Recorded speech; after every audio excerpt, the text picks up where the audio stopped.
Part 1. Prologue. Auburn. I pass through the hospital doors, knowing it'll be the last time. On the elevator, I press the number 3, watching it illuminate for the last time. The doors open to the 3rd floor, and I smile at the nurse on duty, watching her expression as she pities me for the last time. I pass the supply room, and the chapel, and the employee break room, all for the last time. I continue down the hallway and keep my gaze forward and my heart brave as I tap lightly on his door, waiting to hear Adam invite me in for the very last time. Come in. His voice is somehow still filled with hope, and I have no idea how. He's on his bed, lying on his back. When he sees me, he comforts me with his smile and lifts the blanket, inviting me to join him. The rail is already lowered, so I climb in beside him, wrap my arm over his chest, and lock our legs together. I bury my face into his neck, searching for his warmth, but I can't find it. He's cold today. He adjusts himself until we're in our usual position, with his left arm under me and his right arm over me, pulling me to him. It takes him a little more time to get comfortable than it usually does, and I notice his breathing increase with each small movement he makes. I try not to notice these things, but it's hard. I'm aware of his increased weakness, his slightly paler skin, the frailty in his voice. Every day during my allotted time with him, I can see that he's slipping further away from me, and there's nothing I can do about it. Nothing anyone can do but watch it happen. We've known for 6 months that it would end this way. Of course, we all prayed for a miracle, but this isn't the kind of miracle that happens in real life. My eyes close when Adam's chilled lips meet my forehead. I've told myself I'm not going to cry. I know that's impossible, but I can at least do everything I can to forestall the tears. I'm so sad, he whispers. His words are so out of line with his usual positivity, but it comforts me. Of course I don't want him to be sad, but I need him to be sad with me right now. Me too. Our visits over the last few weeks have mostly been filled with a lot of laughter and conversation, no matter how forced. I don't want this visit to be any different, but knowing it's our last makes it impossible to find anything to laugh about, or talk about. I just want to cry with him and scream about how unfair this is for us, but that would tarnish this memory. When the doctors in Portland said there was nothing more they could do for him, his parents decided to transfer him to a hospital in Dallas. Not because they were hoping for a miracle, but because their entire family lives in Texas, and they thought it would be better if he could be near his brother and everyone else who loved him. Adam had moved to Portland with his parents just 2 months before we began dating a year ago. The only way Adam would agree to return to Texas was if they allowed me to come too. It was a battle finally getting both sets of parents to agree, but Adam argued that he was the one dying, and he should be allowed to dictate who he's with and what happens when that time comes. It's been 5 weeks now since I came to Dallas, and the two of us have run out of sympathy from both sets of parents. I was told I have to return to Portland immediately, or my parents will be slapped with truancy charges. If it weren't for that, his parents might have let me stay, but the last thing my parents need right now is legal issues. My flight is today, and we've exhausted all other ideas for how I can convince them that I don't need to be on that flight. I didn't tell Adam this, and I won't, but last night, after more pleas from me, his mother Lydia finally voiced her true opinion on the matter. You're 15, Auburn. You think what you feel for him is real, but you'll be over him in a month. Those of us who have loved him since the day he was born will have to suffer with his loss until the day we die. Those are the people he needs to be with right now. It's a strange feeling when you know at 15 that you just lived through the harshest words you'll ever hear. I didn't even know what to say to her. How can a 15-year-old girl defend her love when that love is dismissed by everyone? It's impossible to defend yourself against inexperience and age. And maybe they're right. Maybe we don't know love like an adult knows love, but we sure as hell feel it. And right now, it feels imminently heartbreaking. How long before your flight? Adam asks as his fingers delicately trace slow circles down my arm for the last time. 2 hours. Your mother and Trey are downstairs waiting for me. She says we need to leave in 10 minutes in order to make it on time. 10 minutes, he repeats softly. That's not enough time to share with you all the profound wisdom I've accrued while on my deathbed. I'll need at least 15, 20 tops. I laugh what is probably the most pathetic, sad laugh to ever leave my mouth. We both hear the despair in it, and he holds me tighter, but not much tighter. He has very little strength, even compared to yesterday. His hand soothes my head, and he presses his lips into my hair. I want to thank you, Auburn, he says quietly, for so many things. But first, I want to thank you for being just as pissed off as I am. Again, I laugh. He always has jokes, even when he knows they're his last. You have to be more specific, Adam, because I'm pissed off about a whole hell of a lot right now. He loosens his grip from around me and makes a tremendous effort to roll toward me so that we're facing each other. One could argue that his eyes are hazel, but they aren't.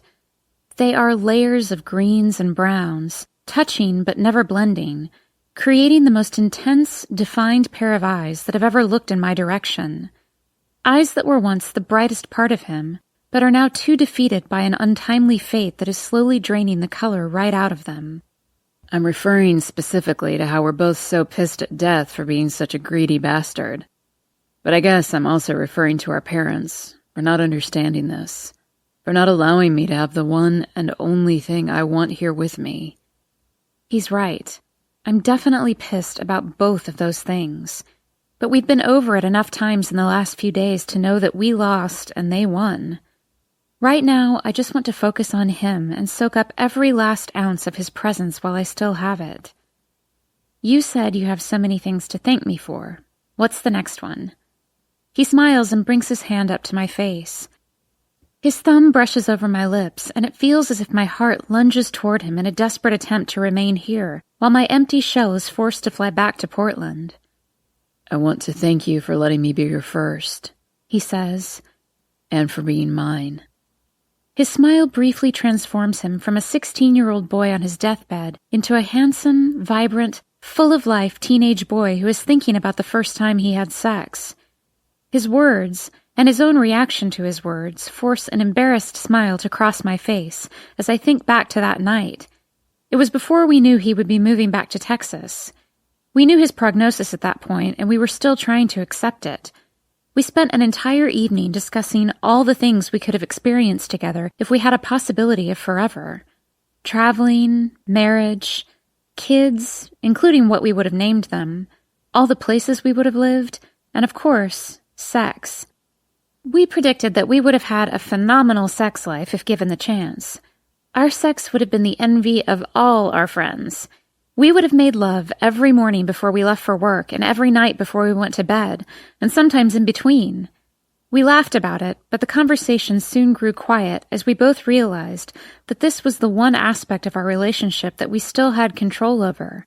Everything else about the future we had no voice in, but we could possibly have this one private thing that death could never take from us. We didn't even discuss it. We didn't have to.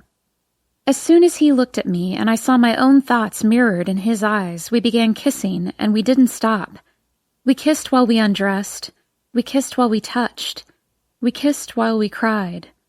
We kissed until we were finished, and even then we continued to kiss in celebration of the fact that we had won this one small battle against life and death and time.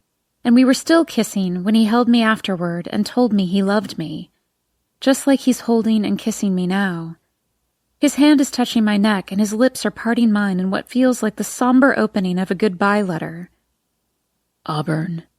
His lips are whispering against mine. I love you so much. I can taste my tears in our kiss, and I hate that I'm ruining our goodbye with my weakness. He pulls away from my mouth and presses his forehead against mine. I'm struggling for more air than I even need, but my panic is setting in, burying itself in my soul and making it hard to think. The sadness feels like warmth creeping its way up my chest, creating an insurmountable pressure the closer it gets to my heart. Tell me something about yourself that no one else knows. His voice is laced with his own tears as he looks down at me. Something I can keep for myself. He asks this of me every day, and every day I tell him something I've never said out loud before. I think it comforts him. knowing things about me that no one else will ever know. I close my eyes and think while his hands continue to run across all the areas of my skin he can reach. I've never told anyone what goes through my head when I fall asleep at night. His hand pauses on my shoulder. What goes through your head? I open my eyes and look back into his. I think about all the people I wish could die instead of you. He doesn't respond at first, but eventually his hand resumes its movements, tracing down my arm until he reaches my fingers. He slides his hand over mine. I bet you don't get very far. I force a soft smile and shake my head. I do, though. I get really far. Sometimes I say every name I know, so I start saying names of people I've never met in person before. I even make up names sometimes. Adam knows I don't mean what I'm saying, but it makes him feel good to hear it. His thumb swipes away tears from my cheek, and it makes me angry that I couldn't even wait a whole 10 minutes before crying. I'm sorry, Adam. I tried really hard not to cry. His eyes grow soft with his response. If you would have walked out of this room today without crying, it would have devastated me. I stop fighting it with those words. I fist his shirt in my hands and begin to sob against his chest while he holds me. Through my tears, I try to listen to his heart, wanting to curse his whole body for being so unheroic. I love you so much. His voice is breathless and full of fear. I'll love you forever, even when I can't.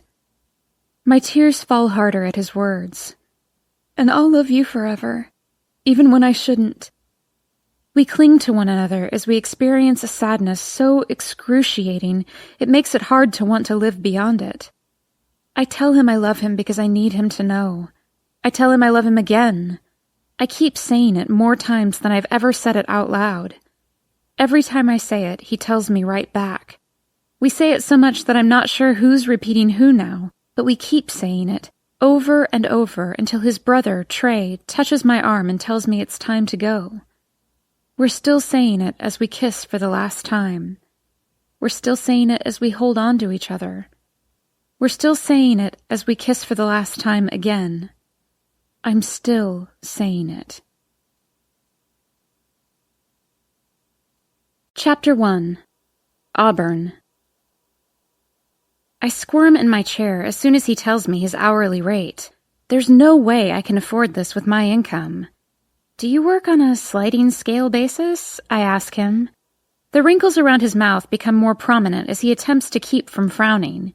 He folds his arms over the mahogany desk and clasps his hands together, pressing the pads of his thumbs against one another. Auburn, what you're asking me to do is going to cost money. No shit. He leans back in his chair, pulling his hands to his chest and resting them on his stomach. Lawyers are like weddings. You get what you pay for. I fail to tell him what a horrible analogy that is. Instead, I glance down at the business card in my hand. He came highly recommended, and I knew it was going to be expensive, but I had no idea it would be this expensive. I'll need a second job, maybe even a third one. Actually, I'm going to have to rob a damn bank. And there's no guarantee the judge will rule in my favor? The only promise I can make is that I'll do everything I can to ensure the judge does rule in your favor. According to the paperwork that was filed back in Portland, you've put yourself in a tough spot. This will take time. All I have is time, I mumble. I'll be back as soon as I get my first paycheck. He has me set up an appointment through his secretary and then sends me on my way, back out into the Texas heat. I've been living here all of 3 weeks, and so far, it's everything I thought it would be. Hot, humid, and lonely. I grew up in Portland, Oregon, and I assumed I would spend the rest of my life there. I visited Texas once when I was 15, and although that trip wasn't a pleasant one, I wouldn't take back a single second of it. Unlike now, when I do anything to get back to Portland. I pull my sunglasses down over my eyes and begin heading in the direction of my apartment. Living in downtown Dallas is nothing like living in downtown Portland. At least in Portland, I had access to almost everything the city had to offer, all within a decent walk. Dallas is spread out and expansive. And did I mention the heat? It's so hot. And I had to sell my car in order to afford the move, so I have the choice between public transportation and my feet, considering I'm now penny pinching in order to be able to afford the lawyer I just met with. I can't believe it's come to this. I haven't even built up a clientele at the salon I'm working at, so I'm definitely going to have to look for a second job. I just have no idea when I'll find time to fit it in, thanks to Lydia's erratic scheduling. Speaking of Lydia, I dial her number and hit send and wait for her to pick up on the other end. After it goes to voicemail, I debate whether to leave a message or just call back later tonight. I'm sure she just deletes her messages anyway, so I end the call and drop the phone into my purse. I can feel the flush rising up my neck and cheeks and the familiar sting in my eyes.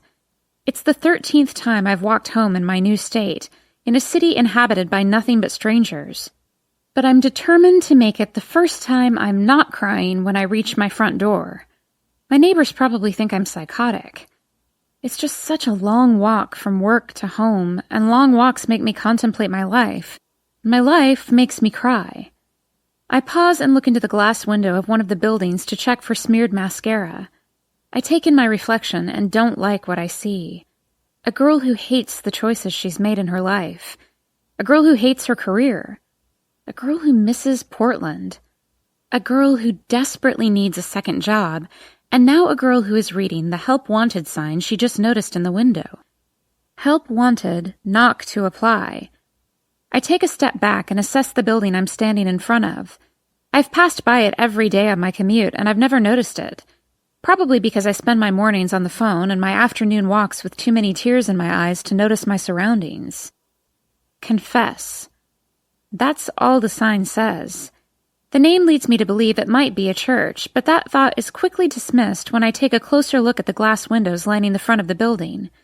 They are covered with small scraps of paper in various shapes and sizes, concealing views into the building, removing any hope of taking a peek inside. The scraps of paper are all marked with words and phrases written in different handwriting. I take a step closer and read a few of them.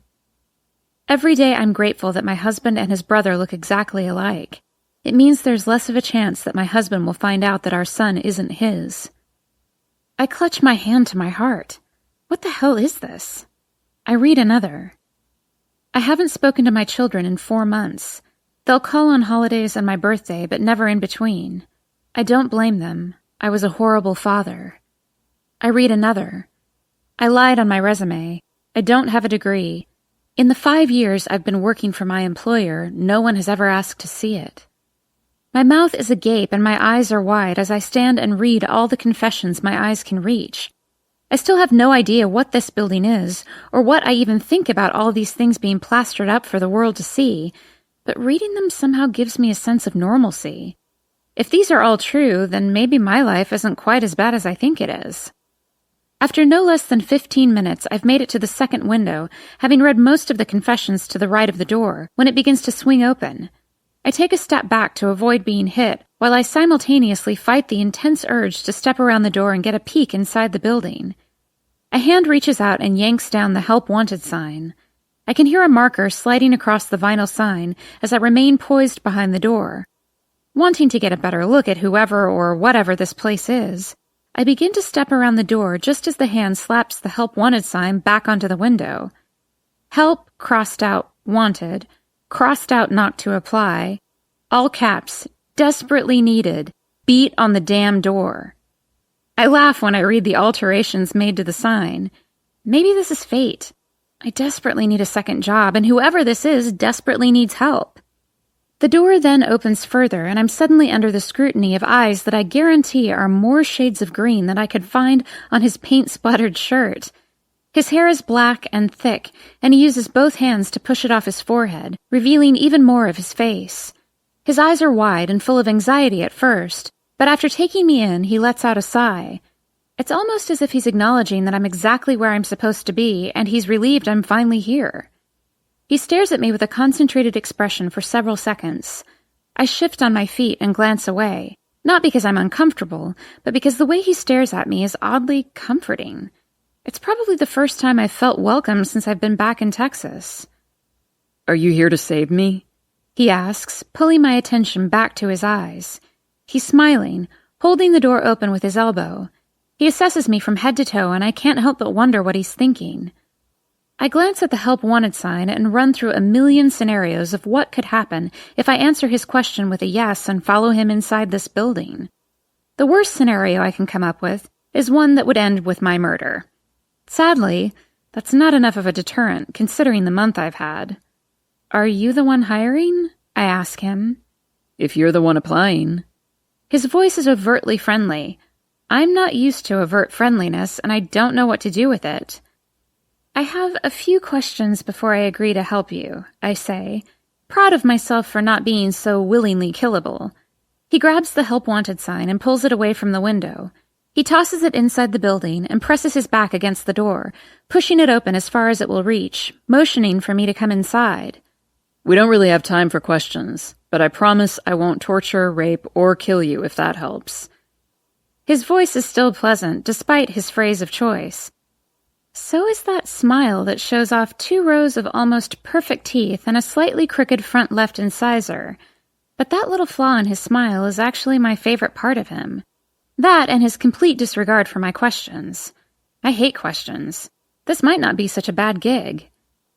I sigh and slip past him, making my way inside the building.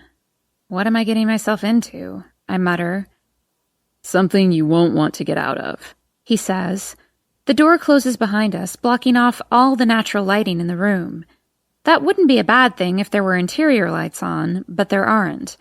Only a faint glow coming from what looks like a hallway on the other side of the room. As soon as the beat of my heart begins to inform me of how stupid I am for walking into a building with a complete stranger, the lights begin to buzz and flicker to life. Sorry. His voice is close, so I spin around just as the first of the fluorescent lights reach their full power. I don't usually work in this part of the studio, so I keep the lights off to save energy. Now that the entire area is illuminated, I slowly scan the room. The walls are a stark white, adorned with various paintings. I can't get a good look at them because they're all spread out several feet away from me. Is this an art gallery? He laughs, which I find unusual, so I spin around to face him. He's watching me with narrowed, curious eyes. I wouldn't go so far as to call it an art gallery. He turns and locks the front door and then walks past me. What size are you? He makes his way across the expansive room toward the hallway. I still don't know why I'm here, but the fact that he's asking me what size I am has me a little more concerned than I was just 2 minutes ago. Is he wondering what size coffin I'll fit in? How to size the handcuffs? Okay, I'm a lot concerned. What do you mean? Like, as in my clothing size? He faces me and walks backwards, still heading in the direction of the hallway. Yes, your clothing size. You can't wear that tonight, he says, pointing at my jeans and t-shirt. He motions for me to follow him as he turns to ascend a flight of stairs, leading to a room above the one we're in. I may be a sucker for a cute, crooked incisor, but following strangers into unknown territory is where I should probably draw the line. Wait, I say, stopping at the foot of the stairs. He pauses and turns around. Can you at least give me a rundown of what's happening right now? Because I'm starting to second-guess my idiotic decision to place my trust in a complete stranger. He glances over his shoulder toward wherever the stairs lead, and then back at me. He lets out an exasperated sigh before descending several steps. He takes a seat, coming eye to eye with me. His elbows meet his knees, and he leans forward, smiling calmly. My name is Owen Gentry. I'm an artist, and this is my studio. I have a showing in less than an hour. I need someone to handle all the transactions, and my girlfriend broke up with me last week. Artist. Showing. Less than an hour? And a girlfriend? Not touching that one. I shift on my feet, glance behind me at the studio once more, and then back to him. Do I get any kind of training? Do you know how to use a basic calculator? I roll my eyes. Yes. Consider yourself trained. I only need you for 2 hours tops, and then I'll give you your $200 and you can be on your way. 2 hours, $200. Something isn't adding up. What's the catch? There's no catch. Why would you need help if you pay $100 an hour? There has to be a catch. You should be swarmed with potential applicants. Owen runs a palm across the scruff on his jaw, moving it back and forth like he's attempting to squeeze out the tension. My girlfriend failed to mention she was also quitting her job the day she broke up with me. I called her when she didn't show to help me set up 2 hours ago. It's kind of a last-minute employment opportunity. Maybe you were just in the right place at the right time. He stands and turns around. I remain in my spot at the bottom of the stairs. You made your girlfriend an employee? That's never a good idea. I made my employee a girlfriend. An even worse idea. He pauses at the top of the stairs and turns around, looking down at me. What's your name? Auburn. His gaze falls to my hair, which is understandable. Everyone assumes I was named Auburn due to my hair color, but it's strawberry blonde at best. Calling it red is a stretch. What's the rest of your name, Auburn? Mason Reed. Owen slowly tilts his head in the direction of the ceiling as he blows out a breath of air. I follow his gaze and look at the ceiling with him, but nothing is up there other than white ceiling tiles. He takes his right hand and touches his forehead, then his chest, and then continues the movements from shoulder to shoulder until he's just made the sign of the cross over himself. What the hell is he doing? Praying? He looks back down at me, smiling now. Is Mason really your middle name? I nod. As far as I know, Mason isn't a strange middle name, so I have no idea why he's performing religious rituals. We have the same middle name, he says. I regard him silently, allowing myself to take in the probability of his response. Are you serious? He nods casually and reaches into his back pocket, pulling out his wallet. He descends the stairs once more and hands me his license. I look it over, and sure enough, his middle name is Mason. I press my lips together and hand him back his driver's license. OMG. I try to contain the laughter, but it's hard, so I cover my mouth, hoping I'm being inconspicuous about it. He slides his wallet back into his pocket. His eyebrow raises and he shoots me a look of suspicion. Are you that quick? My shoulders are shaking from the suppressed laughter now. I feel so bad. So bad for him. He rolls his eyes and looks slightly embarrassed in the way he attempts to hide his own smile. He heads back up the stairs, much less confidently than before. This is why I never tell anyone my middle name, he mutters. I feel guilty for finding this so funny, but his humility finally gives me the courage to climb the rest of the stairs. Your initials are really OMG? I bite the inside of my cheek, forcing back the smile I don't want him to see. I reach the top of the stairs and he ignores me, heading straight for a dresser. He opens a drawer and begins rummaging through it, so I take the opportunity to look around the massive room. There's a large bed, probably a king, in the far corner. In the opposite corner is a full kitchen flanked by 2 doors leading to other rooms.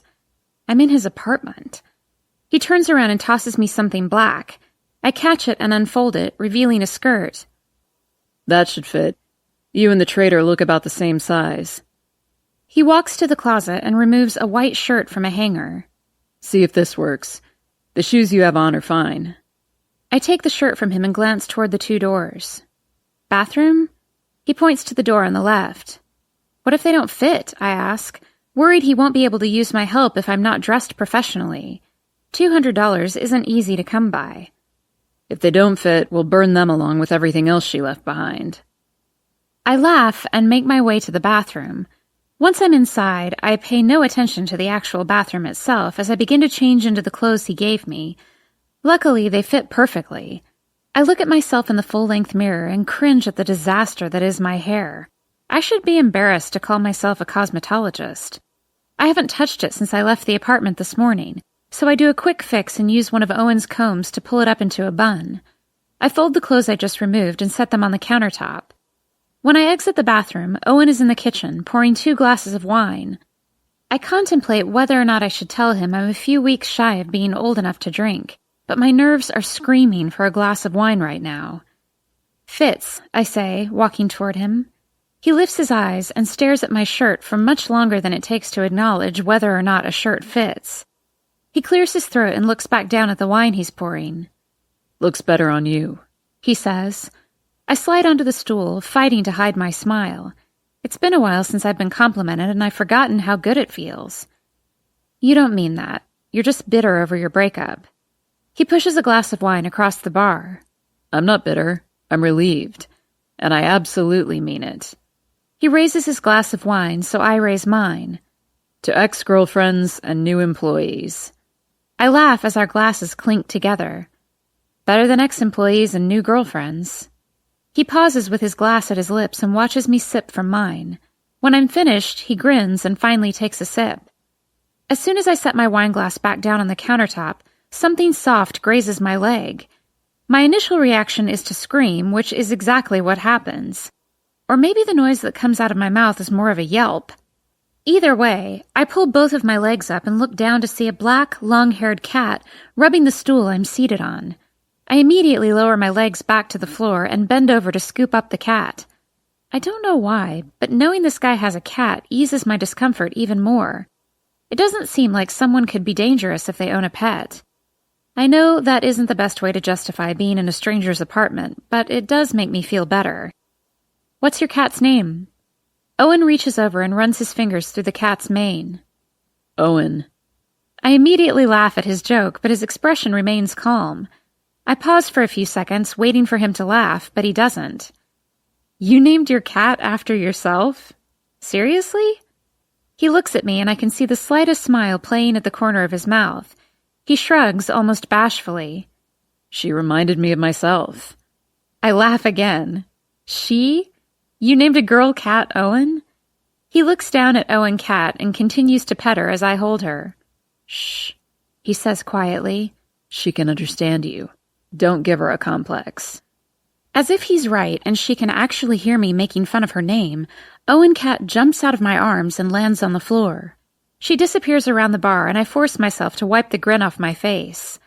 I love that he named a female cat after himself. Who does that? I lean my arm on the counter and rest my chin in my hand. So, what do you need me to do tonight, OMG? Owen shakes his head and grabs the bottle of wine, storing it in the refrigerator. You can start by never again referring to me by my initials. After you agree to that, I'll give you the rundown of what's about to happen. I should feel bad, but he seems amused. Deal. First of all, he says, leaning forward across the bar. How old are you? Not old enough for wine. I take another sip.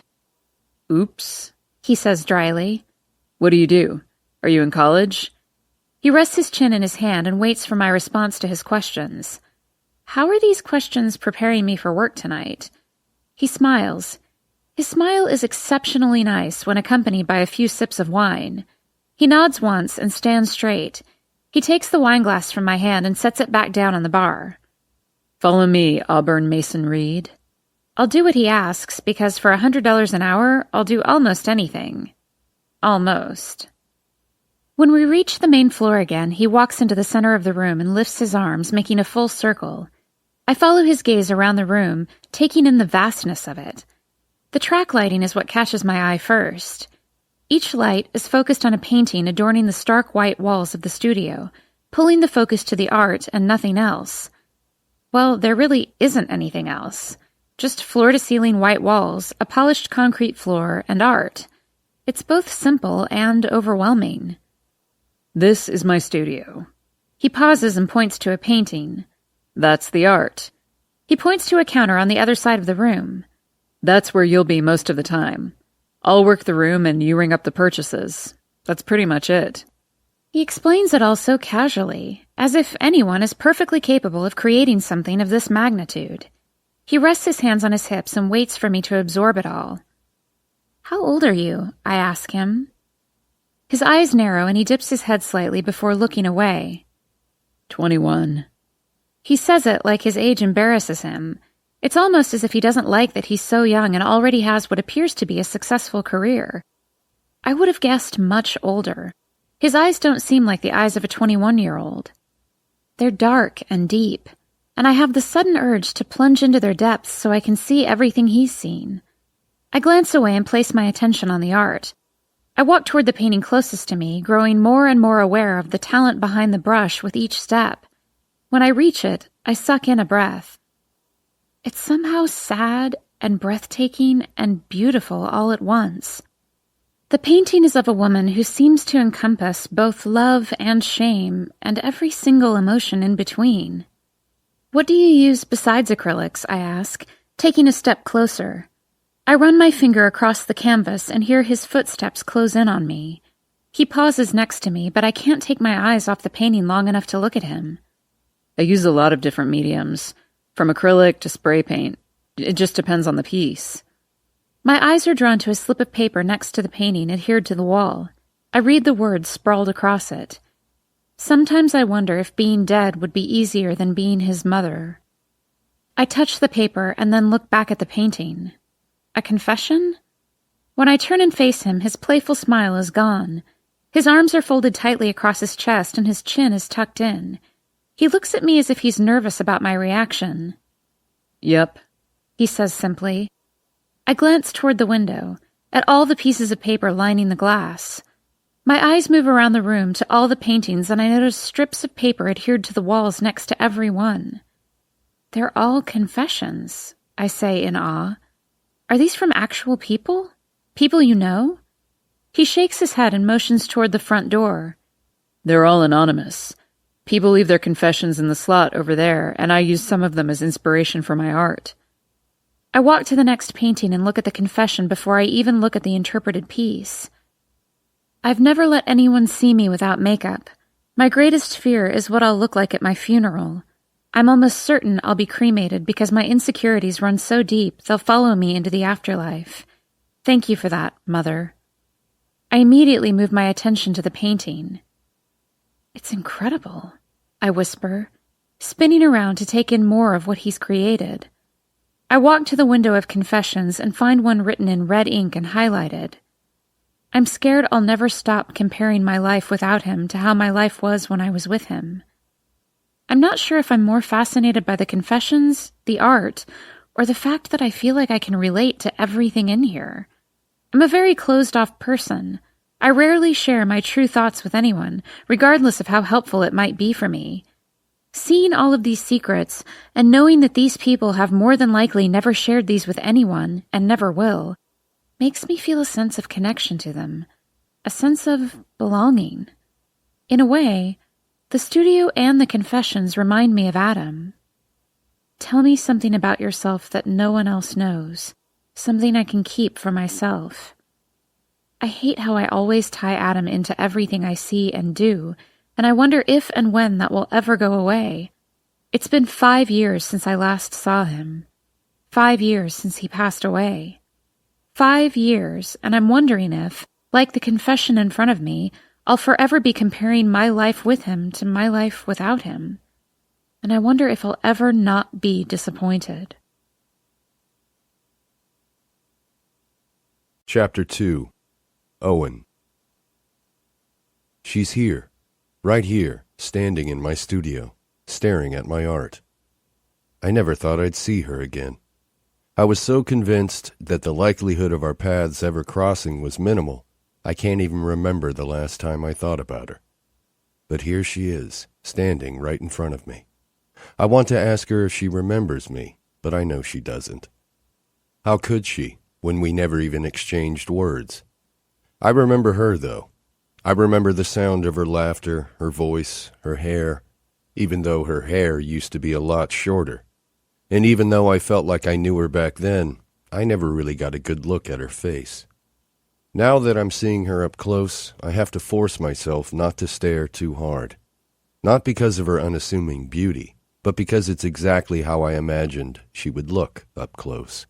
I tried to paint her once, but I couldn't remember enough about her to finish it. I have a feeling I may attempt it again after tonight, and I already know I'll call the painting More Than One. She moves her attention to another painting, and I look away before she catches me staring at her. I don't want it to appear too obvious that I'm trying to figure out which colors to blend together to create her unique shade of skin tone, or whether I would paint her with her hair up or down. There are so many things I should be doing right now other than staring at her. What should I be doing? Showering, changing, preparing for all the people who are about to show up for the next 2 hours. I need to take a quick shower, I say. She turns around, fast, as if I startled her. Feel free to look around. I'll go over everything else when I'm finished. I won't take long. She nods and smiles, and for the first time I think, Hannah who? Hannah, the last girl I hired to help me. Hannah, the girl who couldn't handle being second in my life. Hannah, the girl who broke up with me last week. I hope Auburn isn't like Hannah. There were so many things I didn't like about her, and that isn't how it should be. Hannah disappointed me when she spoke, which is why we spent a lot of our time together not speaking. And she always made it a point to tell me that her name, when spelled backward, was still Hannah. A palindrome, I said the first time she told me. She looked at me, perplexed, and that's when I knew I could never love her. What a waste of a palindrome she was, that Hannah. But I can already tell that Auburn isn't like Hannah. I can see the layers of depth in her eyes. I can see the way my art moves her by the way she focuses on it, ignoring everything else around her. I hope she isn't like Hannah at all. She already looks better in Hannah's clothes than Hannah did. Another palindrome. I walk into the bathroom and look at her clothes, and I want to walk them back downstairs to her. I want to tell her, never mind, that I want her to wear her own clothes tonight, not Hannah's clothes. I want her to be herself, to be comfortable, but my customers are wealthy and elite, and they expect black skirts and white shirts, not blue jeans and this pink, is it pink or red, top that makes me think of Mrs. Dennis, my high school art teacher. Mrs. Dennis loved art. Mrs. Dennis also loved artists. And one day, after seeing how incredibly talented with a brush she thought I was, Mrs. Dennis loved me. Her shirt was pink or red or maybe both that day, and that's what I remember as I looked down at Auburn's shirt, because Mrs. Dennis who? She was not a palindrome, but her name spelled backwards was still very fitting, because Dennis equals sinned, and that's precisely what we did. We sinned for an entire hour. She more so than me. And don't think that hasn't been a confession turned into a painting. It was one of the first I ever sold. I named it She Sinned With Me. Hallelujah. But alas, I don't want to think about high school or Mrs. Dennis or palindrome Hannah, because they are the past and this is the present, and Auburn is somehow both. She would be shocked if she knew how much of her past has affected my present, which is why I won't be sharing the truth with her. Some secrets should never turn into confessions. I know that better than anyone. I'm not sure what to do with the fact that she just showed up at my doorstep, wide-eyed and quiet, because I don't know what to believe anymore. Half an hour ago, I believed in coincidences and happenstance. Now, the idea that her being here is simply a coincidence is laughable. When I make it back downstairs, she's standing statue still, staring up at the painting I call, "You Don't Exist, God, and if you do, you should be ashamed." I wasn't the one who named it, of course. I'm never the one who names the paintings. They are all titled by the anonymous confessions that inspire them. I don't know why, but this confession inspired me to paint my mother. Not as I remember her, but how I imagined she looked when she was my age. And the confession didn't remind me of her because of her religious views. The words just reminded me of how I felt in the months following her death. I'm not sure if Auburn believes in God, but something about this painting got to her. A tear rolls down her cheek and slides slowly toward her jaw. She hears me, or maybe she sees me stand beside her, because she brushes her cheek with the back of her hand and takes a breath. She seems embarrassed to have connected with this piece, or maybe she's just embarrassed that I saw her connect with it. Instead of asking her what she thinks of the painting or why she's crying, I just stare at the painting with her. I've had this one for over a year, and just yesterday decided to put it in today's showing. I don't usually keep them for this long, but for reasons I don't understand, this one was harder to give up than the rest. They're all hard to give up, but some more so than others. Maybe I'm afraid that once they leave my hands, the paintings will be misunderstood, unappreciated. "That was a fast shower," she says. She's trying to change the subject, even though we weren't speaking out loud. We both know that even though we've been quiet, the subject for the last few minutes has been her tears and what prompted them, and "Why do you love this piece so much, Auburn?" I take fast showers, I say, and realize my response is unimpressive and Why am I even trying to be impressive? I turn and face her, and she does the same, but not before looking down at her feet first, because she's still embarrassed that I saw her connect with my art. I love that she looked at her feet first, because I love that she's embarrassed. In order to be embarrassed, a person has to care about the opinions of others first. That means she cares about my opinion, if only a fraction. And I like that, because I obviously care about her opinion of me, or I wouldn't be secretly hoping she doesn't do or say anything that reminds me of Palindrome Hannah. She spins around, slowly, and I try to think of something more impressive to say to her. It's not enough time, though, because her eyes are back on mine, and it looks like she's hoping I'm the confident one and will be the first to speak. I'll speak first, although I don't think confidence has anything to do with it. I look down at my wrist to check the time. I'm not even wearing a watch, and I quickly scratch at a non-existent itch so that I don't look like I'm not confident. We open in 15 minutes, so I should explain how things work. She exhales, seeming more relieved and relaxed than she did before that sentence left my mouth. Sounds good, she says. I walk to You Don't Exist, God, and I point to the confession taped to the wall. The confessions are also the titles of the pieces. The prices are written on the back. All you do is ring up the purchase, have them fill out an information card for delivery of the painting, and attach the confession to the delivery card so I'll know where to send it. She nods and stares at the confession.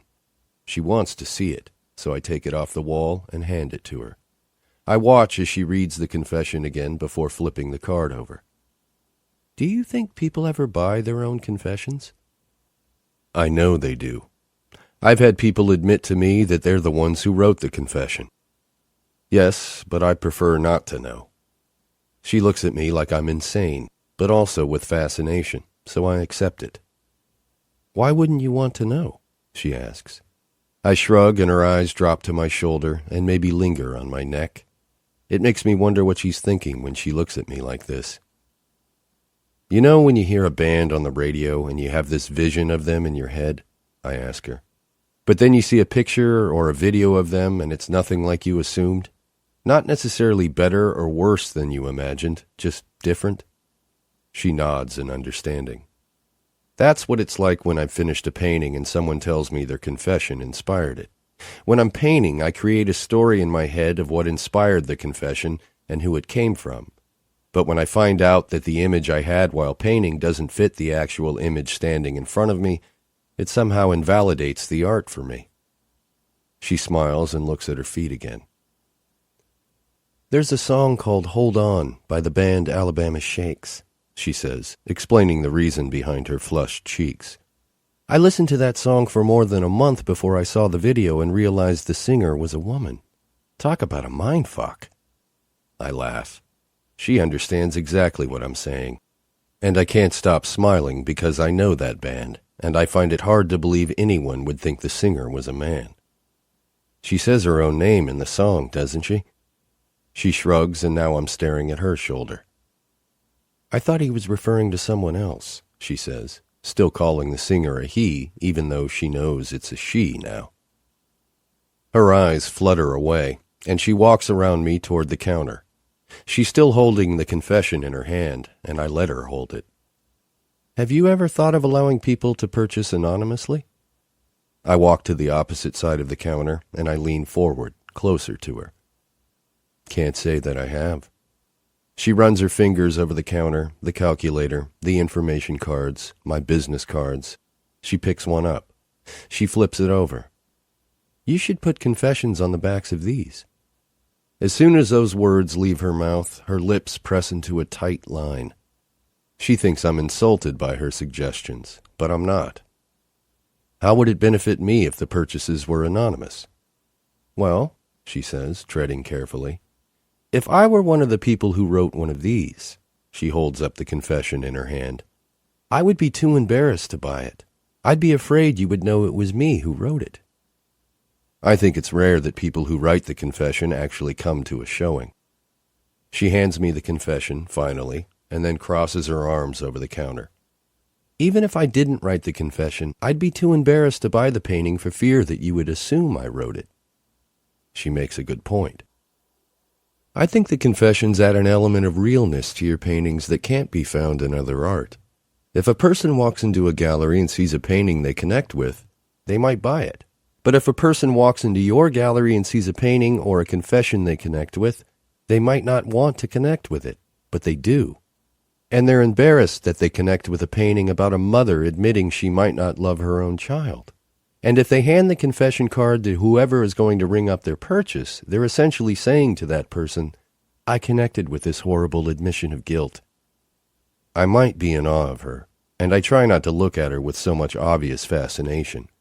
I straighten up, but can't shake the sudden urge to hibernate inside her head, ferment in her thoughts. You make a good argument. She smiles at me. Who's arguing? Not us. Definitely not us. So let's do it then, I say to her. We'll place a number below every painting and people can bring you the number rather than the confession card. It'll give them a sense of anonymity. I notice every tiny detail of her reaction as I walk around the counter toward her. She grows an inch taller and sucks in a small breath. I reach around her and pick up a piece of paper and then reach across her for the scissors. I don't make eye contact with her when I do these things so close to her, but she's staring at me, almost as if she's willing me to. I look around the room and begin counting the paintings when she interrupts and says, There are 22. She almost seems embarrassed that she knew how many paintings there were, because she glances away and clears her throat. I counted them earlier, while you were in the shower. She takes the scissors from my hands and begins cutting the paper. Do you have a black marker? I retrieve one and set it down on the counter. Why do you think I need confessions on my business cards? She continues to meticulously cut the squares while she answers me. The confessions are fascinating. It sets your studio apart from all the rest. If you have confessions on your business cards, it'll pique interest. She's right again. I can't believe I haven't thought of that yet. She must be a business major. What do you do for a living, Auburn? I cut hair at a salon a few blocks away. Her answer lacks pride, and it makes me sad for her. You should be a business major. She doesn't respond, and I'm afraid I may have just insulted her profession. Not that cutting hair is something you shouldn't be proud of, I say. I just think you have a brain for business. I pick up the black marker and begin writing numbers on the squares, 1 to 22, because that's how many paintings she said are hanging, and I believe her enough not to recount them. How often are you open? She completely ignores my insult/compliment regarding her profession. First Thursday of every month. She looks at me, perplexed. Only once a month? I nod. I told you it's not really an art gallery. I don't show other artists, and I'm rarely open. It's just something I started doing a few years back, and it took off, especially after I got a front-page feature last year in the Dallas Morning News. I do well enough the one night I'm open to make a living. Good for you, she says, genuinely impressed. I've never really tried to be impressive before, but she makes me a little bit proud of myself. Do you always have a set number of paintings available? I love that she's so interested. No. One time, about 3 months ago, I opened with only one painting. She turns and faces me. Why only one? I shrug, playing it off. I wasn't very inspired to paint that month. This isn't entirely the truth. It was when I first began seeing Palindrome Hannah, and most of my time was spent inside of her that month, attempting to focus on her body and ignore the fact that I didn't connect as much with her mind. Auburn doesn't need to know any of that, though. What was the confession? I look at her questioningly, because I'm not sure what she's talking about. The one painting you did that month, she clarifies. What was the confession that inspired it? I think back to that month and back to the only confession I seemed to want to paint. Even though it wasn't my confession, it somehow feels like it was now that she's asking me to tell her what my only inspiration was for that entire month. The painting was called, When I'm With You, I Think of All the Great Things I Could Be If I Were Without You. She keeps her focus on me, and her eyebrows are furrowed, as if she's trying to get to know my story through this confession. Her expression relaxes and keeps falling until she looks disturbed. "That's really sad," she says. She glances away, either to hide that this confession bothered her or to hide that she's still trying to decipher me through the confession. She glances at some of the paintings closest to us so that she's not looking directly at me anymore. We're playing a game of hide and seek, and the paintings are home base, apparently. "You must have been extremely inspired this month, because 22 is a big number. That's almost a painting a day." I want to say, just wait until next month, but I don't. Some of these are old paintings. They weren't all made this month. I reach around her again, for the tape this time, but it's different. It's different because I accidentally touch her arm with my hand, and I haven't actually touched her until now. But we definitely just made contact, and she's absolutely real, and I hold on extra tight to the tape because I want more of whatever that was she just unintentionally delivered. I want to say, "Did you feel that too?" But I don't have to, because I can see the chills run up her arm. I want to put down the tape and touch one of those tiny bumps I just created on her skin. She clears her throat and takes a quick step back into the expansiveness of the room and away from the closeness of us. I breathe, relieved by the space she just put between us. She seems uncomfortable, and honestly, I was becoming uncomfortable, because I'm still trying to wrap my mind around the fact that she's actually here. If I had to guess, I would say that she's an introvert, someone who isn't used to being around other people, much less people who are complete strangers to her. She seems a lot like me, a loner, a thinker, an artist with her life. And it appears as though she's afraid I'll alter her canvas if she allows me too close. She doesn't need to worry. The feeling is mutual. We spend the next 15 minutes hanging the numbers below each painting. I watch as she writes down the name of each confession on a piece of paper and correlates it with its number. She acts like she's done this a million times. I think she might be one of those people who are good at everything they do. She has a talent for life. "Do people always show up to these things?" she asks as we walk back to the counter. I love the fact that she has no idea about my studio or my art. "Come here." I walk toward the front door, smiling at her innocence and curiosity. It gives me a nostalgic feeling reminiscent of the first night I opened over 3 years ago. She brings back a little of that excitement, and I wish it could always be like this. When we reach the front door, I pull away one of the confessions so she can take a peek outside. I watch her eyes grow wide as she takes in the line of people that I know are standing at the door. It didn't always used to be like this. Since the front page feature last year, word of mouth has increased the amount of traffic I get, and I've been very lucky. "Exclusivity," she whispers, taking a step back. I attach the confession back to the window. "What do you mean?" "That's why you do so well, because you restrict the amount of days you're open, and you can only make so many paintings in a month. It makes your art worth more to people." "Are you saying I don't do well because of my talent?" I smile when I say this, so she knows I'm only teasing. She shoves my shoulder playfully. "You know what I mean." I want her to shove my shoulder again, because I love the way she smiled when she did it. But instead she turns and faces the open floor of the studio. She draws in a slow breath. It makes me wonder if seeing all the people outside has made her nervous. "You ready?" She nods and forces a smile. "Ready." I open the doors, and the people begin pouring in. There's a big crowd tonight, and for the first several minutes, I worry that this will intimidate her. But regardless of how quiet and a little bit shy she seemed when she first showed up here, she's the exact opposite now. She's flourishing, as if she's somehow in her element, when this probably isn't a situation she's ever been in before.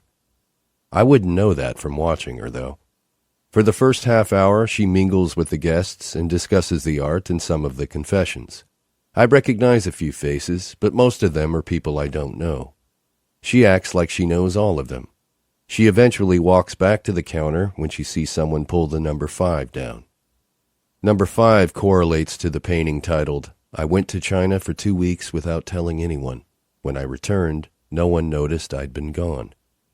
She smiles at me from across the room as she's ringing up her first transaction. I continue to work the crowd, mingling, all the while watching her out of the corner of my eye.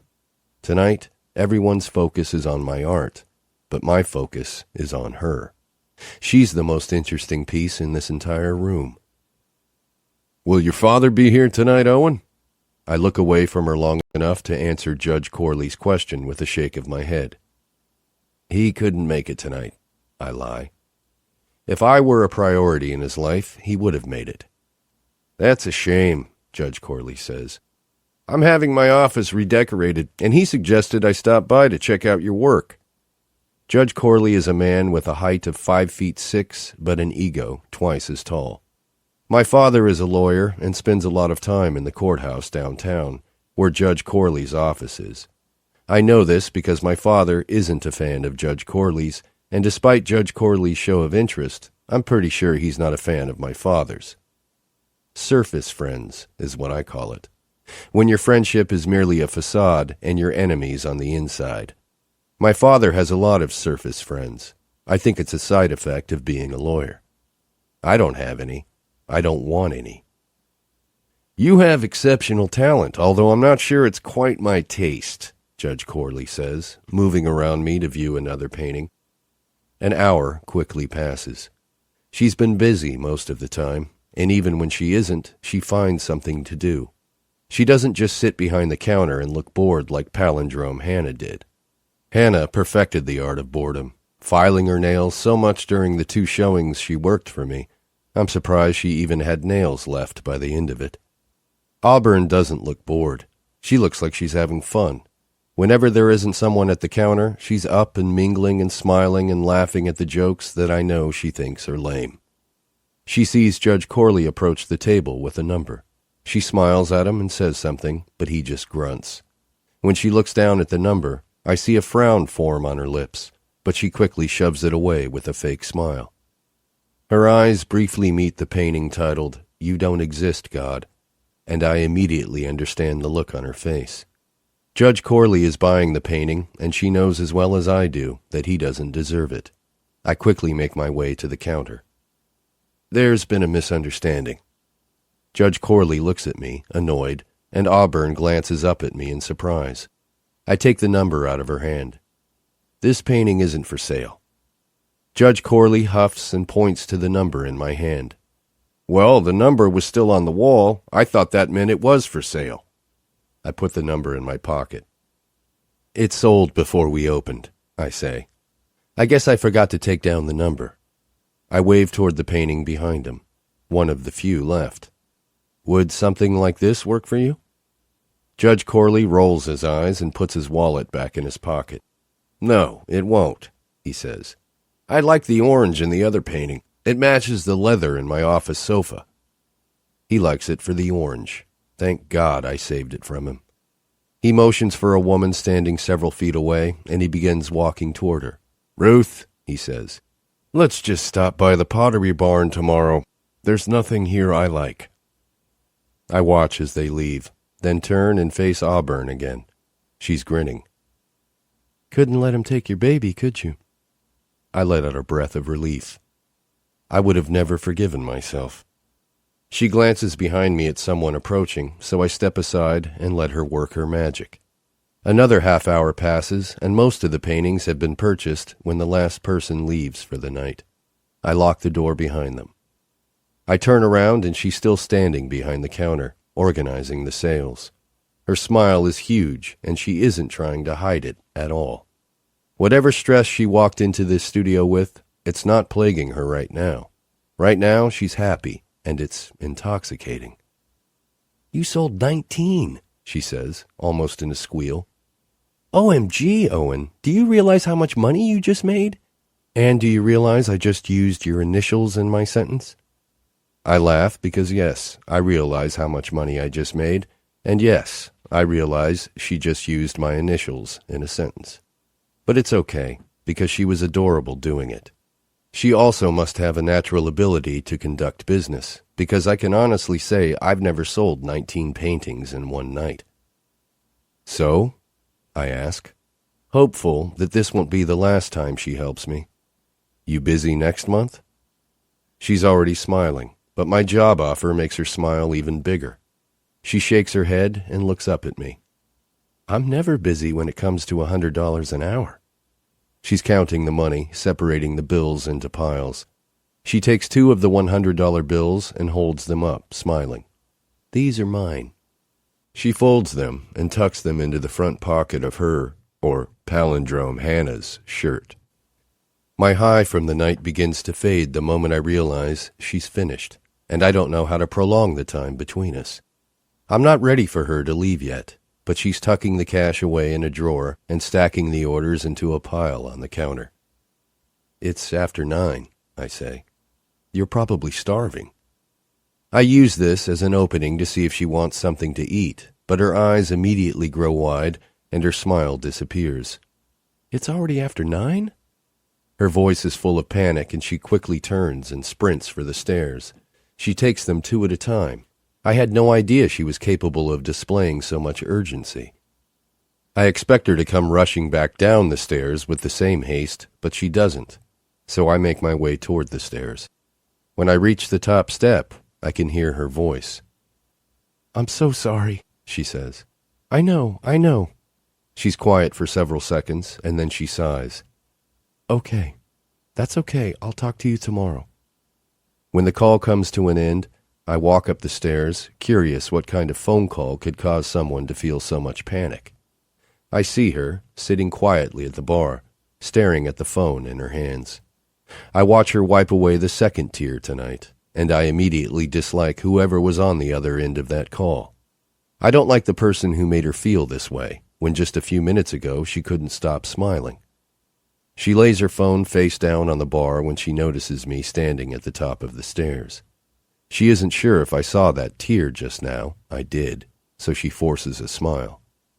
Sorry about that, she says. She's really good at hiding her true emotions. So good, it's scary. It's okay, I say. She stands up and glances toward the bathroom. She's about to suggest that it's time to change her clothes and go home. I'm scared if she does that, I'll never see her again. We have the same middle name. That could be fate, you know. I have a tradition, I tell her. I'm lying, but she seems like the type of girl who wouldn't want to break a guy's tradition. My best friend is the bartender across the street. I always go have a drink with him after my showings are over. I want you to come with me. She glances at the bathroom once more. Based on her hesitation, I can only conclude that either she doesn't frequent bars or she's just not sure if she wants to go to one with me. They also serve food, I say, attempting to downplay the fact that I just asked her to a bar for a drink. Appetizers mostly, but they're pretty good and I'm starving. She must be hungry because her eyes light up when I mention appetizers. Do they have cheese sticks? She asks. I'm not sure if they have cheese sticks, but I'll say anything at this point just to spend a few more minutes with her. The best in town? Again, her expression is hesitant. She glances down at the phone in her hands and then looks back up at me. She bites her bottom lip, embarrassed. I should probably call my roommate first, just to let her know where I am. I'm usually home by now. Of course. She looks down at her phone and dials a number. She waits for the other person to pick up. Hey, she says into the phone. It's me. She smiles at me reassuringly. I'll be late tonight. I'm having drinks with someone. She pauses for a second and then looks up at me with a twisted expression. Yeah, I guess. He's right here. She holds the phone out toward me. She wants to talk to you. I step toward her and take the phone. Hello? What's your name? A girl on the other end of the line says. Owen Gentry. Where are you taking my roommate? She's grilling me in a monotone, authoritative voice. To Harrison's bar. What time will she be home? I don't know. A couple of hours from now, maybe? I look to Auburn for confirmation, but she just shrugs her shoulders. Take care of her, she says. I'm giving her a secret phrase to use if she needs to call me for help. And if she doesn't call me at midnight to let me know she's home safe, I'm calling the police and reporting her murder. Okay, I say with a laugh. Let me talk to Auburn again, she says. I hand the phone back to Auburn, a little more nervous than before. I can tell by the confused expression on her face that she's hearing about the secret phrase rule for the first time. I'm guessing either she and this roommate haven't been living together for very long, or Auburn never goes out. What? Auburn says into the phone. What kind of secret phrase is pencil dick? She slaps her hand over her mouth and says, sorry, after accidentally blurting it out. She's quiet for a bit, and then her face contorts into confusion. Seriously? Why can't you choose normal words like raisin or rainbow? She shakes her head with a quiet laugh. Okay, I'll call you at midnight. She ends the call and smiles. Emery, she's a little strange. I nod, agreeing with the strange part. She points to the bathroom. Can I change first? I tell her to go ahead, relieved that she'll be back in the clothes I found her in. When she disappears into the bathroom, I pull out my phone to text Harrison. Me. I'm coming for a drink. Do you serve cheese sticks? Harrison. Nope. Me. Do me a favor.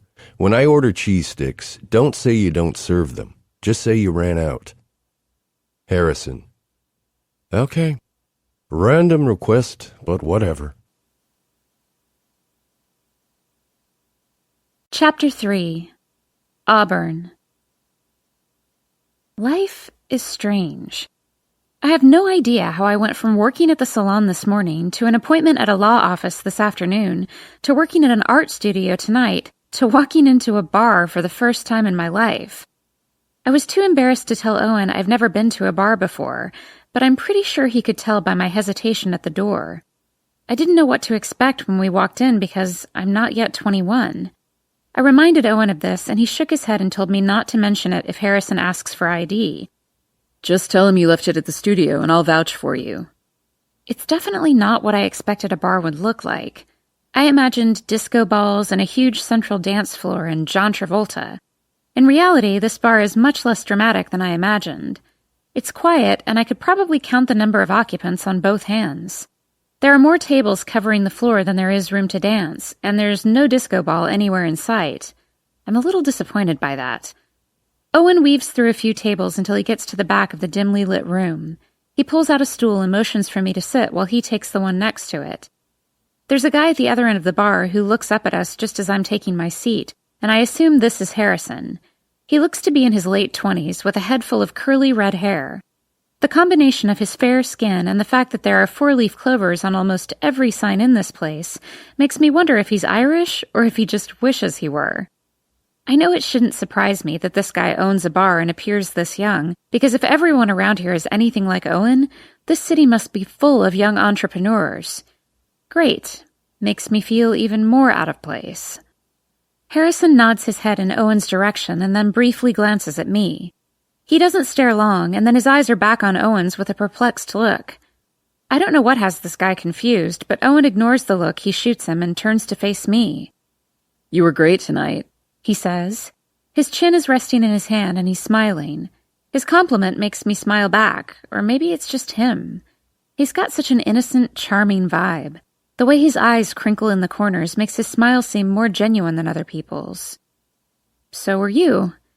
We both just continue to smile at each other, and I realize that although bars aren't typically my scene, I'm actually enjoying myself. I haven't in so long, and I don't know why Owen seems to extract a whole different side of me, but I like it. I also know that I have so many other things I should be focusing on right now, but it's one night, one drink. What harm can it do? He lays his arm on the bar and swivels his chair until he's facing me full on. I do the same, but the chairs are really close together and our knees end up overlapping. He adjusts himself until one of my knees is between both of his, and one of his is between both of mine. We aren't too close, and it's not as though we're rubbing our legs together, but they're definitely touching, and it's kind of an intimate way to be seated with someone I barely know. He looks down at our legs. Are we flirting? Now we're looking at each other again, and we're both still grinning, and it hits me that I don't think either of us has stopped grinning since we left his studio. I shake my head. I don't know how to flirt. He looks back down at our legs and is about to comment when Harrison approaches us. He leans forward and casually rests his arms on the bar, placing his attention on Owen. How'd it go? Harrison is definitely Irish. I almost can't even understand him, his accent is so thick. Owen smiles in my direction. Pretty damn good. Harrison nods, then focuses on me. You must be Hannah. He reaches his hand out to me. I'm Harrison. I don't look at Owen, but I can hear him clearing his throat. I take Harrison's hand and shake it. Nice to meet you, Harrison, but I'm actually Auburn. Harrison's eyes grow wide and he slowly turns back to Owen. Shite, man, he says, laughing apologetically. I can't keep up with you. Owen waves it off. It's fine, he says. Auburn knows about Hannah. I don't really. I'm assuming Hannah is the girl who just dumped him. The only thing I do know is that Owen told me coming to this bar after a showing was tradition. So I'm curious how Harrison has never met Hannah if she's worked shows for Owen before. Owen looks at me and can see the confusion on my face. I never brought her here. Owen has never brought anyone here, Harrison offers. He looks back at Owen. What happened to Hannah? Owen shakes his head like he doesn't really want to talk about it. The usual. Harrison doesn't ask what the usual is, so I'm assuming he understands exactly what happened to Hannah. I just wish I knew what the usual meant. What can I get you to drink, Auburn? Harrison asks. I look at Owen a little wide-eyed because I have no idea what to order. I've never ordered a drink before, considering I'm not yet old enough to do so. He understands my expression and immediately turns back to Harrison. Bring us 2 Jack and Cokes, he says, and an order of cheese sticks. Harrison taps the bar with his fist and says, Coming right up. He begins to turn around but quickly faces Owen again. Oh, we're all out of cheese sticks. Travesty. Cheese fries, okay? I try not to frown, but I was really looking forward to cheese sticks. Owen looks at me and I nod. Sounds good, I say. Harrison smiles and begins to turn around but then faces me yet again. You're over 21, right? I quickly nod, and for a second I see doubt appear in his expression, but he turns and walks away without asking for my identification. You're a horrible liar. Owen laughs. I expel a breath. I don't normally lie. I can see why, he says. He adjusts his position on the stool and our legs brush together again. He smiles. What's your story, Auburn? Here we go. The moment when I usually call it a night before the night even gets started. Whoa, he says. What's the look for? I realize I must be frowning when he says this. My story is that I have a very private life and I don't like to talk about it. He smiles, which isn't the reaction I was expecting. Sounds a lot like my story. Harrison is back with a drink, saving us from what was about to become a failed conversation. We both take a drink at the same time, but his goes down a whole lot smoother than mine does.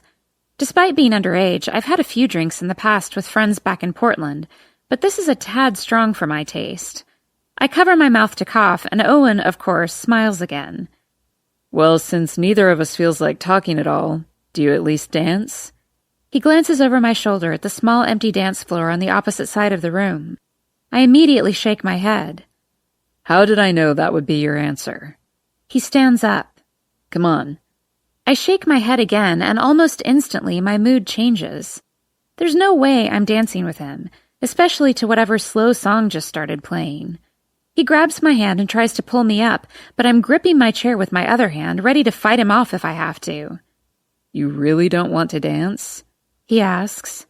I really don't want to dance. He stares at me for a few quiet seconds and then takes a seat back in his chair.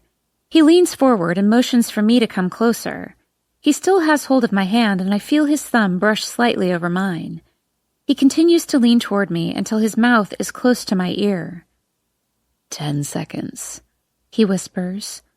Just give me 10 seconds on the dance floor.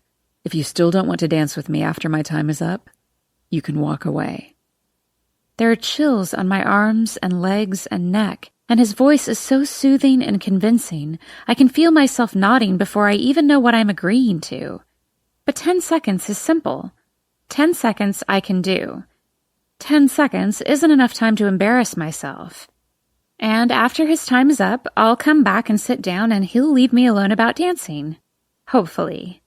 He's standing again, pulling me toward the dance floor. I'm relieved the place is relatively empty. Even though we'll be the only ones dancing, the place is deserted enough that I won't feel like I'm the center of attention. We reach the dance floor and he slips a hand to my lower back. 1, I whisper. He smiles when he realizes I'm actually counting. He uses his other hand to position my hands around his neck. I've seen couples dance enough to know how to stand at least. 2. He shakes his head with a laugh and wraps his free hand around my lower back, pulling me against him. 3. He begins to sway, and this is where dancing becomes confusing to me. I have no idea what to do next. I look down at our feet, hoping to get an idea of what I'm supposed to do with mine. He rests his forehead against mine and also looks down at our feet. Just follow my lead, he says. His hands slide to my waist and he gently guides my hips in the direction he wants me to move. 4, I whisper as I move with him. I can feel him relaxing just a little bit when he sees I've got it down. His hands slip to my back once again and he pulls me even closer. Naturally, my arms loosen slightly and I lean into him. His smell is intoxicating, and before I realize what I'm doing, my eyes are closed and I'm inhaling the scent of him. He still smells like he just stepped out of the shower, even though it's been hours. I think I like dancing. It feels very natural, as if dancing is part of a human's biological purpose. It's a lot like sex, actually. I have about as much experience with sex as I do with dancing, but I definitely remember every moment I spent with Adam. It can be very intimate, the way two bodies come together and somehow know exactly what to do and exactly how to fit while doing it. I can feel my pulse getting faster and warmth spreading over me, and it's been so long since I felt this way. I wonder if it's the dancing that's doing this to me, or if it's Owen. I've never slow danced before, so I have no other dance to compare it to. The only thing I have to measure this feeling against is the way Adam used to make me feel, and this is pretty close to that. It's been a long time since I've wanted someone to kiss me. Or maybe it's just been a long time since I've allowed myself to feel this way. Owen lifts his hand to the back of my head and lowers his mouth to my ear. It's been 10 seconds, he whispers. Do you want to stop? I shake my head softly. I can't see his face, but I know he's smiling. He pulls me against his chest and rests his chin on top of my head. I close my eyes and breathe him in again. We dance like this until the song ends, and I'm not sure if I'm supposed to let go first or if he's supposed to let go first, but neither of us does. Another song begins, and luckily, it's slow like the last one, so we just keep moving as though the first song never ended. I don't know when Owen began moving his hand away from the back of my head, but it's slowly moving down my back, making my arms and legs feel so weak I question their existence. I find myself wishing he would pick me up and carry me, preferably straight to his bed. His initials are very appropriate for the way he's making me feel right now. I want to whisper OMG over and over. I pull away from his chest and look up at him. He's not smiling right now. He's piercing me with eyes that seem 1,000 shades darker than when we walked into this bar. I unlock my hands and I slide one against his neck. I'm surprised I feel comfortable enough to do this, and even more surprised by his reaction. He exhales softly, and I can feel the chills erupt over the skin on his neck as his eyes fall shut and his forehead meets mine.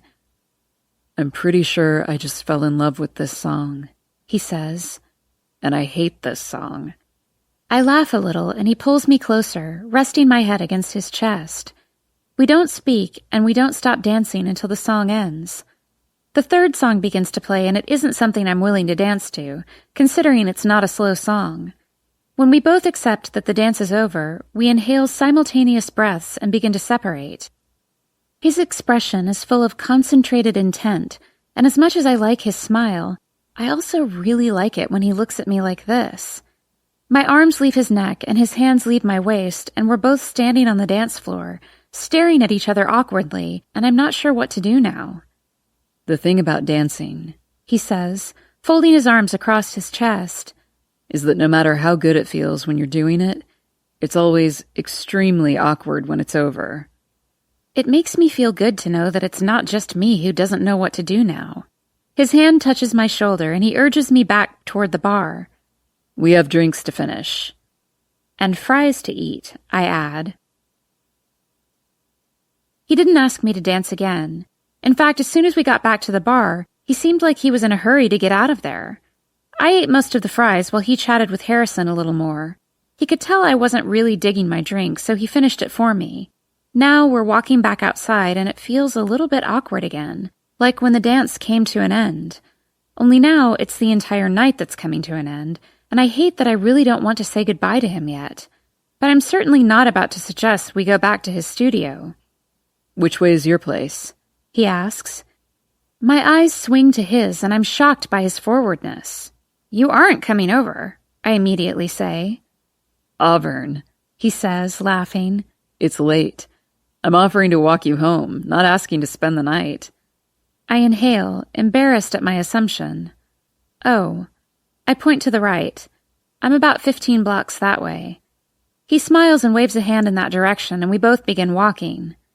But if I were asking to spend the night... I laugh and push him playfully. I would tell you to fuck off. Chapter 4. Owen. If I were 11 years old again, I would shake my magic 8-ball and ask it silly questions like, does Auburn Reed like me? Does she think I'm cute? And I might be making assumptions based on the way she's looking at me right now, but I expect the answer would be, it is decidedly so. We continue walking away from the bar toward her apartment, and considering it's quite a few blocks away, I can probably think of enough questions between here and there to get to know her a whole lot better. The one thing I've been wanting to know most since I saw her standing in front of my studio tonight is why she's back in Texas. You never told me why you moved to Texas. She looks alarmed by my comment, but I don't know why. I never told you I wasn't from Texas. I smile to cover up my mistake. I shouldn't know she isn't from Texas, because as far as she knows, I know nothing about her other than what she's told me tonight. I do my best to hide what's really going through my head, because if I were to come clean with her now, it would make me look like I've been hiding something from her for the majority of the night. I have, but it's too late for me to admit that now. You didn't have to tell me. Your accent told me. She watches me closely, and I can tell she's not going to answer my question, so I think of a different question to replace that one. But the next question is even more rushed. Do you have a boyfriend? She quickly looks away, and it makes my heart sting because, for some reason, she looks guilty. I assume this means she does have a boyfriend, and dances like the one I just shared with her shouldn't happen with girls who have boyfriends. No. My heart instantly feels better. I smile again for about the millionth time since I first saw her at my door tonight. I don't know if she knows this about me yet, but I hardly ever smile. I wait for her to ask me a question, but she's quiet. Are you going to ask me if I have a girlfriend? She laughs. No, she broke up with you last week. Oh, yeah. I forgot we've already visited this subject. Lucky me. That's not very nice, she says with a frown. I'm sure it was a hard decision for her. I disagree with a shake of my head. It was an easy decision for her. It's an easy decision for all of them. She pauses for a second or two, eyeing me warily before she begins walking again. All of them? I realize this doesn't make me sound good, but I'm not about to lie to her. Plus, if I tell her the truth, she might continue to trust me and ask me even more questions. Yes, I get broken up with a lot. She squints her eyes and scrunches her nose up at my response. Why do you think that is, Owen? I try to pad the harshness of the sentence about to come out of my mouth by speaking softer, but it's not a fact I necessarily want to admit to her. I'm not a very good boyfriend. She looks away, probably not wanting me to see the disappointment in her eyes. I saw it anyway, though. What makes you a bad boyfriend? I'm sure there are lots of reasons, but I focus on the most obvious answers. I put a lot of other things before my relationships. For most girls, not being a priority is a pretty good reason to end things. I glance at her to see if she's still frowning or if she's judging me. Instead, she has a thoughtful look on her face, and she's nodding. So Hannah broke up with you because you wouldn't make time for her? That's what it boiled down to, yes. How long were the two of you together? Not long, a few months, 3 maybe. Did you love her? I want to look at her, to see the look on her face after she asks me this question, but I don't want her to see the look on my face. I don't want her to think my frown means I'm heartbroken, because I'm not.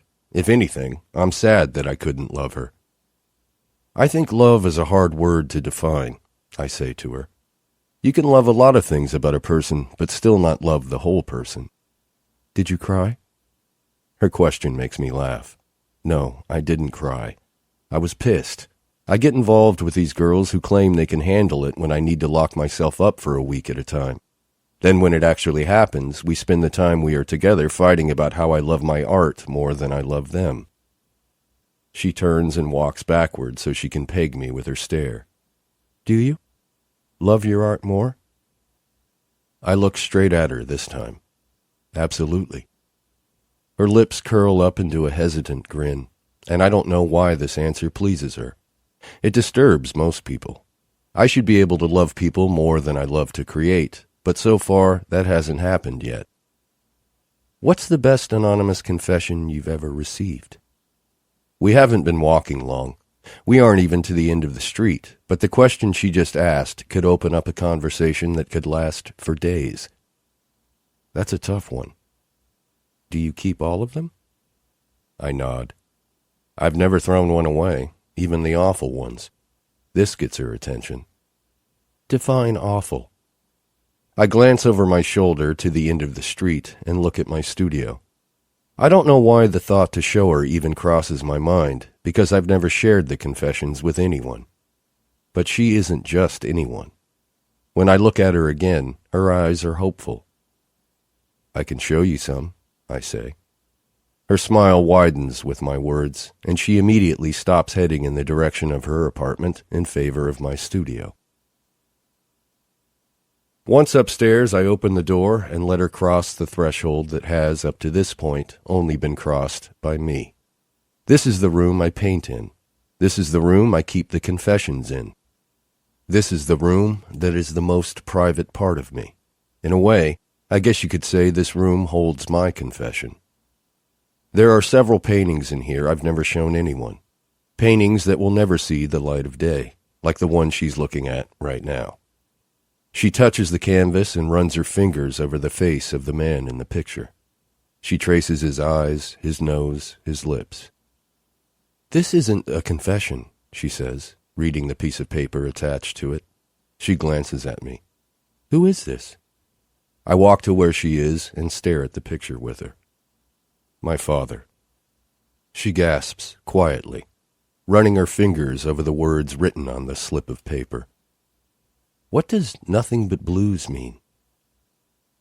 Her fingers are now trailing over the sharp white lines in the painting, and I wonder if anyone has ever told her that artists don't like it when you touch their paintings.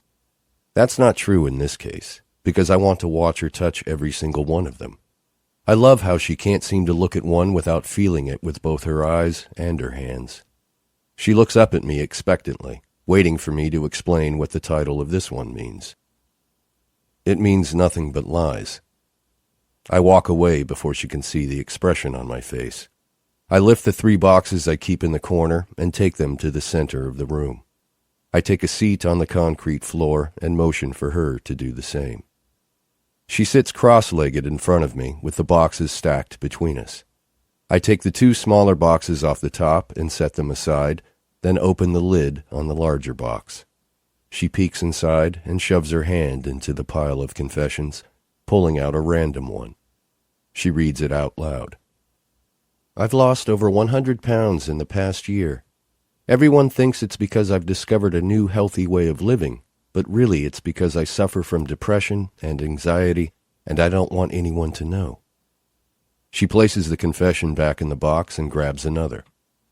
Will you ever use any of these for paintings? Is that why you keep them in here? I shake my head. This is where I keep the ones I've seen in one form or another before. People's secrets are a lot alike, surprisingly. She reads another. I hate animals. Sometimes when my husband brings home a new puppy for our children, I'll wait a few days and then drop it off miles from our house. Then I pretend it ran away. She frowns at that confession. Jesus, she says, picking up several more. How do you retain faith in humanity after reading these every day? Easy, I say. It actually makes me appreciate people more, knowing we all have this amazing ability to put on a front, especially to those closest to us. She stops reading the confession in her hands, and her eyes meet mine. You're amazed that people can lie so well? I shake my head. No, just relieved to know that everyone does it. Makes me feel like maybe my life isn't as fucked up as I thought it was. She regards me with a quiet smile and continues sifting through the box. I watch her. Some of the confessions make her laugh. Some make her frown. Some make her wish she'd never read them. What's the worst one you've ever received? I knew this was coming. I almost wish I had lied to her and said I throw a lot of them away, but instead I point to the smaller box. She leans forward and touches it, but she doesn't pull it toward her. What's in here? The confessions I never want to read again. She looks down at the box and slowly pulls the lid off of it. She grabs one of the confessions from the top. My father has been... Her voice grows weak, and she looks up at me with daunting sadness. I can see the gentle roll of her throat as she swallows, and then looks back down to the confession. My father has been having sex with me since I was 8 years old. I'm 33 now and married with children of my own, but I'm still too scared to say no to him. She doesn't place this confession back into the box. She crumples it up into a tight fist, and she throws the confession at the box like she's angry at it. She puts the lid back on it and shoves the box several feet away. I can see that she hates that box as much as I do. Here, I say, handing her the box she hasn't opened. Read a couple of these. You'll feel better. She hesitantly removes one of the confessions. Before she reads it, she straightens up and stretches her back, and then inhales a deep breath. Every time I go out to eat, I secretly pay for someone's meal. I can't afford it, but I do it because it makes me feel good to imagine what that moment must be like for them. To know a complete stranger just did something nice for them, with no expectations in return. She smiles, but she needs another good one. I sift through the box until I find the one printed on blue construction paper. Read this one. It's my favorite. Every night after my son falls asleep, I hide a brand new toy in his room. Every morning when he wakes up and finds it, I pretend not to know how it got there. Because Christmas should come every day, and I never want my son to stop believing in magic. She laughs and looks up at me appreciatively. That kid's going to be sad when he wakes up in his college dorm for the first time and doesn't have a new toy. She places it back in the box and continues sifting through them. Are any of these your own? No, I've never written one. She looks at me in shock. Never?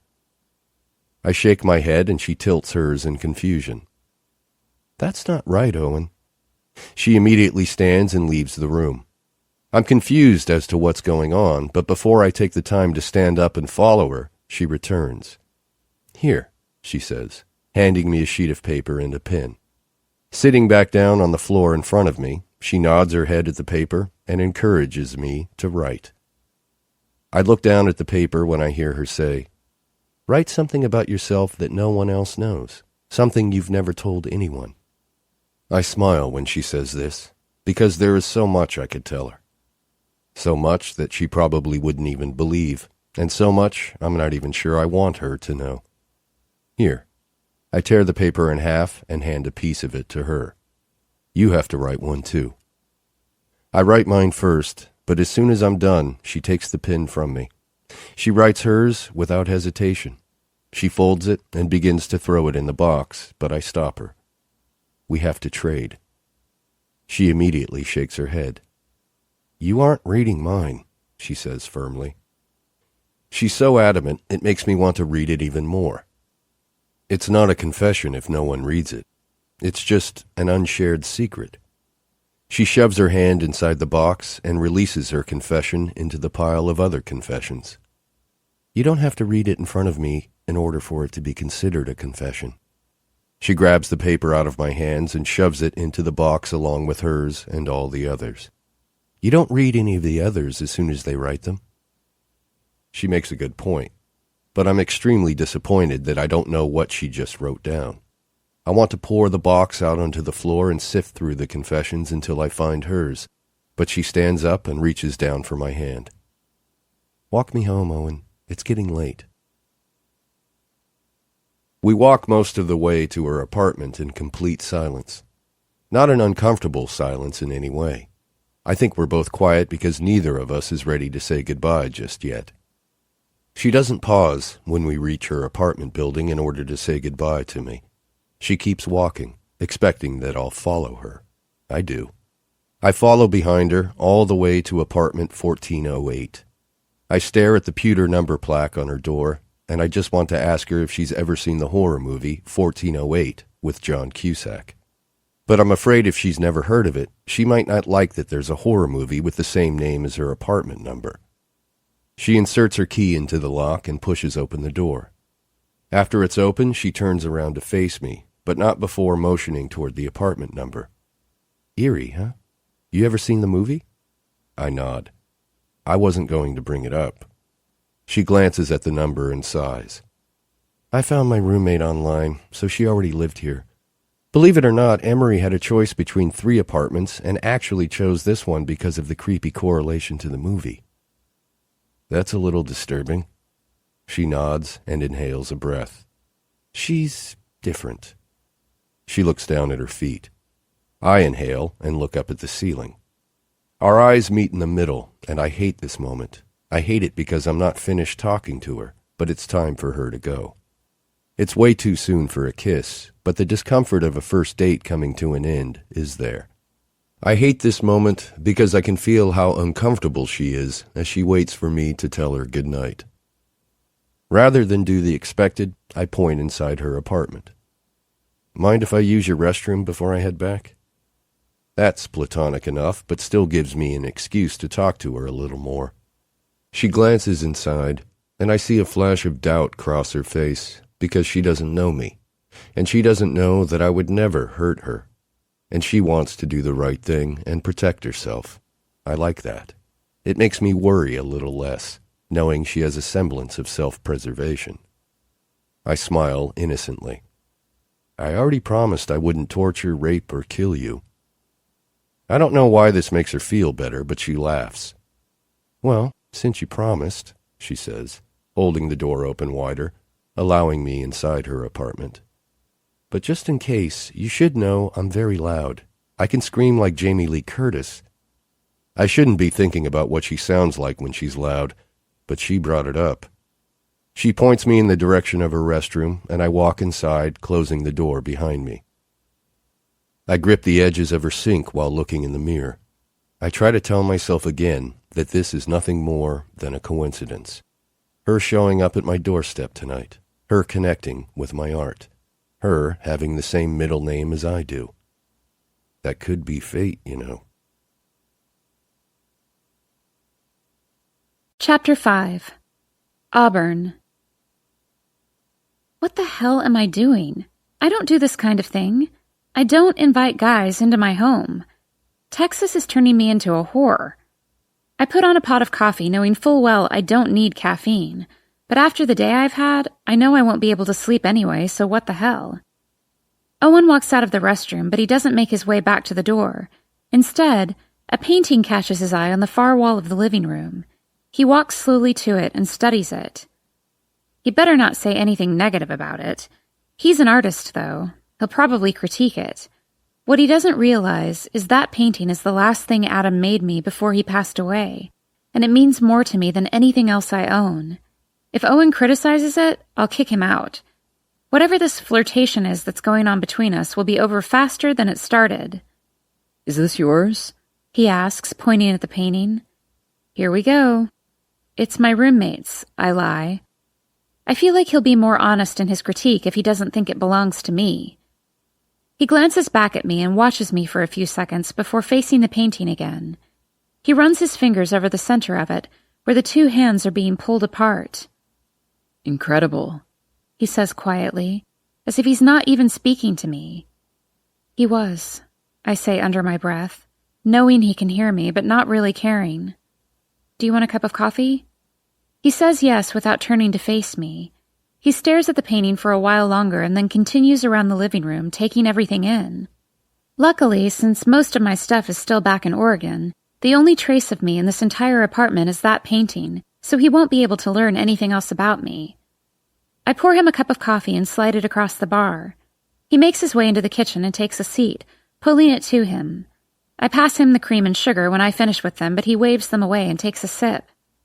I can't believe he's sitting here in my apartment. What shocks me even more is that I feel somewhat comfortable with it. He's probably the only guy since Adam that I've had the urge to flirt with. Not that I haven't dated at all since then. I've been on a few dates. Well, 2. And only one of those ended with a kiss. You said you met your roommate online? He asks. How did that happen? He just seems to want to cut right to the core with his heavy questions, so I'm relieved he's finally given me a light one. I applied for a job online when I decided to move here from Portland. She spoke with me over the phone, and by the end of the conversation, she'd invited me to move in with her and share the lease. He smiles. Must have been a great first impression. It wasn't that, I say. She just needed someone to split her rent or she would have been evicted. He laughs. Talk about perfect timing. You can say that again. Talk about perfect timing, he says again with a grin. I laugh at him. He's not what I initially expected when I first walked into his studio. I assumed artists were quiet, brooding, and emotional creatures. Owen actually seems very put together. He's definitely mature for his age, considering he runs a successful business, but he's also very down-to-earth and fun. His life seems to have a good balance, and that's probably the thing I find most attractive about him. And yet, a conflicted feeling consumes me because I can see where this is headed, and for a typical girl in her 20s, this would be exciting and fun, something you would be texting your best friend about. Hey, I met this really attractive, successful guy, and he actually seems normal. But my situation is anything but typical, which explains the mound of hesitation that keeps growing alongside my nervousness and anticipation. I find myself curious about him, and every now and then, I catch myself staring at his lips or his neck or those hands, which seem capable of doing a hell of a lot of magnificent things, aside from just painting. But the hesitation I'm feeling is due in large part to me and my inexperience, because I'm not sure I'd know what to do with my hands if it came down to it. I try to remind myself of scenes in movies or books where the guy and girl are attracted to each other, and how they go from that initial moment of attraction to the point of acting on it. It's been so long since I was with Adam, I forget what comes next. Of course, I'm not sleeping with him tonight, but it's been so damn long since I've even felt comfortable enough to consider someone worthy of kissing. I just don't want my inexperience to reveal itself, which I'm sure it already has. This lack of confidence is really getting in the way of my thoughts, and apparently our conversation, because I'm not speaking and he's just staring. And I like it. I like it when he stares at me because it's been a long time since I felt beautiful in someone else's eyes. And right now, he's watching me so closely and with such a satisfied, heated look in his eyes. I would be fine if we spent the rest of the night just doing this and not speaking at all. I want to paint you, he says, breaking the silence. His voice is full of all the confidence I lack. Apparently, my heart is worried I forgot it existed because it's giving me a loud and fast reminder of its presence in my chest. I do my best to swallow without his noticing. You want to paint me? I ask in an embarrassingly weak voice. He nods slowly. Yes. I smile and try to play off the fact that his words just became the most erotic thing a guy has ever said to me. I release a breath to try to calm myself down. Would it be, with clothes on? Because I'm not posing nude. I expect him to smile or laugh at this comment, but he doesn't. He stands up slowly and brings his cup of coffee back to his mouth. I like how he drinks his coffee. Like his coffee is so important, it deserves all of his attention. When he's finished, he sets it on the bar and gives me his focus, fixing me with a pointed stare. You don't even have to be there when I paint you. I just want to paint you. I don't know why he's standing now, but it makes me nervous. The fact that he's standing means either he's about to leave or he's about to make a move, neither of which I'm ready for quite yet.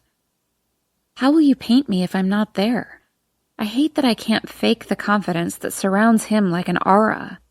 He confirms my fear that he's about to make a move because he slowly works his way around the bar toward me. I'm eyeing him the entire time until my back is against the counter and he's standing directly in front of me. He lifts his right hand and, yes, I know you're in there, heart. His fingers brush lightly beneath my chin, slowly tilting my face upward. I gasp. His eyes fall to my mouth before scanning slowly over my features, lingering on each one, giving every part of me from the neck up his complete and total focus. I watch his eyes as they move from my jaw to my cheekbones to my forehead, back to my eyes again. I'll paint you from memory, he says as he releases my face. He takes 2 steps back until he meets the counter behind him. I don't realize how heavily I'm breathing until I see his gaze fall to my chest for a brief second. But I honestly don't have time to worry about whether or not my reaction is obvious to him, because all I can focus on right now is how to get oxygen back into my lungs and a voice back into my throat. I inhale a shaky breath and realize it isn't coffee I need right now. It's water. Ice water. I walk toward him and open a cabinet and proceed to pour myself a glass of water. He props his hands on the counter behind him and crosses one foot over the other, grinning at me the entire time I down half the glass. The sound the glass makes when I set it on the counter is a little loud and dramatic, and it makes him laugh. I wipe my mouth and curse myself for being so obvious. His laugh is cut short when his cell phone rings. He quickly stands and pulls it out of his pocket. He glances at the screen, silences his phone, and slides it back into his pocket. His eyes move around the living room once more before they land on me again. I should probably go. Wow. This went well. I nod and take his cup when he slides it toward me. I turn around and begin washing it. Well, thanks for the job, I say, and for walking me home. I don't turn around to watch him leave. I feel like my obvious inexperience just killed the entire vibe we had going. And I'm not upset with myself for that. I'm upset with him. I'm upset that he would be turned off by the fact that I'm not being forward or throwing myself at him. I'm upset that he gets one phone call, more than likely from Hannah, and he immediately uses it as his opportunity to hightail it out of here. This is exactly why I never do things like this. It wasn't a girl. His voice startles me, and I immediately spin around to find him standing right behind me. I start to respond, but I don't know what to say, so I just clamp my mouth shut. I feel stupid for getting so angry just now, even though he has no idea what was going through my head. He takes a step closer, and I press myself against the counter behind me, leaving the 2 feet of space between us that I need in order to remain coherent. I don't want you to think I'm leaving because another girl just called me, he says, explaining his remark in more detail.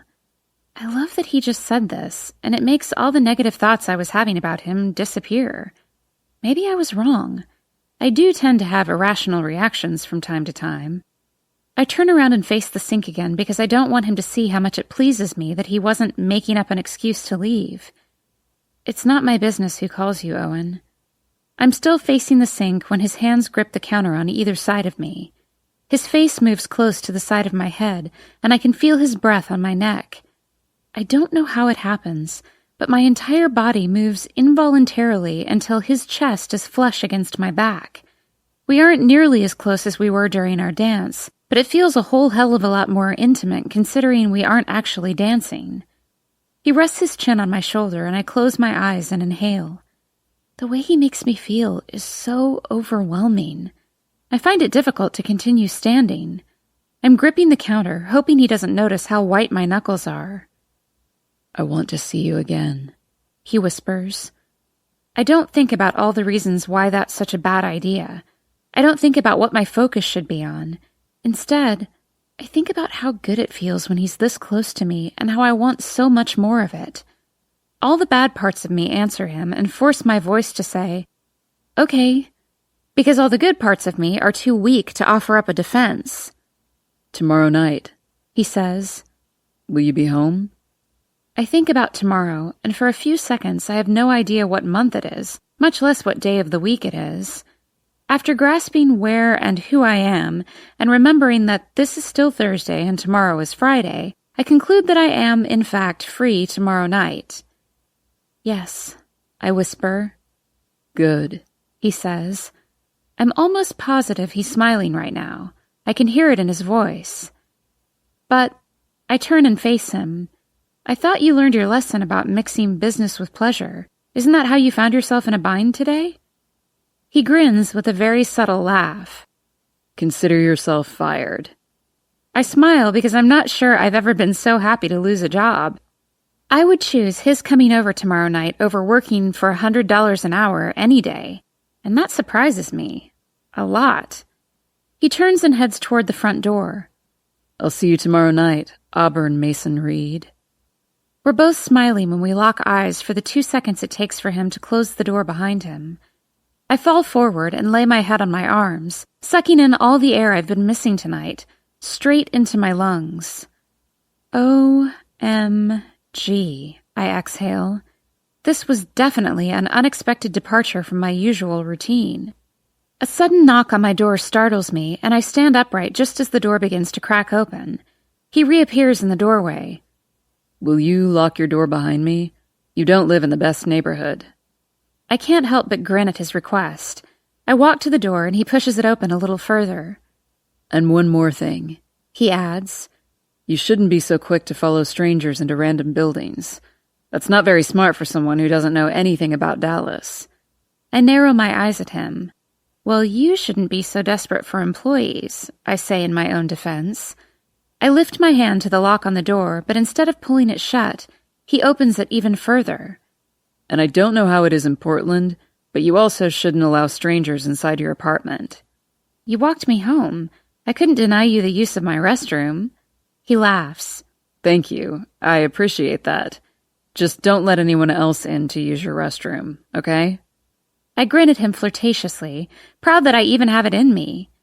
We haven't even been on a date yet, and you're already trying to dictate who can and can't use my restroom? He shoots me the same grin in return.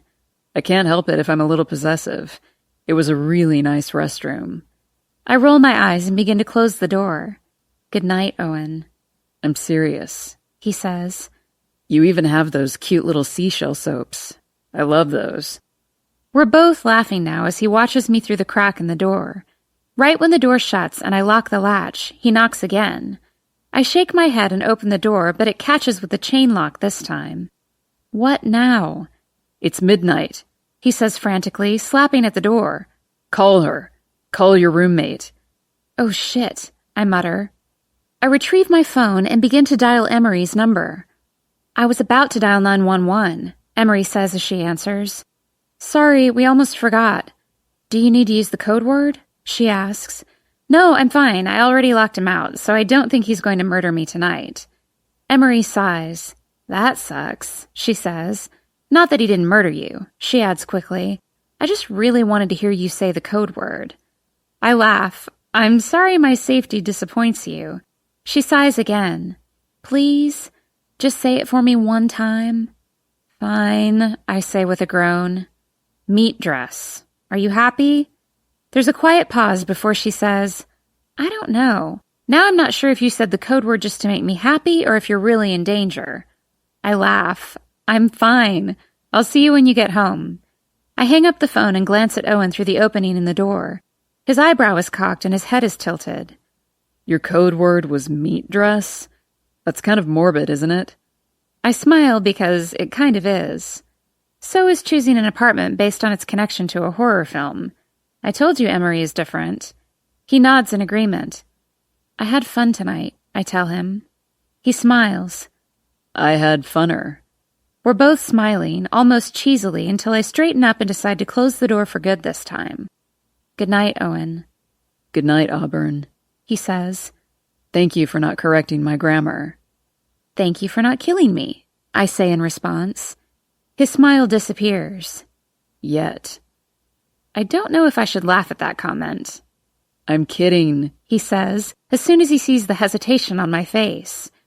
My jokes always fail when I'm trying to impress a girl. Don't worry, I say to reassure him. I was kind of impressed as soon as I walked into your studio tonight. He smiles appreciatively and slips his hand through the opening in the door before I can shut it again. Wait, he says, wiggling his fingers. Give me your hand. Why? So you can lecture me about how I shouldn't touch strangers' hands through locked doors? He dismisses my question with a shake of his head. We're far from being strangers, Auburn. Give me your hand. I tentatively bring my fingers up and barely touch them to his. I'm not sure what he's doing. His eyes drop to our fingers, and he leans his head against the doorframe. I do the same, and we both watch our hands as he slides his fingers between mine. We're on two separate sides of a locked door, so I have no idea how simply touching his hand can make me have to lean against the wall for support, but that's exactly what I'm doing. Chills run up my arms, and I close my eyes. His fingers brush delicately over my palm and trace their way around my hand. My breaths are shaky, and my hand is growing even shakier. I have to stop myself from unlocking the door so I can pull him inside and beg him to do to the rest of me what he's doing to my hand. You feel that? He whispers. I nod because I know he's looking right at me. I can feel his stare. He doesn't speak again, and his hand eventually stills against mine, so I slowly open my eyes.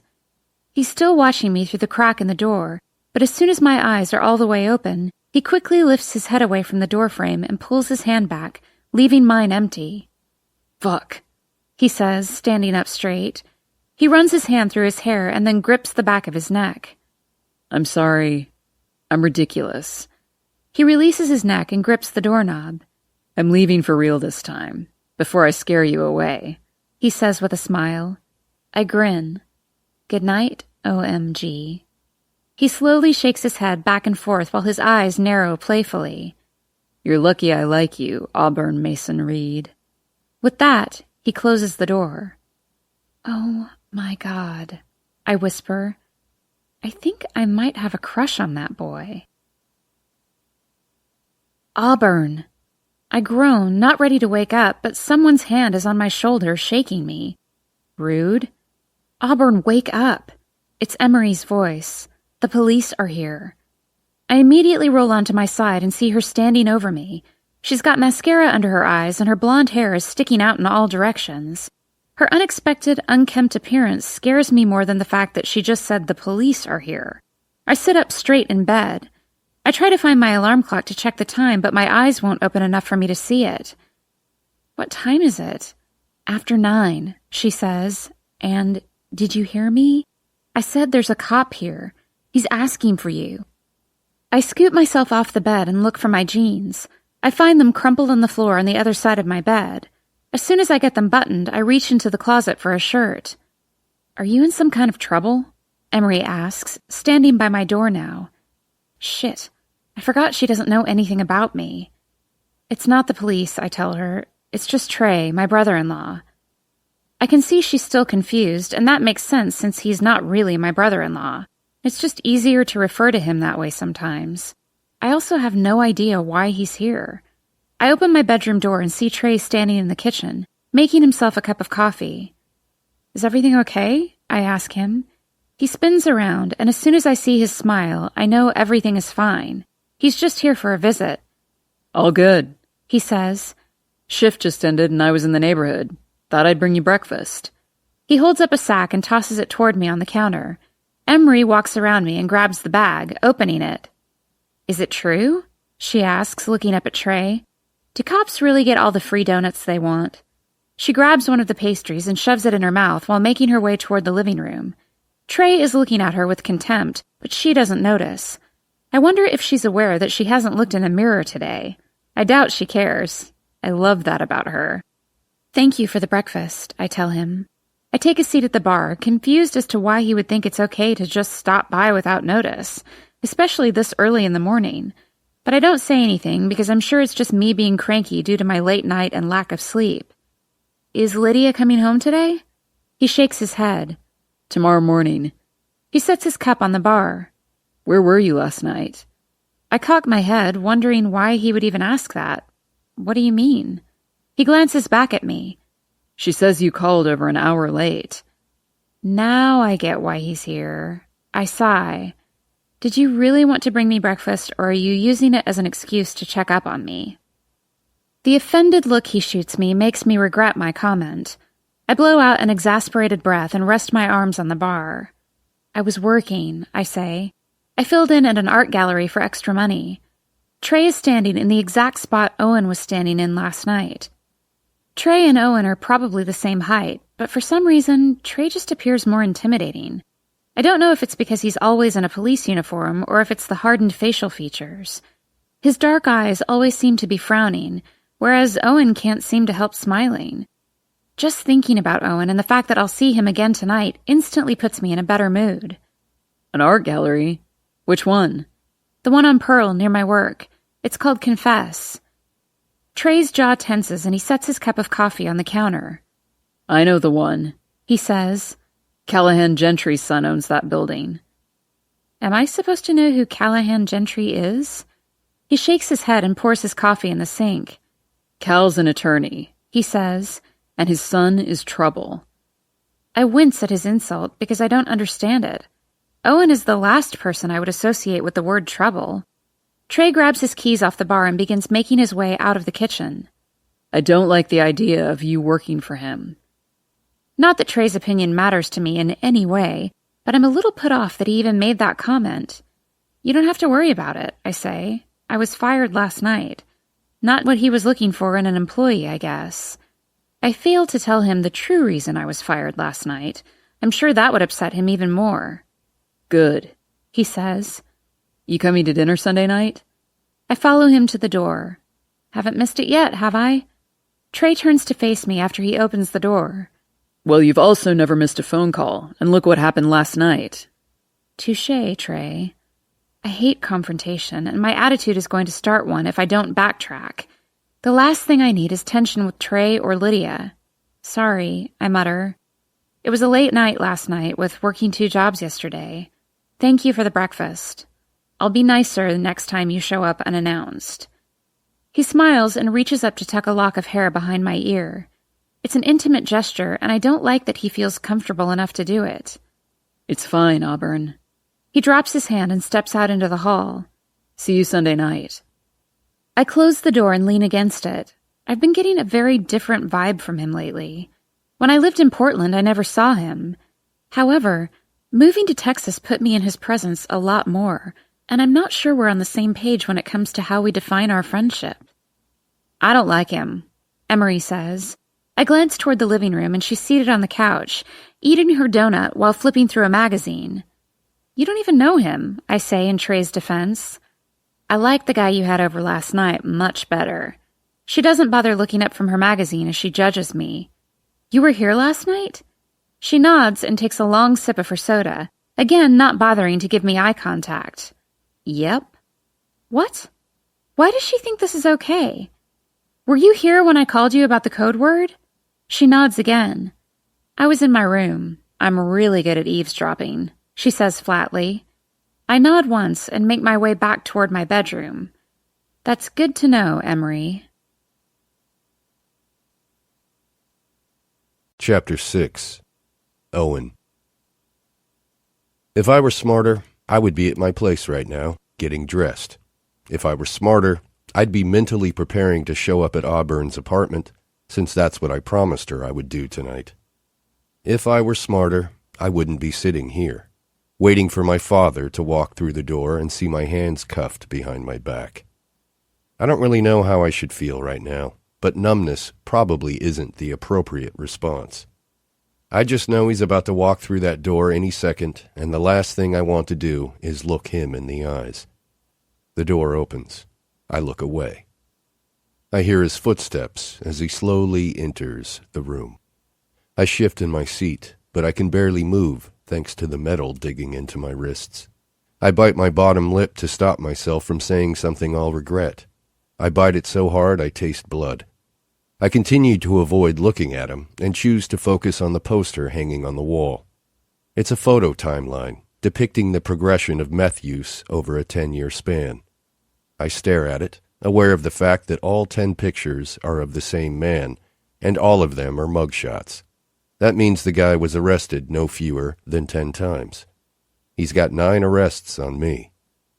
My father sighs from where he's seated, directly across from me. He sighs so heavily, his breath reaches me from across the table. I scoot back a few inches.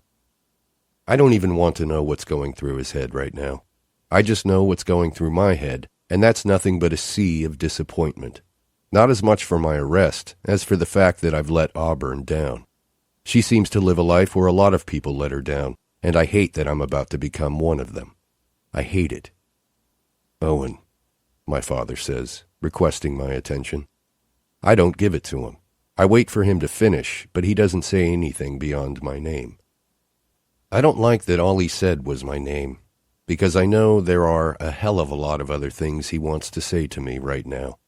There are certainly a lot of things I want to say to him, but Callahan Gentry and his son are not the best communicators. Not since the night Owen Gentry became Callahan Gentry's only son. That's probably the only day out of my entire life I wouldn't trade this one for. That day is the reason why I continue to do the shit I do. That day is the reason I'm sitting here, about to have to talk to my father about my options. Sometimes I wonder if Carrie can still see us. I wonder what he would think of what's become of us. I look away from the meth poster and stare at my father. We've perfected the art of silence over the past few years. Do you think Carrie can see us right now? My father's face remains expressionless. The only thing I see in his eyes is disappointment. And I don't know if it's disappointment because he failed at being a father, or if it's disappointment that I'm in this situation, or if it's disappointment that I just brought up Carrie. I never bring up my brother. My father never brings up my brother. I don't know why I'm doing it now.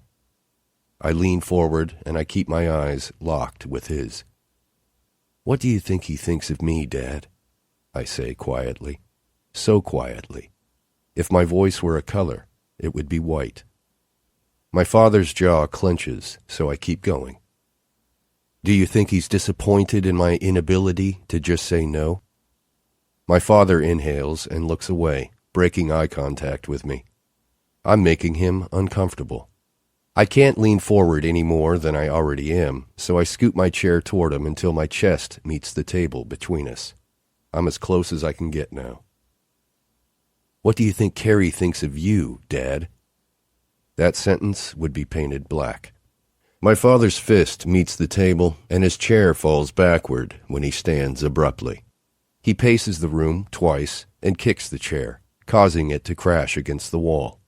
He continues to pace from one end of the small room to the other, which is only about 7 feet or so. He's so pissed, I feel bad that we're in such a tiny room. The man needs space to release all of his aggression. They should take these types of situations into consideration when they arrest people and stick them in tiny square rooms to meet with their lawyers. Because you never know when a lawyer is also a father, and that father needs space to fit all his anger. He takes several deep breaths, in and out, just like he used to teach Carrie and me to do when we were younger. Being brothers, we used to fight a lot. No more so than other brothers, but back then, when Callahan Gentry was a father, he would do everything he could to teach us how to deal with our anger internally, rather than physically. Only you can control your reactions, he would say to us. No one else. You control your anger and you control your happiness. Get it under control, boys. I wonder if I should repeat those words to him right now. Get it under control, Dad. Probably not. He doesn't want me to interrupt him as he silently attempts to convince himself that I didn't mean what I said. He tries to tell himself that I only said it because I'm under a lot of stress. Callahan Gentry is good at lying to himself. If I had to paint him right now, I would paint him every shade of blue I could find. He calmly places his palms flat on the table between us. He stares down at his hands and fails to make eye contact with me. He inhales one long, slow breath and then releases it even slower. I'm posting your bail as soon as I can. I want him to think I'm indifferent. I'm not indifferent, though. I don't want to be here, but there's nothing I can do about it. Not like I have anywhere else to be, I say to him. I mean, I don't, do I? I'd already be late if I were to even show up, plus there's no way I could show up now and tell Auburn where I've been, or why. Besides, I was more or less warned to stay away from her last night, so there's also that. So yeah, who needs bail? Not me. Not like I have anywhere else to be, I repeat. My father's eyes meet mine, and it's the first time I notice the tears. With those tears comes hope. Hope that he's reached his breaking point. Hope that this was the last straw. Hope that he'll finally say, "How can I help you, Owen? How can I make this better for you?" None of those things happen, though, and my hope disappears right along with the tears in his eyes. He turns and walks to the door. We'll talk tonight, at the house. And he's gone. "What in the hell happened to you?" Harrison asks. "You look like shit." I take a seat at the bar. I haven't slept in over 24 hours. As soon as my bail cleared a few hours ago, I went straight to my studio. I didn't even bother going to my father's house to discuss this situation because I need a little more time before I can face him. It's almost midnight now, so I know Auburn is probably asleep or too pissed off to sleep because I never showed up tonight like I promised I would. It's probably for the best, though. I need to get my life straightened out enough for her to want to be a part of it. I was arrested last night. Harrison immediately stops pouring the glass of beer he was about to hand me. He squares up and faces me full on. "I'm sorry. Did you just say arrested?" I nod and reach across the bar, taking the half-full beer from him. "I hope you're about to elaborate," he says, watching me take a long drink. I set the glass down on the bar and wipe my mouth. Arrested for possession. Harrison's expression becomes a mixture of anger and nervousness. "Wait a second," he says. He leans in and lowers his voice to a whisper. "You didn't tell them I'm offended he would even ask that, so I cut him off before he even finishes the question. "Of course not," I say. I refuse to say anything about where the pills came from. Unfortunately, that won't help my situation when I show up for court. "Apparently they cut you slack when you rat people out." I laugh and shake my head. That's fucked up, huh? We teach kids that tattling is wrong, but as adults, we're rewarded for it. Harrison doesn't respond. I can see all the words he wants to say. He's just doing his best to keep them in. "Harrison," I say, leaning forward. "It's fine. It'll be fine. It's my first offense, so I doubt I'll get much." He shakes his head. "It's not fine, Owen. I've been telling you to stop this shit for over a year now. I knew it would catch up with you, and I hate being the one to say I told you so, but I fucking told you so about 1,000,000 goddamn times." I exhale. I'm too tired to listen to this right now. I stand up and set a $10 bill on the bar, and I turn around and leave. He's right, though. He told me so. And he's not the only one, because I've been telling myself this would catch up to me for a hell of a lot longer than Harrison has. Chapter 7. Auburn. "Do you want a refill?" I smile and say sure to the waitress, even though I know I don't need a refill. I should just leave, but there's still a small part of me that hopes Lydia will show up. Surely she didn't forget. I debate whether or not to text her again. She's over an hour late, and I'm sitting here, pathetically waiting, hoping I don't get stood up. Not that she's the first person to stand me up. That award goes to Owen Mason Gentry. I should have known. I should have been prepared for it. That entire night with him seemed too good to be true, and the fact that I haven't heard from him after 3 solid weeks only proves that my decision to forego guys was a smart one. It still stings, though.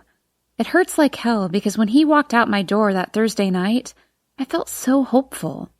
Not just about meeting him, but because it made me think Texas wouldn't be all that bad. I thought maybe for once things were going to go my way and karma was going to cut me some slack. As much as it hurt to realize he was full of shit, being stood up by Lydia hurts a little bit more than being stood up by Owen, because at least Owen didn't stand me up on my birthday. How could she forget? I won't cry. I won't do it. I've shed enough tears over that woman, and she's not causing any more. The waitress is back at the table, refilling my drink, my non-alcoholic drink. I'm drinking a pathetic soda, sitting alone in a restaurant, being stood up for the second time this month, and it's my 21st birthday. I'll take the bill, I say, defeated. The waitress gives me a look of pity as she lays the bill on the table. I pay it and leave. I hate that I still have to walk past his studio on my way home from work. Or in this case, on my way home from being stood up. Sometimes the light is on in his apartment upstairs and I get the urge to set the place on fire. Not really. That's a little bit harsh. I wouldn't burn his beautiful art. Just him. When I reach his building, I stop and stare at it. Maybe it's worth walking an extra block or two from now on, just so I'll never have to pass it again. Before I reroute myself, maybe I should leave a confession. I've been wanting to leave one for 3 weeks, and tonight, everything has lined up perfectly for me to finally be pissed enough to do so. I walk to the front door of his building and stare at the slot while I reach inside my purse and pull out a pen. I don't have any paper, so I dig around until I find the receipt from the fantastic birthday dinner I just shared with myself. I flip it over and press the receipt to the window and begin my confession.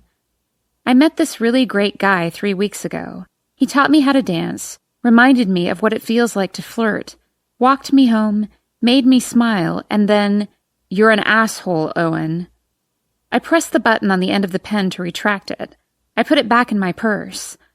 Oddly enough, getting that out on paper actually made me feel a little better. I begin to fold the receipt, but flatten it back out and retrieve my pen in order to add another sentence. P.S. Your initials are so stupid. Much better. I slip the confession through the slot before I give myself enough time to think it through. I take a few steps away from the building and bid it farewell. I turn toward my apartment and my phone sounds off. I pull it out and open my text. Lydia. Sorry, I got sidetracked and it's been such a crazy day. I hope you didn't wait long. Heading back to Pasadena in the morning, but you'll be at dinner Sunday, right? I read the text and all I can think is, bitch, bitch, bitch, bitch. I'm so immature, but come on. She couldn't even tell me happy birthday? God, my heart hurts. I begin to put the phone back into my pocket when it sounds off again. Maybe she remembered it was my birthday. At least she'll feel a little guilty about it. Maybe I shouldn't have called her a bitch. Lydia, next time, remind me before I'm supposed to be there. You know I have my hands full.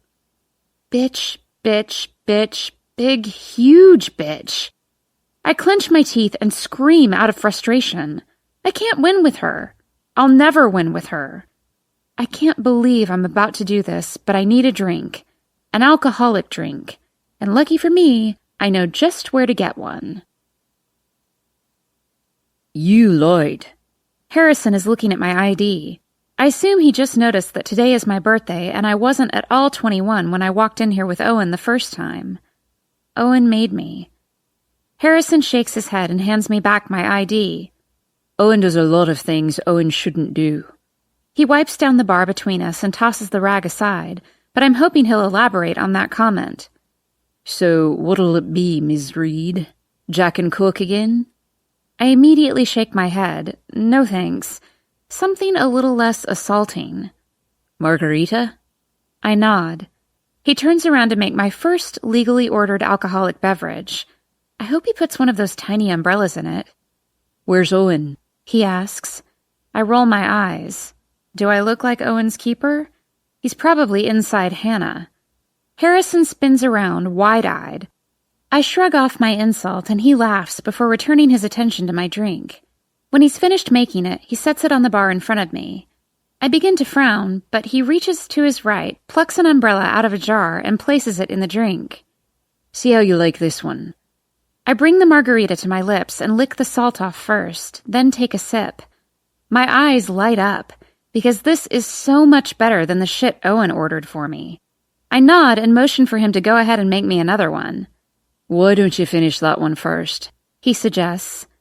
Another one, I say, wiping my mouth. It's my birthday, and I'm a responsible adult who wants 2 drinks. His shoulders rise with his intake of breath, and he shakes his head, but he does what I ask, which is a good thing, because as soon as he finishes making my second one, I'm ordering a third one. Because I can. Because it's my birthday, and I'm all alone, and Portland is way on top of the country, and I'm way down here, all the way at the bottom, and Owen Mason Gentry is a huge asshole. And Lydia is a bitch. Chapter 8. Owen. There's someone here who belongs to you.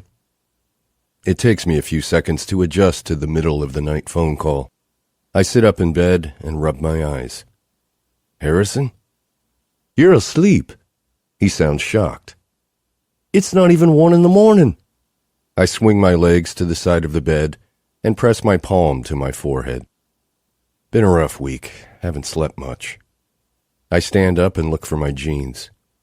Why are you calling? There's a pause, and I hear a clatter come from his end of the line. No, you can't touch that. Sit down. I pull the phone away from my ear to salvage my eardrum. Owen, you better get your ass over here. I close in 15 minutes and she doesn't take last call well. What are you talking about? Who are you talking about? And then it hits me. Auburn. Shit. I'll be right there. Harrison hangs up without saying goodbye, and I'm pulling a t-shirt over my head as I make my way downstairs. Why are you there, Auburn? And why are you there alone? I make it to the front door and kick a few of the confessions that have piled in front of it out of the way. I average about 10 most weekdays, but the downtown traffic triples the number on Saturdays. I usually throw them all in a pile until I'm ready to begin a new painting before I read them. But one of the confessions on the floor catches my eye. I notice it because it has my name on it, so I pick it up. I met this really great guy 3 weeks ago. He taught me how to dance, reminded me of what it feels like to flirt, walked me home, made me smile, and then, "You're an asshole, Owen." P.S. Your initials are so stupid. The confessions are supposed to be anonymous, Auburn. This isn't anonymous. As much as I want to laugh, her confession also reminds me of how much I let her down and how I'm probably the last person she wants to see come rescue her from a bar. I walk across the street anyway and open the door, immediately searching for her. Harrison notices me approaching and nods his head toward the restroom. She's hiding from you. I grip the back of my neck and look in the direction of the restrooms. What's she doing here? Harrison lifts his shoulders in a shrug. Celebrating her birthday, I guess. You've got to be kidding me. Could I feel any more like shit? It's her birthday. I begin making my way toward the bathroom. Why didn't you call me sooner? She made me swear I wouldn't. I knock on the restroom door but get no response. I slowly push it open and immediately see her feet protruding from the last stall. Shit, Auburn. I rush to where she is, but stop just as fast when I see she isn't passed out. In fact, she's wide awake. She looks a little too comfortable for someone sprawled out in a bar bathroom. She's resting her head against the wall of the stall, looking up at me. I'm not surprised by the anger in her eyes. I probably wouldn't want to speak to me right now either. In fact, I'm not even going to make her speak to me. I'll just take a seat right here on the floor with her. She watches me as I walk into the stall and take a seat directly in front of her. I pull my knees up and wrap my arms around them, and then lean my head back against the stall. She doesn't look away from me. She doesn't speak. She doesn't smile. She just inhales a slow breath and gives her head the slightest disappointed shake. You look like shit, Owen. I smile, because she doesn't sound as drunk as I thought she might be. But she's probably right. I haven't looked in a mirror in over 3 days. That happens when I get caught up in my work. I haven't shaved, so I more than likely have a good case of stubble going on. She doesn't look like shit, though, and I should probably say that out loud. She looks sad and a little bit drunk, but for a girl sprawled out on a bathroom floor, she looks pretty damn hot. I know I should apologize to her for what I did.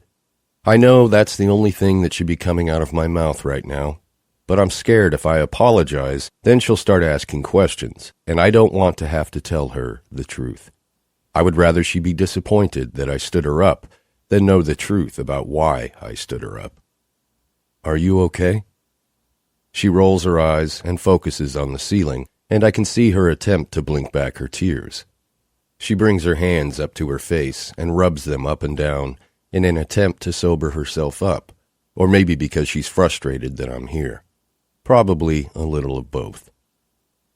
I got stood up tonight. She continues to stare up at the ceiling. I'm not sure how to feel about this confession of hers, because my first reaction is jealousy, and I know that isn't fair. I just don't like the thought of her being so upset over someone who isn't me, when really it's none of my business. You get stood up by a guy so you spend the rest of the night drinking in a bar? That doesn't sound like you. Her chin immediately drops to her chest, and she looks up at me through her lashes. I didn't get stood up by a guy, Owen. That's very presumptuous of you. And for your information, I happen to like drinking. I just didn't like your drink. I shouldn't be focusing on that one word in her sentence, but... You got stood up by a girl? I have nothing against lesbians, but please don't be one. That's not how I envision this ending between us. Not by a girl either, she says. I got stood up by a bitch. A big, mean, selfish bitch. Her words make me smile, even though I don't mean for them to. There's nothing about her situation worth smiling over. But the way her nose crinkled up while she insulted whoever stood her up was really cute. I straighten my legs out, placing them on the outsides of her legs. She looks as defeated as I feel. What a pair we make. I want so badly to tell her the truth, but I also know that the truth won't make things any better between us than they are now. The truth makes less sense than the lie, and I don't even know which one I should go with anymore. The only thing I do know is that whether she's mad or happy or sad or excited, she has this calming energy that radiates from her. Every day of my life, it feels as if I'm fighting my way up an escalator that only goes down. And no matter how fast or how hard I run to try to reach the top, I stay in the same place, sprinting, getting nowhere. But when I'm with her, it doesn't feel like I'm on that escalator. It feels as if I'm on a moving walkway, and I'm effortlessly just carried along. Like I can finally relax and take a breath and not feel the constant pressure to sprint in order to prevent hitting rock bottom. Her presence calms me, relaxes me, makes me feel as though maybe things aren't as hard as they appear to be when she isn't around. So no matter how pathetic we may seem right now, sitting on the floor of the women's restroom, there isn't anywhere else I would rather be at this moment. OMG, she says, leaning forward to pull at my hair. Her entire face contorts into a frown, and I can't understand how my hair is displeasing her so much right now. We need to fix this shit, she mutters. She puts one hand on the wall and one on my shoulder, and she pushes herself up. When she's standing, she reaches for my hand. Come on, Owen. I'm gonna fix your shit. I don't know that she's sober enough to fix anything, really. But that's okay, because I'm still on my moving walkway, so I'll effortlessly follow her anywhere she wants to go. Let's wash our hands, Owen. The floor is gross. She walks to the sink and squirts soap on my palm.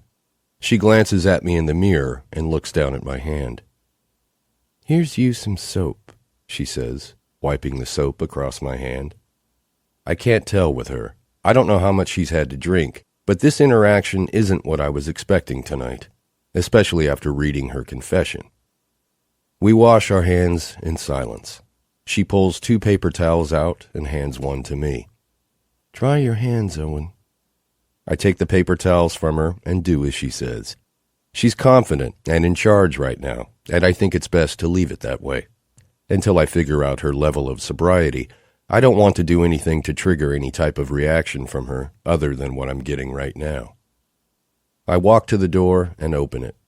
She steps away from the sink, and I watch her stumble slightly, but she catches herself on the wall. She immediately looks down at her shoes and glares at them. "Fucking heels," she mumbles. Only she isn't wearing heels. She's wearing black flats, but she blames them anyway.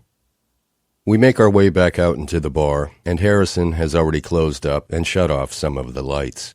He raises a brow as we pass by him. "Harrison?" she says to him, pointing a finger in his direction.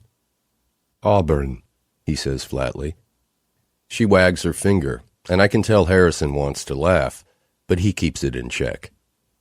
"You put those wonderful drinks on my tab, okay?" He shakes his head. "We close out all the tabs at the end of the night."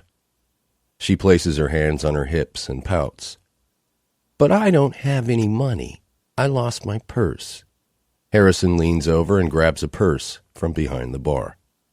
"You didn't lose it." He shoves it across the bar, and she stares at the purse like she's upset she didn't lose it.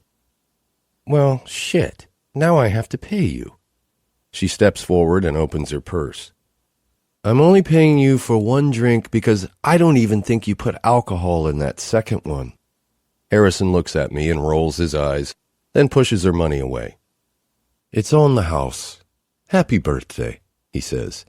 "And for the record, you had 3 drinks, all with alcohol." She throws her purse over her shoulder. "Thank you. You're the only person in the entire state of Texas to tell me happy birthday today."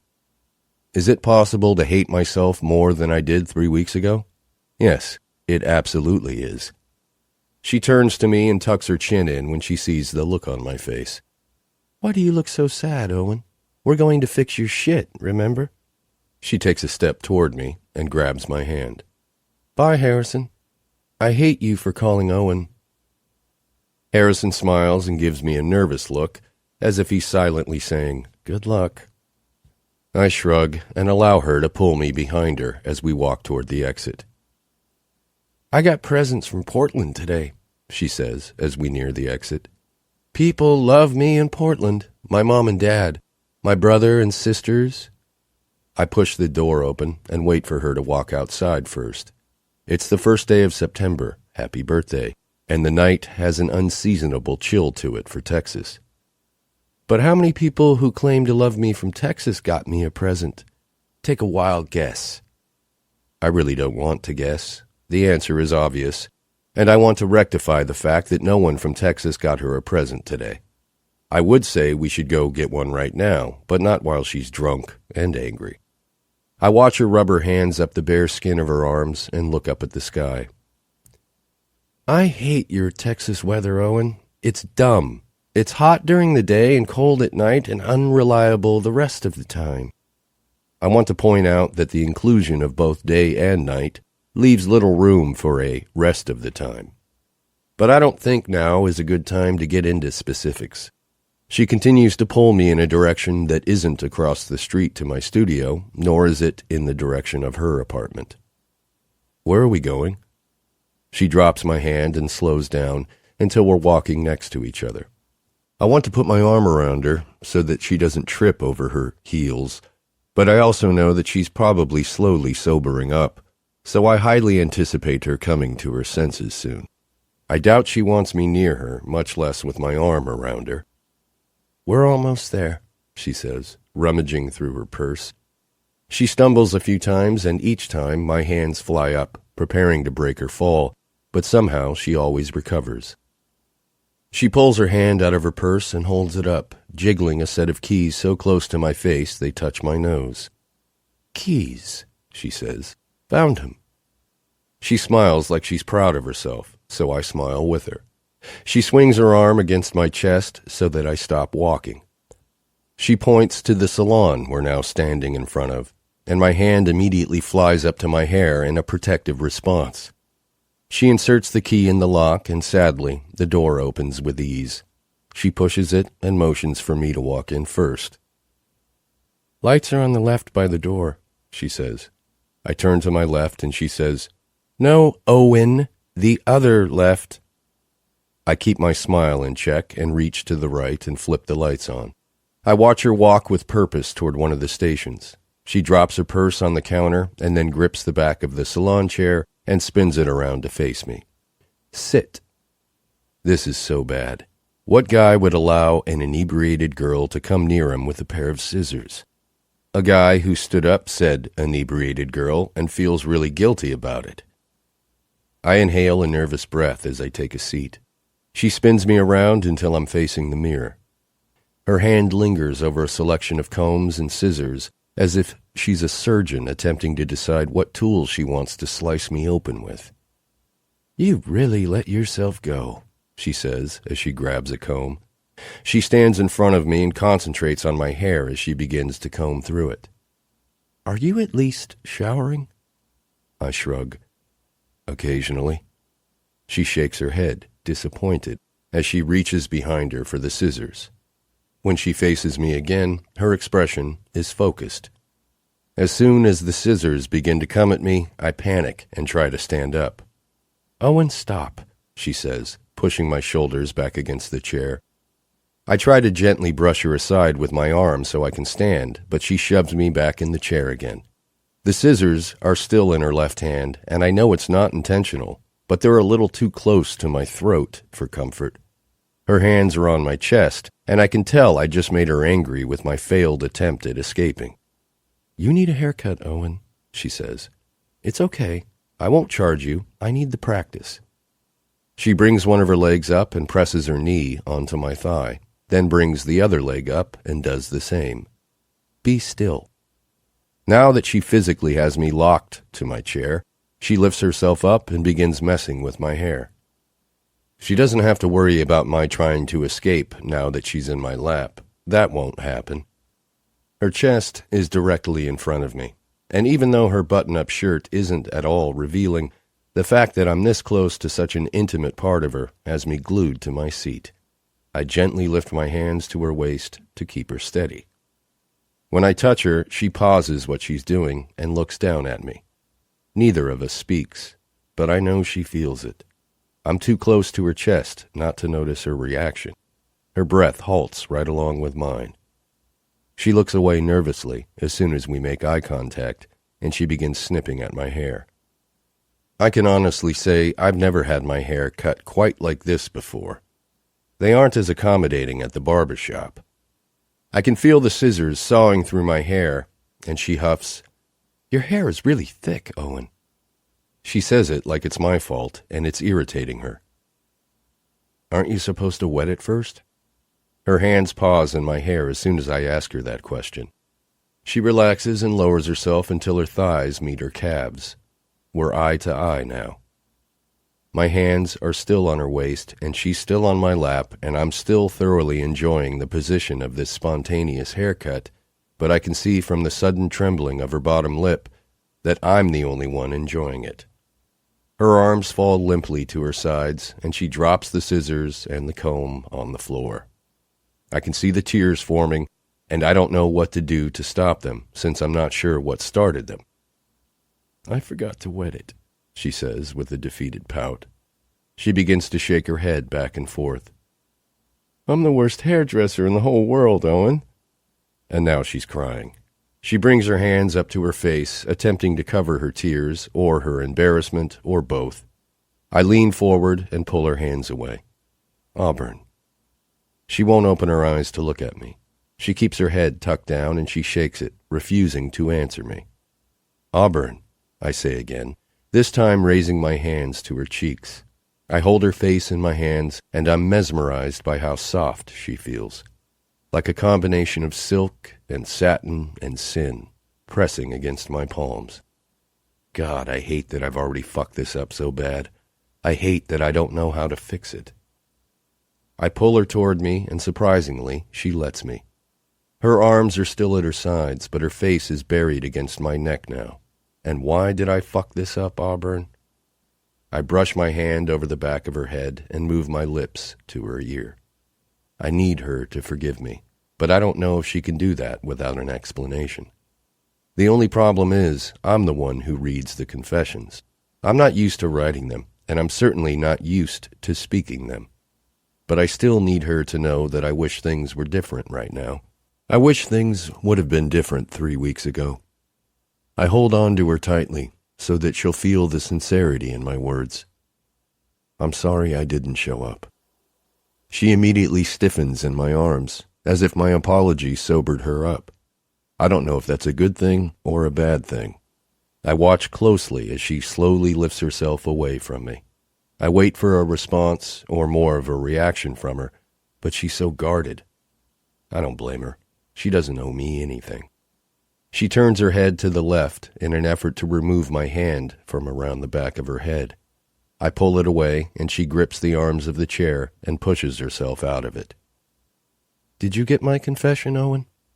Her voice is firm, void of the tears that were consuming her a few moments ago.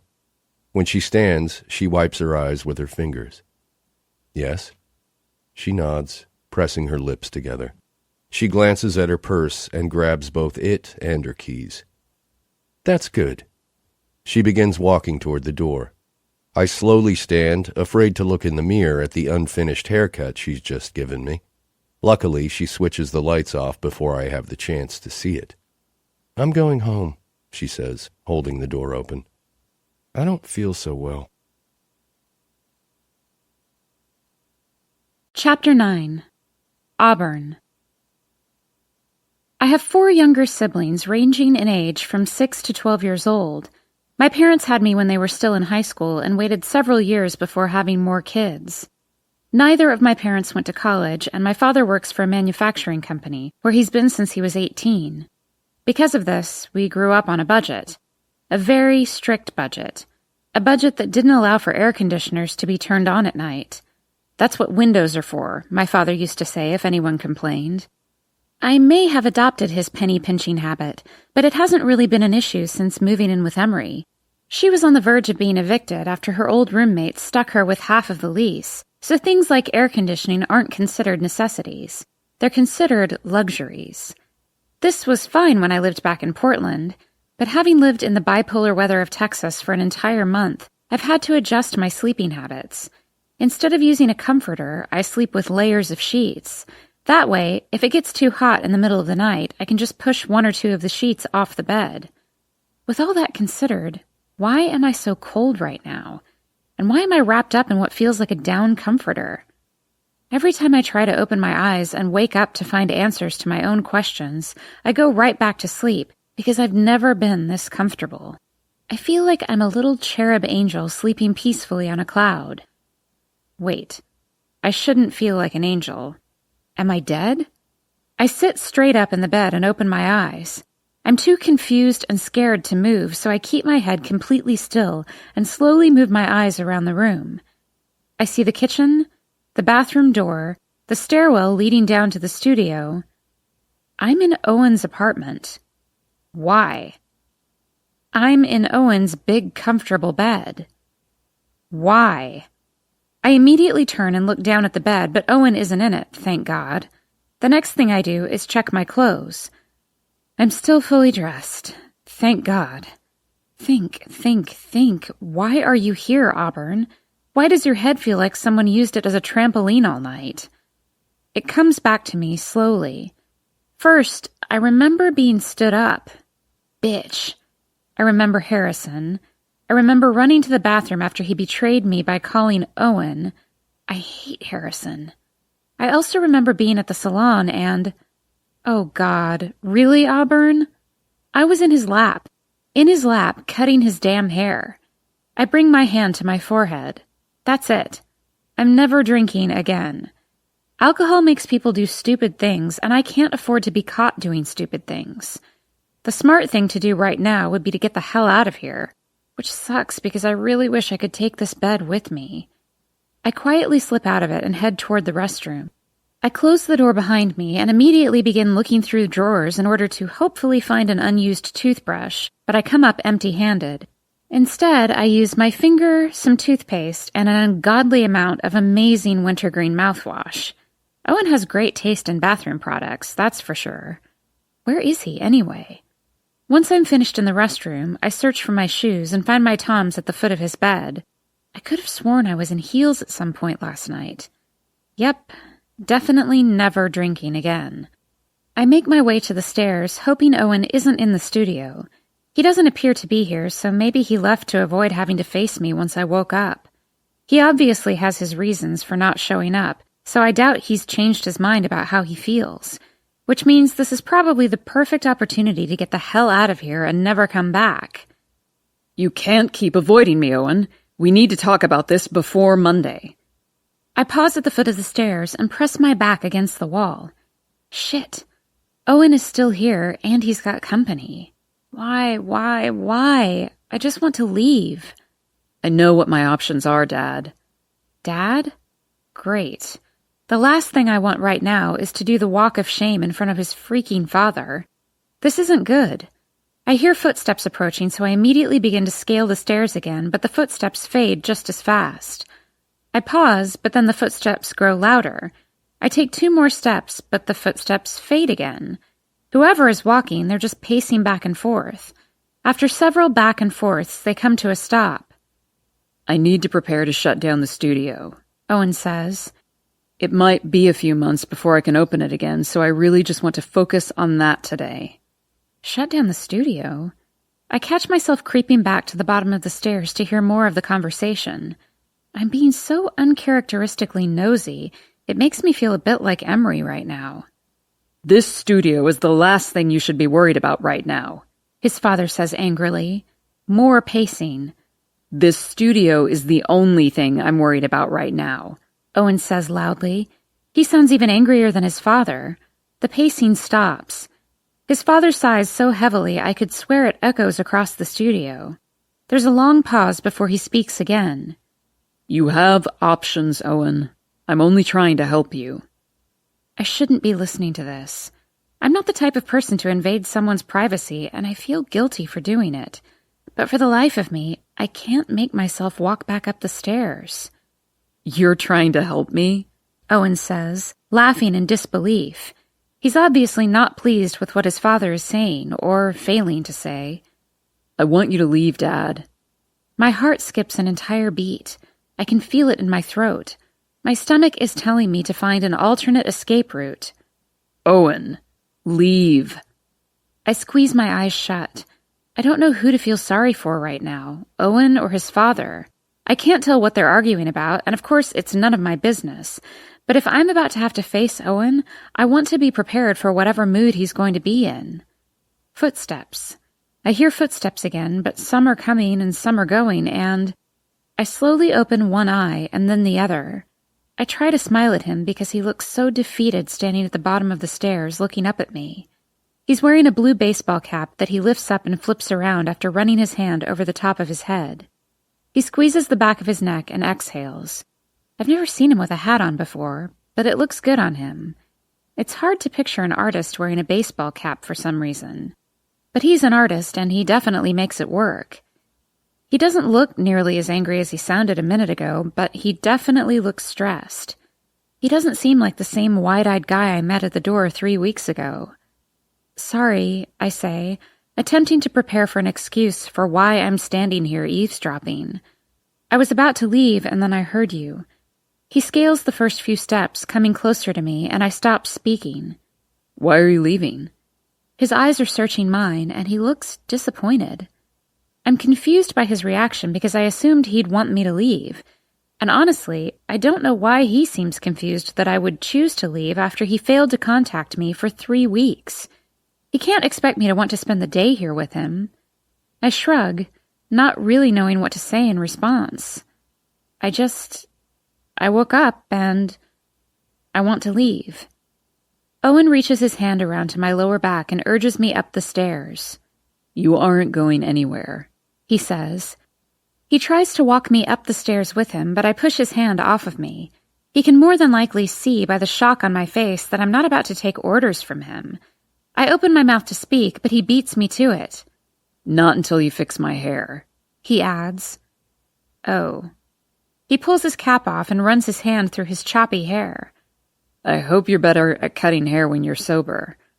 I cover my mouth with my hand to stifle my laughter. There are 2 huge chunks cut out of his hair, one of them front and center. I'm so sorry. I would say we're even now. Destroying hair as beautiful as his should definitely make up for the asshole move he made 3 weeks ago. Now if I could just get my hands on Lydia's hair, I'd feel a whole lot better. He slides his cap back on his head and begins walking up the stairs. Mind if we go now? Today is my day off, so I'm free to correct the damage I've done to his hair, but it kind of stinks that I have to go to the salon when I otherwise wouldn't have to. Emery marked the weekend off on the schedule for me since it was my birthday yesterday. She probably did this because most 21-year-olds do fun things on their birthday and want the weekend to celebrate. I've been living with her for a month now, so if she hasn't noticed already, she'll soon discover that I have no life and don't need special recovery days reserved on the calendar. I realize I've been paused on the steps and Owen is upstairs, so I make my way back up to his apartment. When I reach the top of the stairs, my feet stop moving again. He's in the process of changing his shirt. His back is to me, and he's pulling his paint-splattered t-shirt off over his head. I watch as the muscles in his shoulders move around and contract, and I wonder if he's ever painted a self-portrait. I would buy it. He catches me staring at him when he turns to reach for his other shirt. I do that thing where I quickly glance away and make it completely obvious that I was staring, since I'm now looking at nothing but a blank wall, and I know he's still looking at me, and oh my word, I just want to leave. Is that okay? He asks, pulling my attention back to him. Is what okay? I say quickly, relieved by the sound of our voices, which is now eliminating the awkwardness I was about to drown in. Can we go right now? To fix my hair? He pulls the clean shirt on, and I'm disappointed that I now have to stare at a boring gray t-shirt instead of the masterpiece beneath it. What are these ridiculous, shallow thoughts that are plaguing my brain? I don't care about muscles or six-packs or skin that looks so flawless it makes me want to chase his father down and give him a high five for creating such an impeccable son. I clear my throat. Yeah, we can go now. I don't have plans. Way to appear more pathetic, Auburn. Admit you have nothing to do on a Saturday after ogling his half-naked body. Real attractive. He picks the baseball cap up and puts it back on before stepping into his shoes. Ready? I nod and turn to head back down the stairs. I'm beginning to hate these stairs. When he opens the front door, the sun is so bright I start to question my own mortality and entertain the thought that maybe I became a vampire overnight. I cover my eyes with my arms and stop walking. Damn it, that's bright. If this is a hangover, I have no idea how anyone could become an alcoholic. Owen closes the door and takes a few steps toward me. Here, he says. He places his cap on my head and pulls it down close to my eyes. That should help. He smiles, and I get a glimpse of that crooked left incisor, and it makes me smile, despite the fact that my head hates me for moving any facial muscles. I lift my hand and adjust the hat, pulling it down a little more. Thank you. Owen opens the door, and I look at my feet to avoid the assault from the sun. I step outside and wait for him to lock it, and then we begin walking. Luckily, we're walking in the opposite direction of the sun, so I'm able to look up and pay attention to where we're going. How are you feeling? Owen asks. It takes me about 6 steps to answer him. Confused, I say. Why in the world do people drink if it makes them feel like this the next day? I continue counting steps, and it takes him about 8 before he answers me. It's an escape, he says. I glance at him, but quickly look straight ahead again, because turning my head doesn't feel so hot either. I get that, but is escaping for a few hours really worth the hangover the next day? He's quiet for 8 steps. 9, 10, 11. I guess that would depend on the reality you're trying to escape. That's deep, Owen. I would think my reality is pretty bad, but definitely not bad enough to endure this every morning. But maybe that would explain what turns people into alcoholics. You drink to escape the emotional pain you're in, and then the next day you do it all over again to get rid of the physical pain. So you drink more, and you drink more often, and pretty soon you're drunk all the time, and it becomes just as bad, if not worse, than the reality you were attempting to escape from in the first place. Only now you need an escape from the escape, so you find something even stronger than the alcohol. And maybe that's what turns alcoholics into addicts. A vicious cycle. You want to talk about it? He asks. I don't make the mistake of looking at him again, but I'm curious where he's going with his question. Talk about what? What you were trying to escape last night, he says, glancing at me. I shake my head. No, Owen, I don't. I look at him this time, even though it hurts my head to do so. You want to talk about why you're shutting down the studio? My question catches him by surprise. I can see it in his eyes before he looks away. No, Auburn, I don't. We both stop walking when we reach my salon. I put my hand on the door and take his cap off my head. I place it back on top of his head, even though I have to lift up onto the tips of my toes to do it. Great talk. Let's shut up now and fix your hair. He holds the door open for me to walk in first. Sounds a lot like what I had in mind. We enter the salon and I motion for him to follow me. I know now that his hair will be a lot more cooperative if it's wet, so I take him straight back to the room with the sinks. I can feel Emery watching me as we make our way past her, and it makes me curious as to why she didn't freak out that I didn't show up last night, or at the least call with a code word. Before she has the chance to yell at me, I offer up an apology as I pass her station. Sorry I didn't call last night, I say quietly. She glances at Owen trailing behind me. No worries. Someone made sure I knew you were alive. I immediately turn and look at Owen, and it's obvious with his shrug that he's the one responsible for Emery being notified. I'm not sure if I like this, because it's just another considerate thing of him to do, which makes it even harder to stay mad at him. When we reach the back room, all the sinks are empty, so I walk to the farthest one. I adjust the height of it and then motion for Owen to sit. I adjust the temperature of the water and watch as he leans his head back into the groove of the sink. I keep my focus trained on anything but his face while I begin to wet his hair. He keeps his eyes on me the entire time I'm working my hands through it, creating a thick lather with the shampoo. I've been doing this for over a month now, and the majority of the clients at this salon are women. I've never noticed how intimate washing someone's hair can be. Then again, no one else stares so unabashedly while I'm trying to work. Knowing he's watching my every move makes me incredibly nervous. My pulse speeds up and my hands grow fidgety. After a while, he opens his mouth to speak. Are you mad at me? He asks quietly. My hands pause what they're doing. It's such a juvenile question to ask. I feel like we're kids and we've been giving each other the silent treatment. But for such a simple question, it's a really hard one to answer.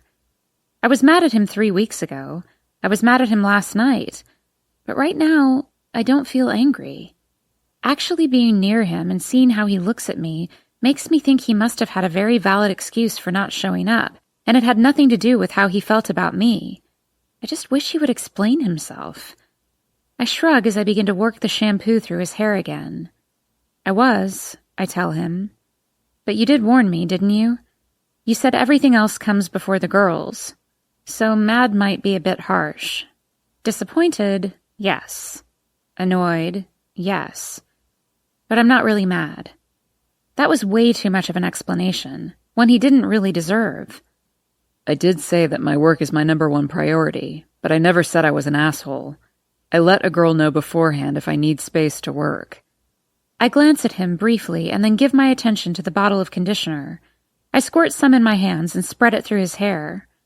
So, you have the courtesy to warn your girlfriends that you're about to disappear, but you don't have the courtesy to warn the girls who aren't screwing you? I'm working the conditioner through his hair, not being nearly as gentle as I should be. I think I changed my mind. I'm mad now. He shakes his head and sits straight up, turning around to face me. That's not what I meant, Auburn.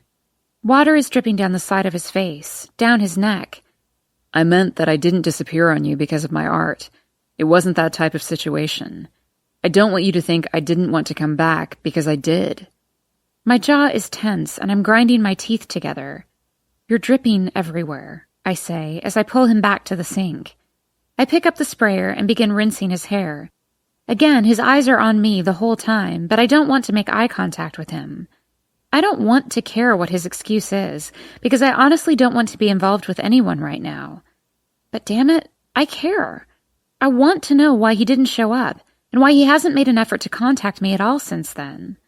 I finish rinsing his hair and wash the suds down the drain. You can sit up. He sits up, and I grab a towel and squeeze the excess water out of his hair.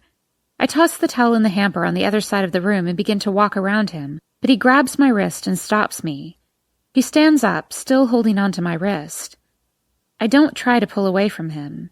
I know I should, but I'm too curious to see what his next move is to care what I should be doing. I also don't pull away because I love how the slightest touch from him leaves me breathless. I lied to you, he says quietly. I don't like those words, and I certainly don't like the truthfulness on his face right now. I didn't.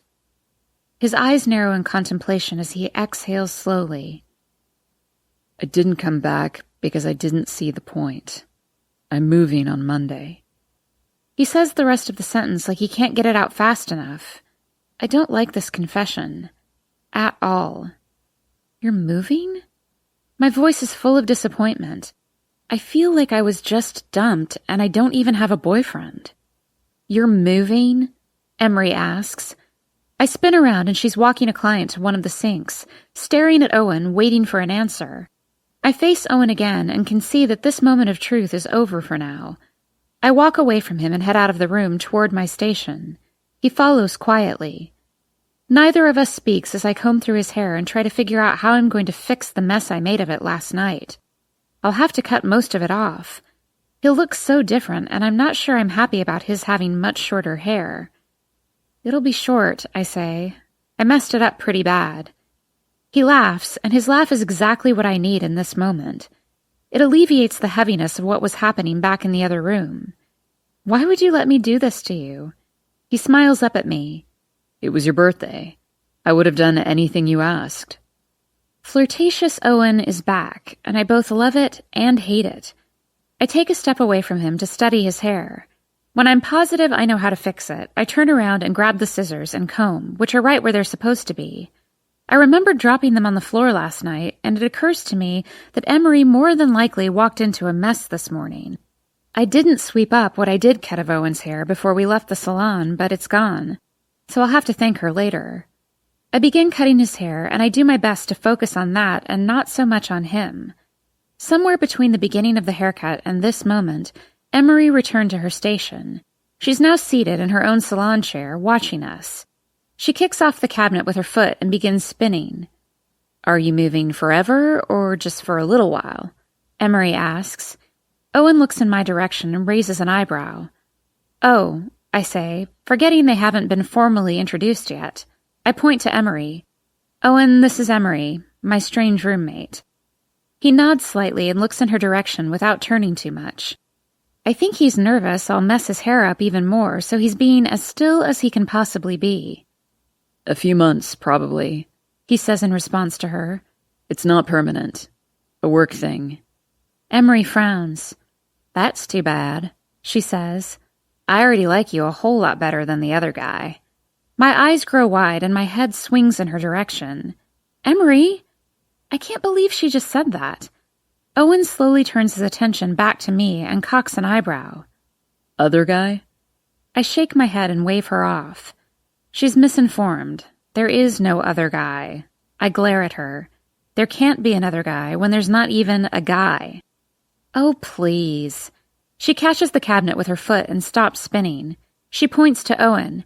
He's a guy you apparently spent the night with last night. A guy I think is a lot nicer than the other guy, and a guy I think you're sad is moving. What is wrong with this girl? I can feel Owen staring at me, but I'm too embarrassed to look at him. I glare at Emery again instead. I was actually beginning to respect you because you never gossip. It's not gossip when I'm saying it to both your faces. It's called conversation. We're discussing how you guys are attracted to each other and you want to fall in love She pauses for a moment and then shakes her head. I suck at metaphors. But you want to fall in love, but now he has to move and you're sad.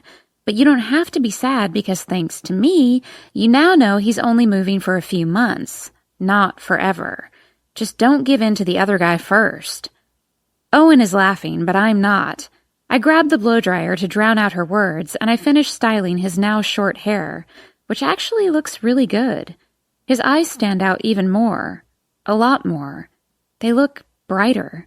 So much so that I'm finding it really hard not to stare at them. I turn off the blow-dryer and Emery immediately begins speaking again.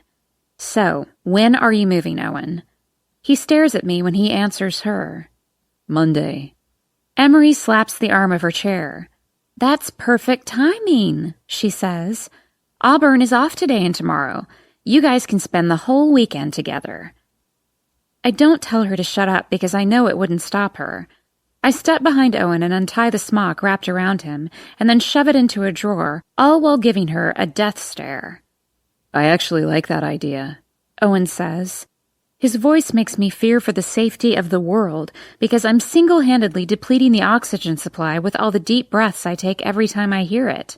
I look at him in the mirror, and he's leaning forward in the salon chair, staring at my reflection. He wants to spend the weekend with me? Hell no. If that happens, then it means other things will happen, and I don't know if I'm ready for other things yet. Besides, I'll be busy with... Crap. I'm not busy at all. This is the weekend Lydia goes to Pasadena. There goes that excuse. Look at her, trying to come up with excuses, Emery says, amused. They're both staring at me now, waiting on me to respond. I grab Owen's hat and put it on my head and walk straight for the front door. I don't owe Owen a weekend, and I definitely don't owe Emery a sideshow. I swing open the door and begin walking in the direction of my apartment, which also happens to be the direction of Owen's studio, so I'm not surprised when he appears next to me. Our steps fall into sync, and I begin to count them. I wonder if we'll make it all the way to his studio without speaking. 13, 14, 15... What are you thinking? He asks quietly. I stop counting our steps because I'm not walking anymore. Owen isn't walking either because Owen is standing directly in front of me, looking at me with those big, noticeable Owen eyes this haircut just created. I'm not spending the weekend with you. I can't believe you would even suggest that. He shakes his head. I didn't suggest it. Your inappropriate roommate did. I just said I liked the idea of it. I huff and fold my arms tightly over my chest. I look down at the sidewalk between us and try to figure out why I'm so mad right now. Walking away from him won't make me any less mad because that's actually the problem. Thinking about spending the weekend with him excites me, and the fact that I can't come up with a reason as to why it's a bad idea is pissing me off. I guess I still feel like he owes me more of an explanation, or more of an apology. If Harrison hadn't called him last night, I'd have probably never heard from or seen him again. That's a little bit crushing to my self-confidence, so I find it hard to just accept that he suddenly wants to spend time with me. I unfold my arms and rest my hands on my hips, then look up at him. Why didn't you at least let me know you were moving before standing me up?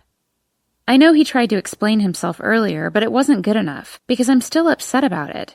Sure, he may not have wanted to start anything if he was moving, but if that's really the case, he never should have told me he'd come back the next night. His expression doesn't waver, but he does take a step closer. I didn't show up the next night because I like you. I close my eyes and drop my head in disappointment. That's such a dumb answer, I mutter. He takes another step closer, and he's right there, right in front of me. When he speaks again, his voice is so low I can feel it in my stomach. I knew I was moving, and I like you. Those two things don't make a very good combination. I should have let you know I wasn't coming back, but I didn't have your number. Nice try. You knew where I lived. He gives no response to that comeback other than a sigh. He shifts on his feet, and I finally allow my eyes to make the brave journey to his face. He actually looks very apologetic, but I know better than to trust the expression on a man's face. The only things worth trusting are actions, and so far he hasn't proven very trustworthy. I messed up, he says. I'm sorry. At least he's not giving me an excuse. I guess it takes a little bit of honesty to be able to admit when you're wrong, even if you aren't very forthcoming with the why. He has that going for him. I'm not sure when he moved this close to me, but he's so close, really close, that to pass her by, it would look like either we're in the middle of a breakup or we're about to make out. I step around him and begin walking again until we reach his studio. I'm not sure why I stop when we reach his door. I should keep going. I should be walking all the way to my apartment, but I'm not. He unlocks his door and glances over his shoulder to make sure I'm still here. I shouldn't be. I should be separating myself from what I know could be 2 of the best days I've had in a long time, but will be followed by one of the worst Mondays I've had in a long time. If I spend the weekend with him, it'll feel just like how drinking went for me last night. It'll be fun and exciting while it's happening, and I'll forget about everything else while I'm with him. But then Monday will come. He'll move, and I'll have an Owen hangover that'll be so much worse than the Owen hangover I'll have if I would just walk away from him right now. He opens the door to his studio, and a blast of cool air surrounds me, luring me in. I look inside, and then at Owen. He can see the apprehension in my eyes, and he reaches down for my hand. He walks me into the studio, and for some reason, I don't resist. The door closes behind us, and we're engulfed by the darkness. I listen for the echo of my heart, because I'm certain it's beating loud enough to hear one. I can feel him standing close to me, but neither of us is moving. I can hear his breaths. I feel his closeness. I smell the clean scent of conditioner mixed with whatever makes him smell like rain. Is it the thought of spending the weekend with someone you barely know that's making you doubt this? Or is it just the thought of spending the weekend with me in particular? I'm not scared because it's you, Owen. I'm considering it because it's you. He takes a step back, and my eyes have adjusted enough to the darkness that I can see his face clearly now. He's hopeful, excited, smiling. How can I say no to that face? What if I agree to just spend the day with you for right now, and we'll go from there? He laughs at my suggestion, as if he thinks it's silly that I wouldn't want to stay the entire weekend after spending the day with him. That's cute, Auburn, he says, but okay. His grin is huge when he pulls me to him. He wraps his arms around me and lifts me off the floor, squeezing the breath out of me. He sets me back down and pushes open the door. Come on, let's go to Target. I pause. Target? He smiles and adjusts his cap on my head as he pushes me out into the sunlight again. I don't have anything to feed you. We're going grocery shopping. Chapter 10. Owen. I'm losing track of the lies I'm telling her, and lying to someone like her isn't normally something I would do. But I didn't know how to tell her the truth. I was scared to let her go, and scared to admit that I'm not actually moving on Monday, because the truth is, I'll be in court on Monday. And after my hearing, I'll be in either jail or rehab, depending on who gets his way, me or Callahan Gentry. When my father stopped by the studio this morning, I was careful not to say too much because I knew Auburn might be listening. But keeping my cool was harder than I thought it would be. I just wanted him to see what this is doing to me. I wanted to grab his hand and pull him up the stairs and point down at her sleeping on my bed. I wanted to say, "Look at her, Dad. Look at what your selfishness is costing me." Instead, I did what I always do. I allowed the memories of my mother and my brother to talk me out of standing up to him. They're my excuse. They're his excuse. They've been our excuse for the last several years, and I'm afraid if I don't find a way to stop using that night as my excuse, then Callahan and Owen Gentry will never be father and son again. Nothing has made me want to stop this way of life like she has, though. As much as I've tried, and as much as I've thought about it, and as much as it defeats me every time my guilt wins, I've never felt stronger than I feel when I'm with her. I've never felt like I had purpose like I feel when I'm with her. I think about the first words I said to her when she showed up at my door. "Are you here to save me?" Because are you, Auburn? It sure feels that way, and it's been a long time since I've felt any semblance of hope. "Where are you going?" she asks me. Her voice could be used as a form of therapy. I'm convinced of that. She could walk into a room full of severely depressed people, and all she would have to do to heal them is open a book and read out loud. Target. She shoves my shoulder and laughs, and I'm glad to see this side of her is back. She's hardly laughed all day. "I don't mean right now, dummy. I mean Monday. Where are you going? Why are you moving?" I glance across the street. I look up at the sky. I focus on my feet. I look everywhere but into her eyes, because I don't want to lie to her again. I've already lied to her once today, and I can't do it again. I reach out and take her hand in mine. She lets me, and the simple fact that I know she wouldn't let me hold her hand if she knew the truth makes me regret ever having lied to her in the first place. But the longer I wait to admit the truth, the harder it becomes.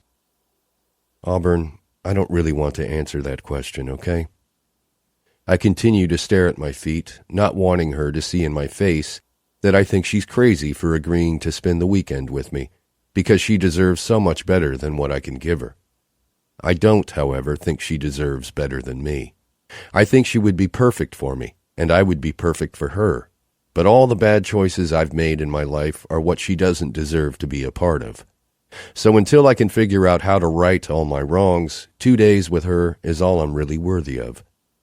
And I know she said we would focus on today first before she decides to spend the entire weekend, but I think we both know that's bullshit. She squeezes my hand. If you aren't going to tell me why you're moving away, then I'm not going to tell you why I ended up moving here. I was hoping to learn everything there is to know about her this weekend. I had questions lined up and ready to be fired, and now I have to withdraw, because there's no way in hell I'm telling her about my life. Not right now, anyway. That's fair, I say, finally able to look at her again. She smiles and squeezes my hand again, and I can't fucking take how beautiful you look right now, Auburn. Free of worry, free of anger, free of guilt. The wind blows a piece of her hair across her mouth, and she pulls it away with her fingertips. I'm going to paint this moment later, but right now I'm taking her to Target for groceries, because she's staying with me all weekend. She's modest in a lot of areas, but definitely not when it comes to her food. I know she understands that she will only be at my house for 2 days, but she's grabbed enough food to last 2 weeks. I let her, though, because I want this to be the best weekend she's ever had, and frozen pizza and cereal will definitely help me make that happen. I think we're good. She's looking down at the cart, digging through it, making sure she got everything she wanted. We'll have to take a cab back to your place, though. We can't carry all this. I turn the cart around right before we hit the checkout line. We forgot something, I say. How? We bought the entire store. I head in the opposite direction. Your birthday present. I expect her to run up behind me and protest, like most girls would probably do. Instead, she starts clapping. I think she must have just squealed, too. She grabs my arm with both hands and says, "How much can I spend?" Her excitement reminds me of one of the times my father took Carrie and me to Toys R Us. Carrie was 2 years older, but our birthdays were only a week apart. Our father used to do things like that, back when Callahan Gentry knew how to be a father. I remember one particular trip. He wanted to turn the present buying into a game. He told us to pick an aisle number and a shelf number and said we could pick anything we wanted from that particular shelf. Carrie went first, and we wound up on the Lego aisle, which was typical of Carrie's good luck. When it was my turn, I didn't fare so well. My numbers put us on the Barbie aisle, and to say I was upset is an understatement. Carrie was the type of brother who, when he wasn't beating me up, was fiercely protective of me. He looked at my father and said, "What if he reversed the numbers? Maybe instead of aisle 4 and shelf 3, we're supposed to be on shelf 4 and aisle 3. My father grinned proudly. "That's pretty lawyerly of you, Carrie." We moved over to aisle 3, which was the sports aisle. I don't even remember what I ended up choosing. I just remember the day and how, despite that moment of terror in the Barbie aisle, it ended up being one of my favorite memories of the three of us. I take her hand in mine, and I stop pushing the buggy. "Pick an aisle number." She arches an eyebrow and glances behind her, trying to peek at the aisle signs, so I block her view. "No cheating. Pick an aisle number and a shelf number. I'll buy you anything you want off the shelf we end up at." She smiles. She likes this game. "Lucky 13, she says to me. "But how do I know how many shelves there are?" "Just guess. You might get lucky." She squeezes her bottom lip between her thumb and forefinger, concentrating her gaze on me. "If I say shelf 1, would that be considered the top shelf or the bottom?" bottom. She smiles and her eyes light up. Row 13, shelf number 2 it is. She's so excited I would think she's never been given a gift before. She also bites her bottom lip to keep from appearing as excited as she is. God, she's adorable. I turn around and we're standing on the opposite side of the store from aisle 13. Looks like either sporting goods or electronics. She jumps a little and says, or jewelry. Oh, shit. Jewelry is close to electronics. This may be the most expensive birthday present I've ever bought. She lets go of my hand and grabs the end of the cart, pulling it faster. Hurry up, Owen. If I knew birthday presents made her this excited, I would have bought her one the day I met her, and every day since then. We're still walking toward aisle 13 when we pass jewelry, then electronics, eliminating both of those possibilities. We pause on aisle 12, and even though we're standing in front of sporting goods, she still looks excited. I'm so nervous, she says, tiptoeing toward aisle 13. She rounds the corner first and peeks down the aisle. She looks back at me and breaks out into a huge grin. Tense! And then she disappears.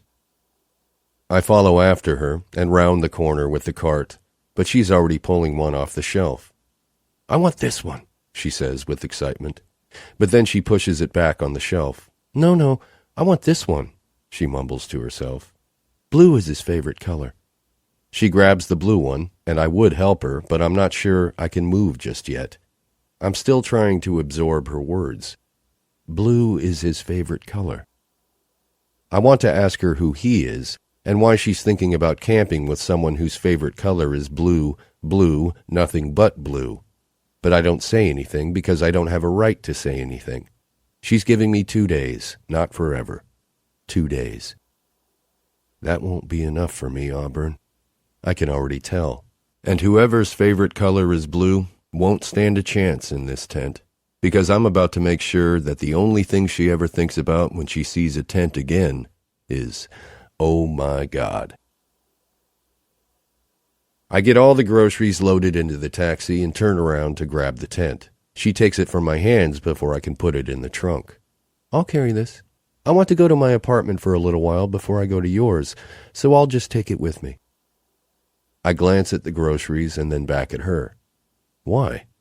I shut the trunk and watch her cheeks flush when she shrugs. Can you just drop me off there first? I'll meet you at your apartment in a couple of hours. I don't want to drop her off. She might change her mind. Yeah, I say. Sure. I walk around to the back and open the door for her. I think she can tell that I don't want her to go home, but I'm trying to hide my disappointment. When I get into the cab, I grab her hand and close the door. She tells the cab driver her address. I'm looking out the window when I feel her squeeze my hand. Owen? I face her, and her smile is so sweet, it makes my jaw ache. I just really want to shower and grab some clothes before I come over. But I promise I'm still coming over, okay? Her expression is reassuring. I nod, still not sure that I believe her. This may be her way of getting back at me for standing her up. She can still see the hesitation in my eyes, so she laughs. Owen Mason Gentry, she says, pushing the tent out of her lap and onto the seat next to her. She slides onto my lap, and I grab her waist, not at all sure where she's going with this, but not really concerned enough to stop it. She looks me in the eyes while holding on to both sides of my face. You better stop pouting. And doubting. I grin. That rhymed. She laughs loudly. And have I mentioned I love her? No, I haven't, because that would be crazy and impossible. I'm the queen of rhyming, she says with a grin. It's all about the timing. Her hands drop to my chest and she looks up at the roof of the car for a second, contemplating her next line before dropping her gaze to mine again. So trust me, Owen. My desire for you is growing. She's trying to be seductive, and it's working, but she also can't stop laughing at herself, which is even better. The cab comes to a stop in front of her apartment. She starts to reach for the tent, but I grab her face and pull her back to me, moving my lips to her ear. So go take your shower. Come back over in an hour. Then you, Auburn Mason Reed, I will completely devour. When I pull back and look at her, her smile is gone. She swallows dramatically, and her reaction to my words makes me grin. I push open the back door, and she breaks out of her trance. You're such a one-upper, Owen. She leans across the seat and reaches for her tent. After she exits the cab, I smile at her, and she smiles at me, but neither of us tells the other goodbye. I'm only saying goodbye to her once, and that won't be until Monday morning. I'm about to ring her doorbell. I know it's only been an hour, and she hasn't even had time to make it back to my studio, but I couldn't stop thinking about her walking all that way by herself. I hate that she makes that walk twice a day when she goes to work. I don't want to rush her, though, and I don't want it to feel like I'm showing up because I doubt her. Maybe I should sit on the stairs and wait for her to open the door. That way, it'll look like I got here just as she was leaving. And also, if she never opens her door, then I'll know in a couple hours that she changed her mind. If that happens, I can just leave, and she won't even know I was here in the first place. But what if she already left, and I just missed her because she took a cab? She could be at my place, and now I've made the idiotic decision to show up at her place. Shit. Do you want to come inside? I quickly turn, and Emery is standing in the doorway, staring at me. She's holding her purse in one hand and her keys in the other. Is Auburn still here? Emery nods and holds the door open wider. She's in her room. She just got out of the shower. I hesitate, not feeling comfortable entering her apartment without her knowing. Emery can see the hesitation on my face, so she leans back into the apartment. Auburn! That guy you should totally sleep with is here. Not the cop, the other one. The cop. Emery faces me again and nods her head like she's saying you're welcome. I would say I like her, but every time she speaks, she's bringing up the other guy. I wonder if he's the one who likes the color blue. I hear Auburn groan from inside the apartment. I swear to God, Emery, you need to take a class on social skills. She appears in the doorway, and Emery ducks out, heading for the exit. Her hair is damp, and she's changed clothes. She's still in jeans and a simple top, but they're different from the ones she had on earlier. I like that she's so casual. She's eyeing me up and down. It hasn't even been an hour, Mr. Impatient. She doesn't seem annoyed, which is good. She motions for me to come inside, so I follow her into the apartment. I was going to wait outside, I say.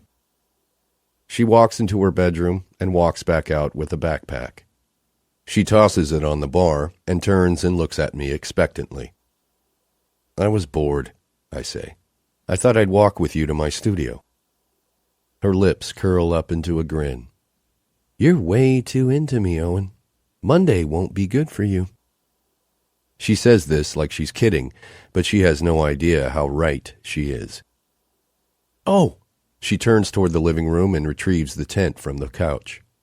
Help me set up the tent before we go. She walks toward her bedroom with the tent in her hands. It's tiny. It won't take long. I shake my head, completely confused as to why she wants to set up a tent in her bedroom. But she doesn't seem bothered by it, so I don't question her. Because what girl doesn't deserve a tent in her bedroom? I want it over here. She points to a spot close to her bed as she kicks a yoga mat out of the way.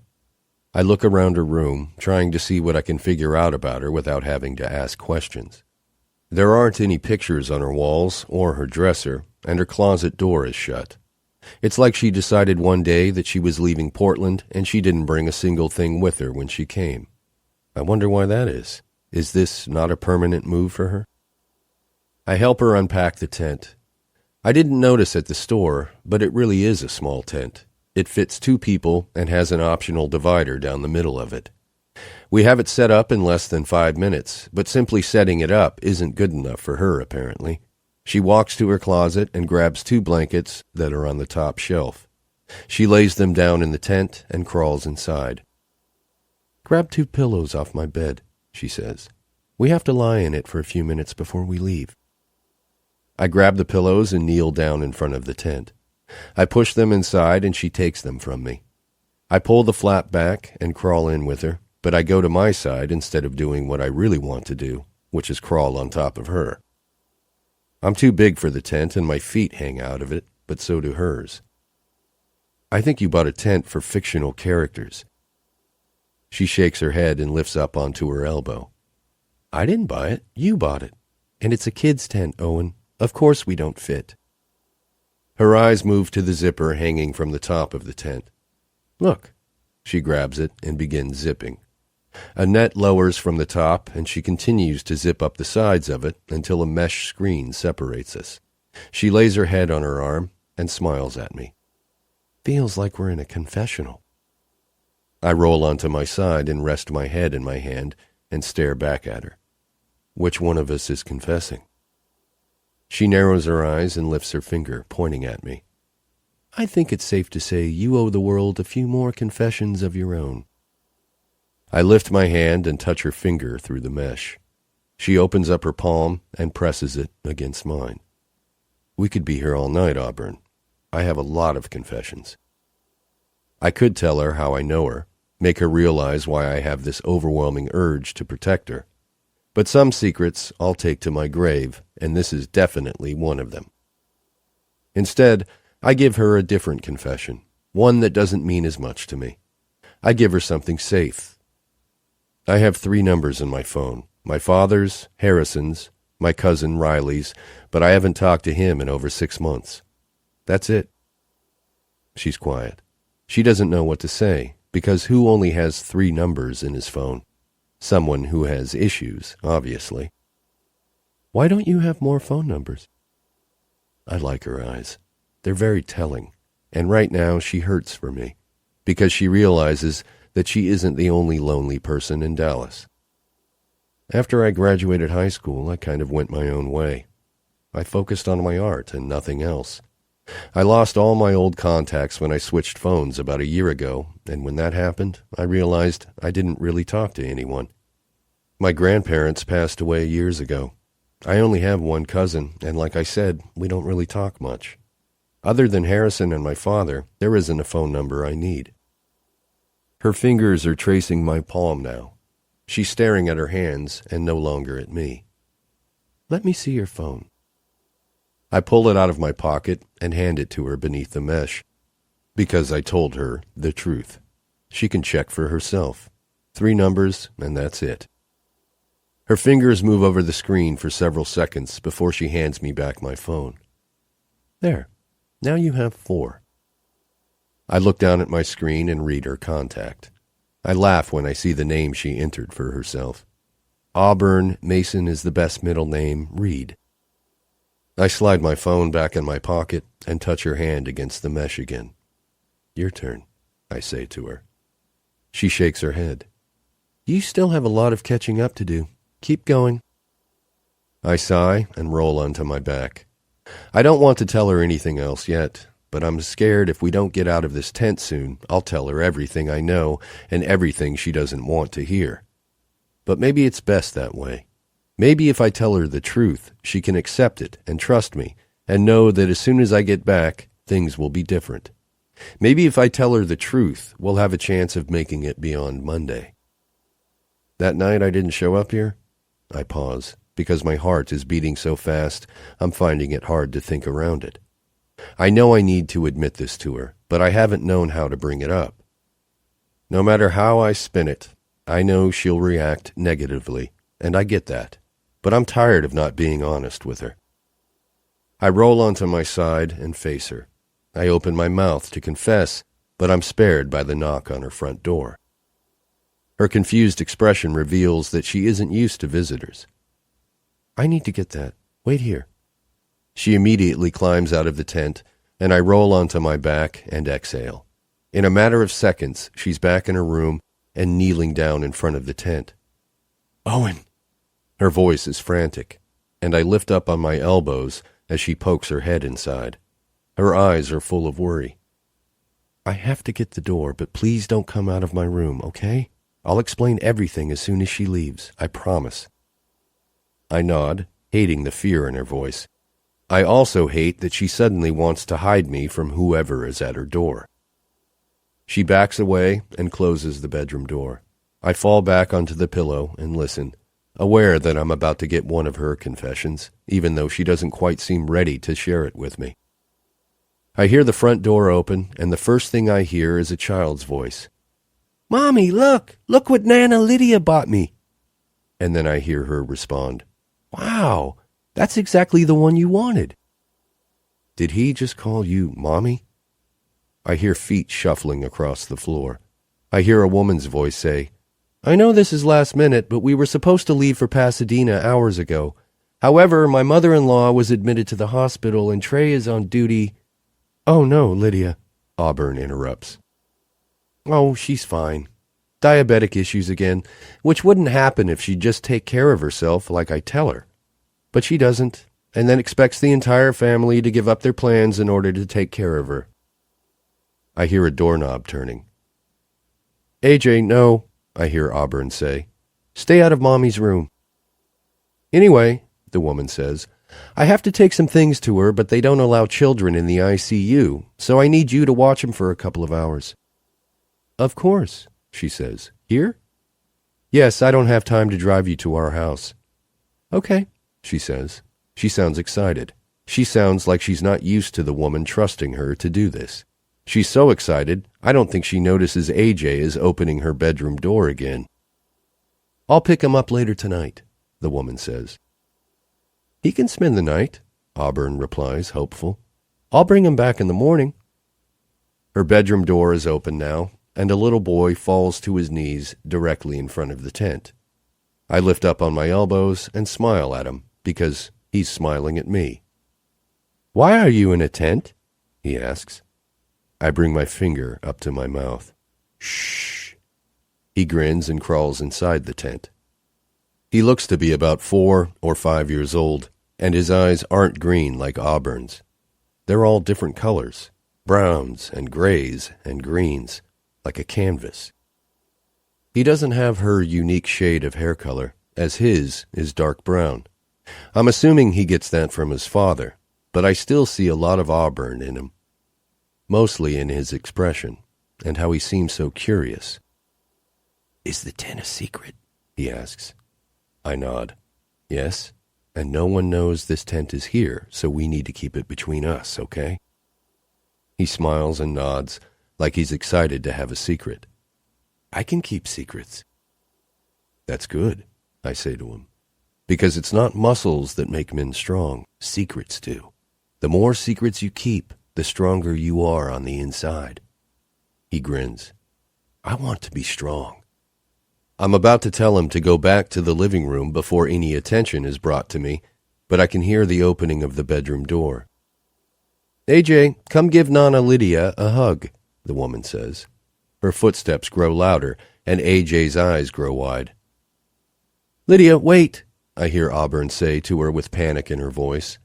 But she says it a second too late, because I don't have time to pull my feet inside the tent before Lydia walks into the room. I can see her steps come to an immediate halt. I don't have to see her face to know that she's not very happy about the fact that AJ is in this tent right now. "AJ," her voice is firm. "Come out of that tent, sweetie."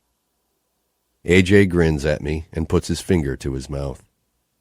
"I'm not in a tent, Nana Lydia. There's no tent in here."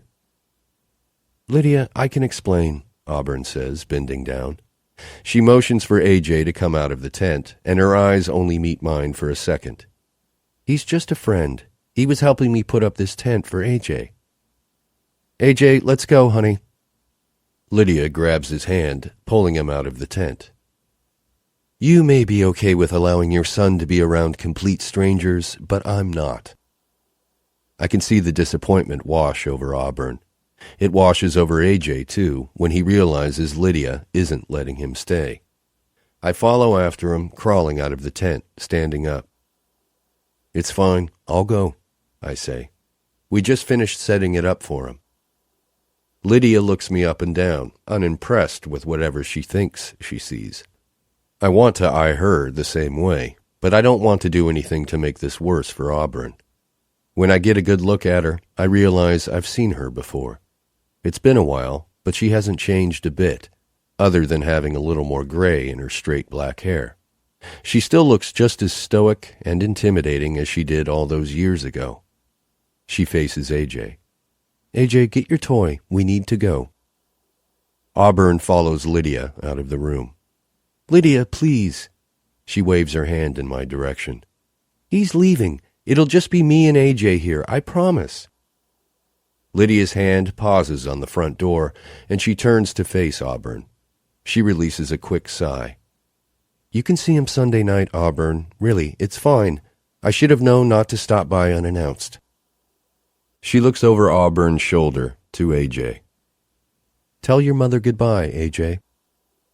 I can see Auburn grimace, and then just as fast, her frown turns into a smile as she turns around and kneels down in front of AJ.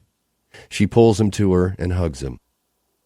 I'm sorry, but you're going to go with Nana Lydia tonight, okay? She pulls away from him and brushes her hand through his hair. I'll see you Sunday night. But I want to stay here, he says with genuine disappointment. Auburn tries to hide it with her smile, but I can see how his words have gutted her. She ruffles his hair and says, Another night, okay? Mommy has to get up really early and work tomorrow, and you won't have any fun if all we do is go to sleep. It'll be fun, he says. He points toward the bedroom. You have a tent, and we can listen to the tent. I stand at her door and listen to her cry. It all makes sense now. Why she was so upset that Lydia stood her up on her birthday, because that meant she didn't get to spend it with AJ. Why she said his favorite color is blue. Why she moved to Texas when she seems so unhappy here. And why there is no way in hell I'll be able to walk away from her now. Not after witnessing that. Not after seeing how incredible she is when she loves that little boy. Chapter 11. Auburn. I hear the partition being unzipped, and then I feel a hand on my arm, followed by an arm sliding beneath my pillow. Owen pulls me against him, and I immediately want to pull away, but at the same time, I'm surprised at the level of comfort I feel wrapped in his arms. I close my eyes and wait for his questions to come. I'll just lie here and enjoy the comfort until he strips it away with his curiosity. His hand moves up and down my arm, stroking me gently. After several minutes of silence, he finds my fingers and slides his through mine. When I was 16, he says quietly, my mother and older brother died in a car wreck. I was driving. I squeeze my eyes shut. I can't even imagine. Suddenly my issues don't seem like issues at all. My father was in a coma for several weeks after that. I stayed by his side the entire time, not because I necessarily wanted to be there when he woke up, but because I didn't know where else to go. Our home was empty. My friends had lives they continued to live, so I rarely saw them after the funeral. I had relatives who would stop by in the beginning, but even that faded. By the end of that first month, it was just my father and me, and I was terrified that if he died too, I wouldn't have anything left to live for. I slowly roll onto my back and look up at him. What happened? Owen reaches his fingers to my forehead and brushes back my hair. He lived, obviously, he says quietly. He woke up right before the 1-month anniversary of the wreck, and as happy as I was that he was okay, I don't think reality sank in until I had to tell him what happened. He couldn't recall anything from the day leading up to the wreck, nor could he recall anything after that point.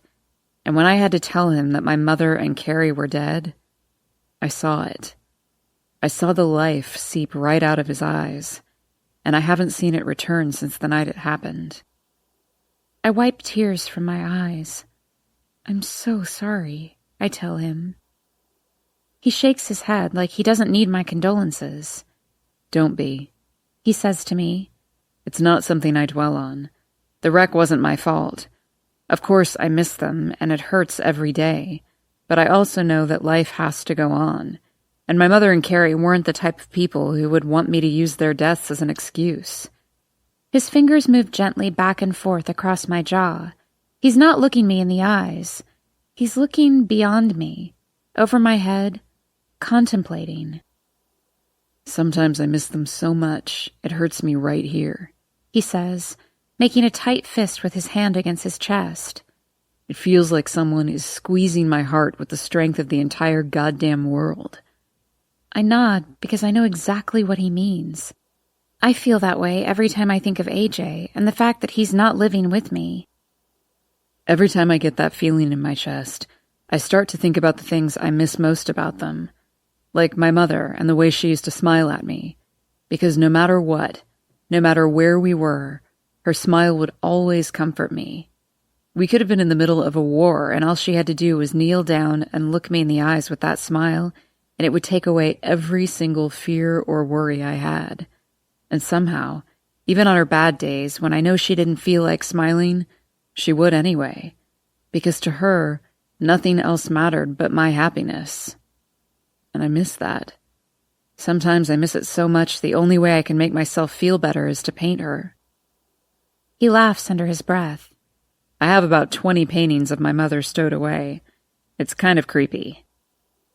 I laugh with him, but seeing how much he loves his mother puts the ache back in my chest, and my laugh turns into a frown.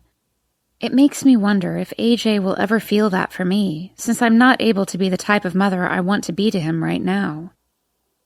Owen cups my cheek in his hand and looks me very seriously in the eyes. I saw the way you looked at him, Auburn. I saw the way you smiled at him. You smiled at him the same way my mother used to smile at me. And I don't care what that woman may think of you as a mother. I barely know you, and I could feel how much you love that little boy. I close my eyes and let his words seep over every doubtful thought I've ever had when it comes to my abilities as a mom. I've been a mother for over 4 years now. 4. And in those 4 years, Owen is the first person to ever say anything that makes me feel like I'm capable of being a good mother. And even though he hardly knows me, and he doesn't know a thing about my situation, I can feel the belief he holds in the words he's saying to me. The simple fact that he believes what he's saying makes me want to believe it too. Really? I say quietly. I open my eyes and look up at him. Because sometimes I feel like he cuts me off with an adamant shake of his head. Don't, he says firmly. I don't know your situation, and I assume if you wanted me to know, you would have told me, so I'm not going to ask. But I can tell you that what I just witnessed was a woman who takes advantage of your insecurities. Don't allow her to make you feel that way, Auburn. You're a good mother. A good mother. Another tear escapes, and I quickly turn my head away. I know in my heart that I could be a good mother if Lydia would give me the chance. I know that the way things have turned out isn't my fault. I was 16 and unprepared when I had him, but I never knew how good it could feel for someone else to believe in me. Finding out about AJ could have sent Owen out the door in a flash. Finding out I don't have custody of my son could have filled him with misjudgments about me. Neither of those things happened, though. Instead, he used this opportunity to encourage me, to make me feel better, and no one has made me feel this way since the day Adam passed away. Thank you just doesn't seem like enough, so instead of speaking, I face him again. He's still hovering over me, looking down on me. I reach my hand up and around the back of his head, and I lift my mouth to his. I kiss him softly, and he does nothing to try to stop it, nor does he try to prolong it. He just accepts the kiss as he inhales slowly. I don't part my lips, and neither of us attempts to take the kiss further. I think we both know that this kiss was more of a thank you than an I want you. When I pull away, his eyes are closed and he looks as peaceful as he just made me feel. I lie back against the pillow and watch as he slowly opens his eyes. A smile forms on his lips, and he lies down next to me, both of us staring up at the top of the tent. His father was my first boyfriend, I say, explaining my situation to him. It feels good to tell him. I don't tell a lot of people much, but I want to tell Owen everything for some reason. He passed away when I was 15. 2 weeks later, I found out I was pregnant with AJ. When my parents found out, they wanted me to put him up for adoption. They had 4 other children to care for besides me, and it was hard enough for them to put food on the table for all of us. There was no way they could afford an infant, but there was also no way I was going to give up my son. Luckily, Lydia came up with a compromise. She said if I agreed to give her legal custody after he was born, I could live with her and help raise him. She wanted reassurance that I wouldn't end up putting him up for adoption, and primary custody of him would give her that reassurance. She also said it would be easier for medical and insurance reasons. I didn't question her. I was young. I had no idea what any of it meant. I just knew it was my only guarantee that I could keep AJ, so I did it. I would have signed whatever she wanted if it meant I could be with him. Once AJ was born, she took over completely. She was never pleased with how I did anything. She made me feel ignorant, and after a while, I started to believe her. After all, I was young, and she had raised children before, so I assumed she knew more than me. By the time I graduated high school, Lydia was making all the decisions for him, and one of those decisions was that he was going to stay with her while I attended college. Owen finds my hand and pulls it between us, holding on to it. I appreciate the encouraging gesture because this is a hard confession. Instead of attending a 4-year university, I decided to attend cosmetology school since it was only a 1-year program. I thought once I graduated and got my own place, she'd let him live with me.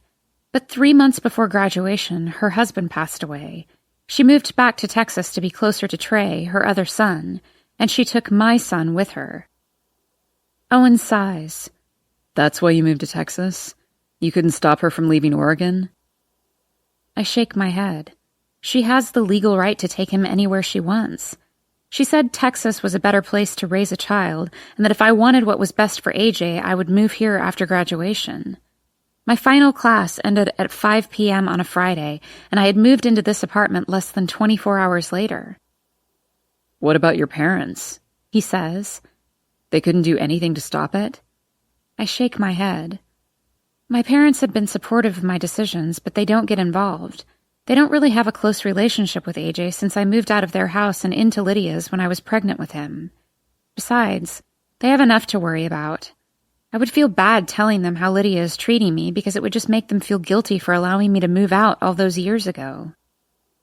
So you just pretend everything is okay? I glance up at him and nod, slightly worried as to what I might see in his eyes. Contempt? Disappointment? When our eyes meet, I don't see either of those things. I see sympathy. And maybe a little bit of anger. Is it okay for me to say that I hate Lydia? I smile. I hate her too, I say with a quick laugh. I also love her, though. She loves AJ as much as I do, and I know he loves her. I'm thankful for that. But I never would have given up custody to her in the first place if I knew it would end up like this. I thought she wanted to help, but now I realize she's using AJ to replace the son she lost. Owen scoots toward me until I'm looking straight up at him and he's staring down at me. You'll get him back, he says. There's no reason a court wouldn't want your son with you. His compliment makes me smile, even though I know he's wrong. I've researched all my options. A court wouldn't take a child away from someone they've legally been with since birth unless there's a legit reason. Lydia will never agree to let him live with me full-time. The only option I have, really, is to do whatever I can to appease her, all the while saving every extra penny I can to pay the lawyer I've hired to help me. But even he doesn't seem hopeful. He rests his head in one hand and brings his other hand to my face. His fingers trail lightly across my cheekbone, and his touch makes my eyes want to fall shut. I somehow keep them open, despite the soothing feel of his skin against my cheek. You know what? He says with a smile. I'm pretty sure you just made determination my favorite quality in a person. I know I barely know him, but I definitely don't want him to move on Monday. I feel like he's the only good thing to happen to me since I arrived in Texas. I don't want you to move, Owen. His eyes shift down and he stops looking at me. His hand moves to my shoulder and he traces an invisible pattern with the tip of his finger, following it with his eyes. He looks apologetic, and it's more than just the fact that he's leaving. He's upset about something deeper, and I can see his confession wanting to fall off the tip of his tongue. He's holding something back. You didn't get a job, I say. That's not where you're going Monday, is it? He still doesn't look at me. He doesn't even have to respond because his silence confirms it. He answers anyway, though. No. Where are you going? I watch as he winces slightly. Wherever he's going, he doesn't want to tell me. He's afraid of what I'll think. And honestly, I'm afraid of what I'm about to hear. I've had enough negativity for one day. He finally lifts his eyes to meet mine again, and the regretful look on his face makes me wish I didn't bring it up. He opens his mouth to speak, but I shake my head. I don't want to know yet, I say quickly. Tell me after. After what? After this weekend. I don't want to think about confessions. I don't want to think about Lydia. Let's just spend the next 24 hours avoiding both of our pitiful realities. He smiles appreciatively. I like that idea, actually. A lot. Our moment is disrupted by the fierce growl of my stomach. I clench it in my hands, embarrassed. He laughs. I'm hungry too, he says. He exits the tent and helps me out as well by giving me his hand. Want to eat here or my place? I shake my head. I'm not sure I can wait 15 blocks, I say, heading toward the kitchen. You like frozen pizza? All we're doing is cooking pizza, but it's the most fun I've had with a guy since Adam. Getting pregnant at the age of 15 doesn't leave a lot of time for social interaction, so saying I'm a little inexperienced could be an understatement. I used to grow nervous at the thought of getting close to another guy, but Owen has the opposite effect on me. I feel so much calmness when I'm around him. My mother says there are people you meet and get to know, and then there are people you meet and already know. I feel like Owen is the latter. Our personalities seem to complement each other, like we've known one another our whole lives. I had no idea until today just how much I need someone like him in my life. Someone to fill the holes that Lydia has created in my self-esteem. If you weren't in such a hurry to graduate, what career would you have chosen other than cosmetology? Anything, I blurt out. Everything. Owen laughs. He's leaning against the counter next to the stove, and I'm seated on the bar across from him. I suck at cutting hair. I hate listening to everyone's problems while they sit in the salon chair. I swear, people take so many things for granted, and hearing all their whiny stories puts me in such a bad mood. We're kind of in the same business if you put it that way, Owen says. I paint confessions, and you have to listen to them. I nod in agreement, but also feel like I could be coming off as ungrateful. There are a few really good clients, people I look forward to. I think it's not so much the people that I don't like, but the fact that I had to choose something I didn't want to do. He studies me for a moment. Well, the good news is you're young. My father used to tell me that no life decision is permanent other than a tattoo. I could argue with that logic, I say with a laugh. What about you? Have you always wanted to be an artist? The timer goes off on the oven and Owen immediately opens it to check the pizza. He shoves it back inside. I know it's just a frozen pizza, but it's kind of a turn-on to see a man take over in the kitchen. He leans against the counter again. I didn't choose to be an artist. I think it kind of chose me.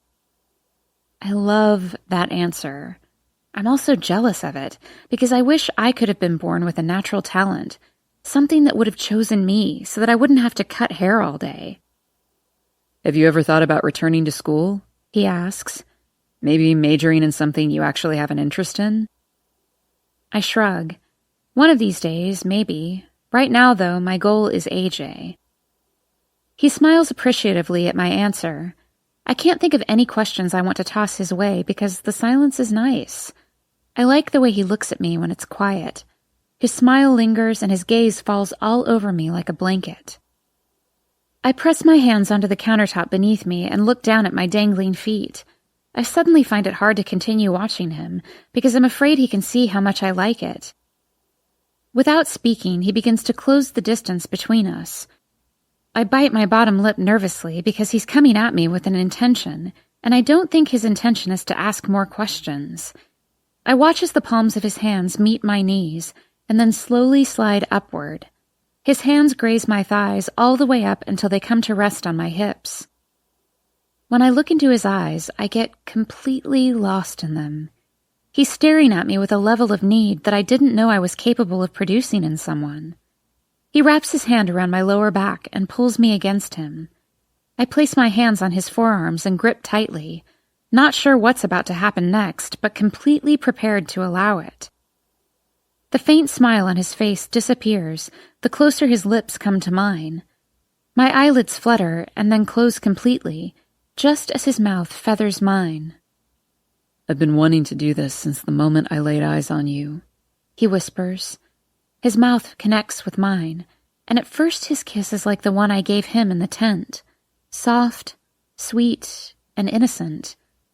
But then the innocence is stripped away the second he runs one of his hands through the back of my hair and slides his tongue against my lips. I don't know how I can feel so light and so heavy all at once, but his kiss makes me feel weighted to a cloud.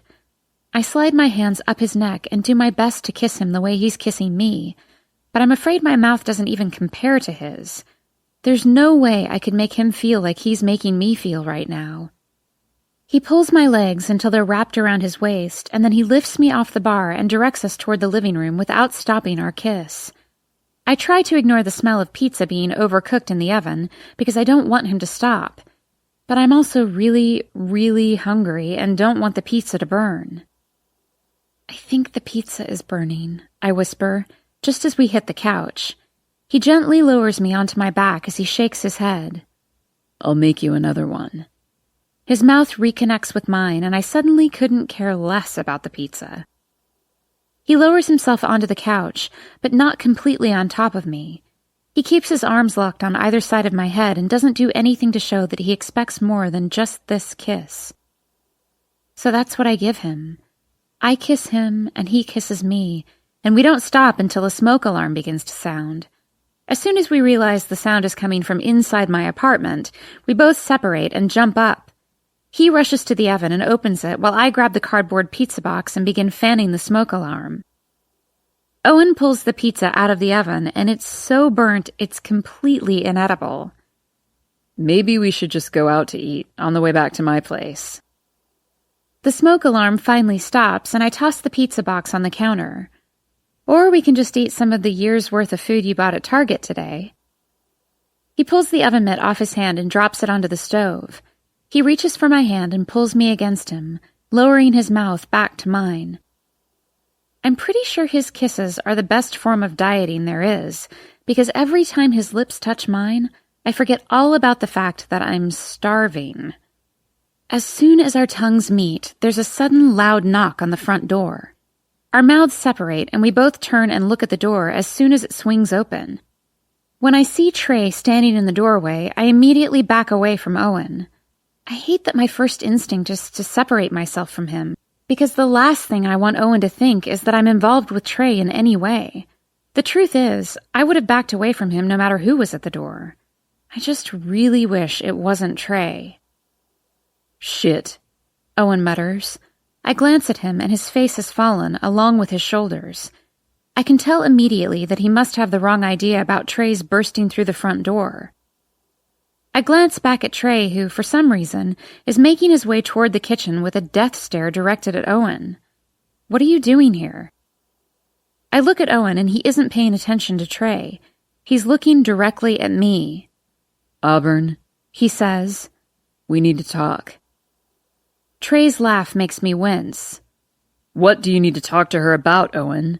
Have you not already told her?"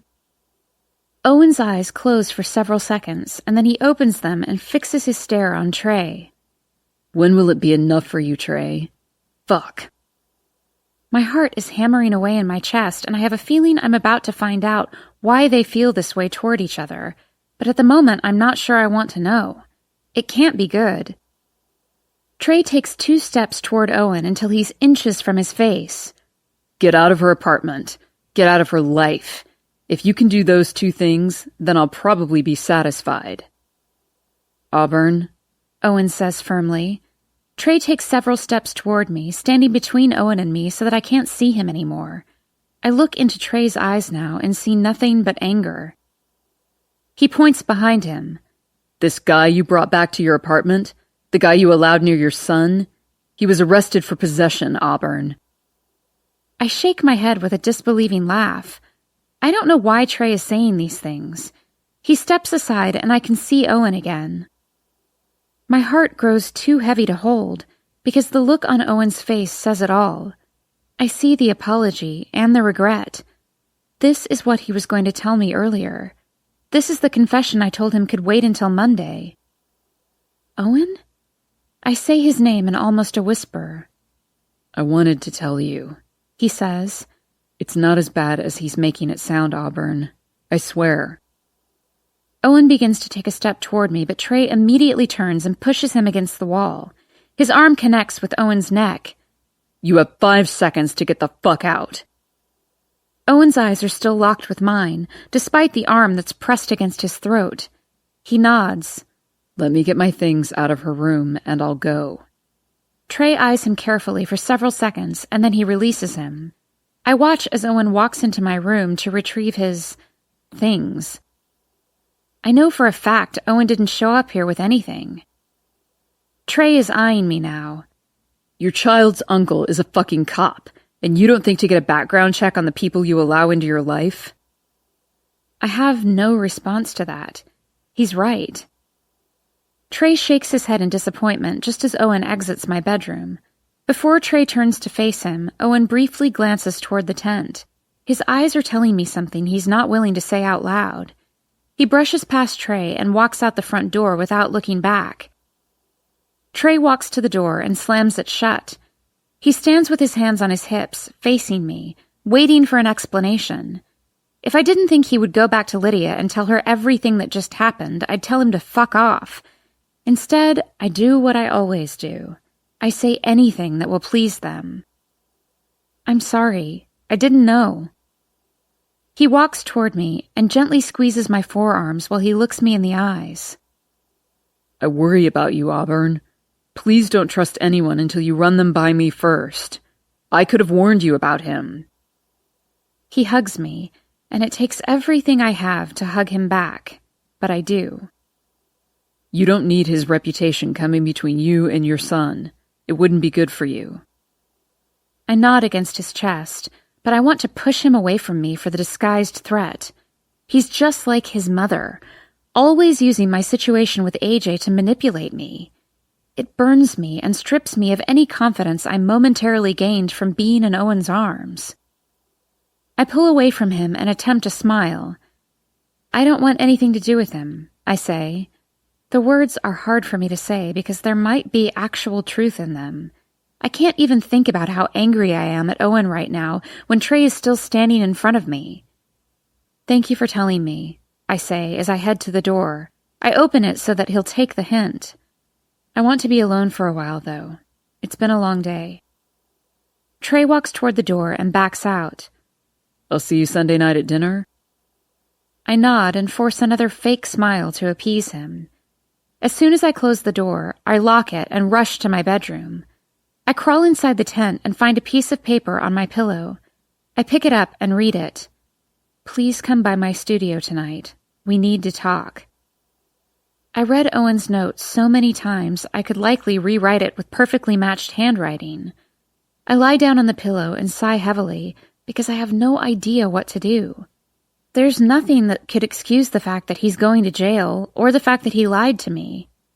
But despite everything that just happened, every part of me is aching for him. I barely know the guy, yet somehow I can feel that familiar clench of a fist gripping at my heart. I have to see him one more time, even if it's just to say goodbye. Chapter 12. Owen. I should have told her. The second I was released from custody, I should have gone straight to her apartment and told her everything. I've been pacing the studio floor for over an hour now. I only pace when I'm pissed, and right now I'm not sure I've ever been this angry. I'm going to burn a hole into this floor if I don't stop. But I know she's read my message by now. It's been over 2 hours since I left it on her pillow, and I'm starting to think she's already given up on me. I don't blame her. As much as I want to try to convince her that Trey's not good for her, and I'm not as bad as she now thinks I am, I have a feeling I won't even get that opportunity.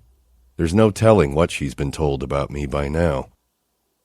Just as I begin to head toward the stairs, I hear a knock on the glass door. I don't rush to the door. I sprint. When I open the door, her eyes meet mine briefly before she glances nervously over her shoulder. She grabs the door and quickly slips inside, shutting it behind her. I hate that. I hate that she's scared to be here and scared who might have seen her walk in the door. She doesn't trust me.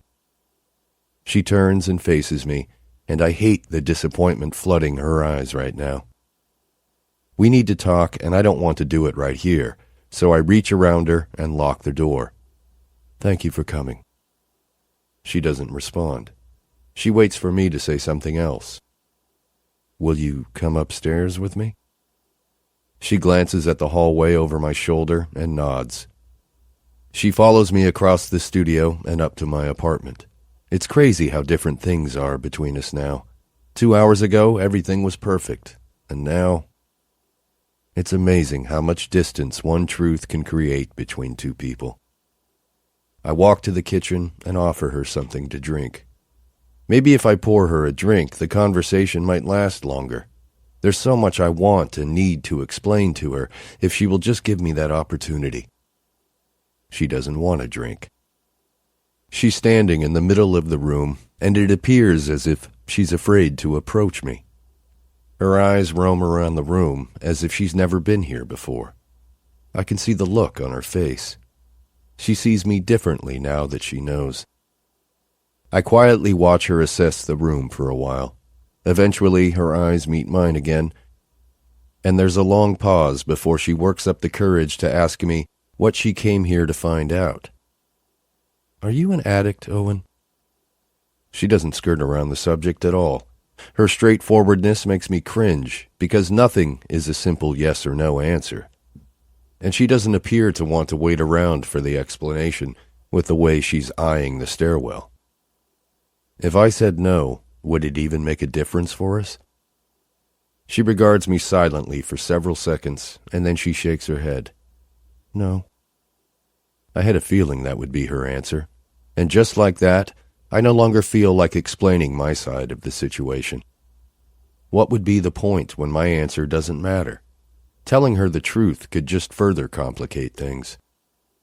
Are you going to jail? She asks. Is that why you said you're moving? I tilt the bottle and pour myself a glass of wine. I take a long, slow sip from it before answering with a nod. Probably. It's my first offense, so I doubt I'm away for long. She exhales and closes her eyes. When she opens them again, she's looking down at her feet. Her hands move to her hips, and she continues to avoid eye contact with me. I want custody of my son, Owen. They would use you against me. Who's they? Lydia and Trey. She looks up at me now. They'll never trust me if they know I'm involved with you in any way. I expected something along the lines of goodbye when she showed up here, but I didn't expect the hurt that would come along with her words. I feel stupid for not thinking about how this would affect her. I've been so worried about what she would think of me when she found out, it really didn't occur to me until just now that her relationship with her son could be jeopardized.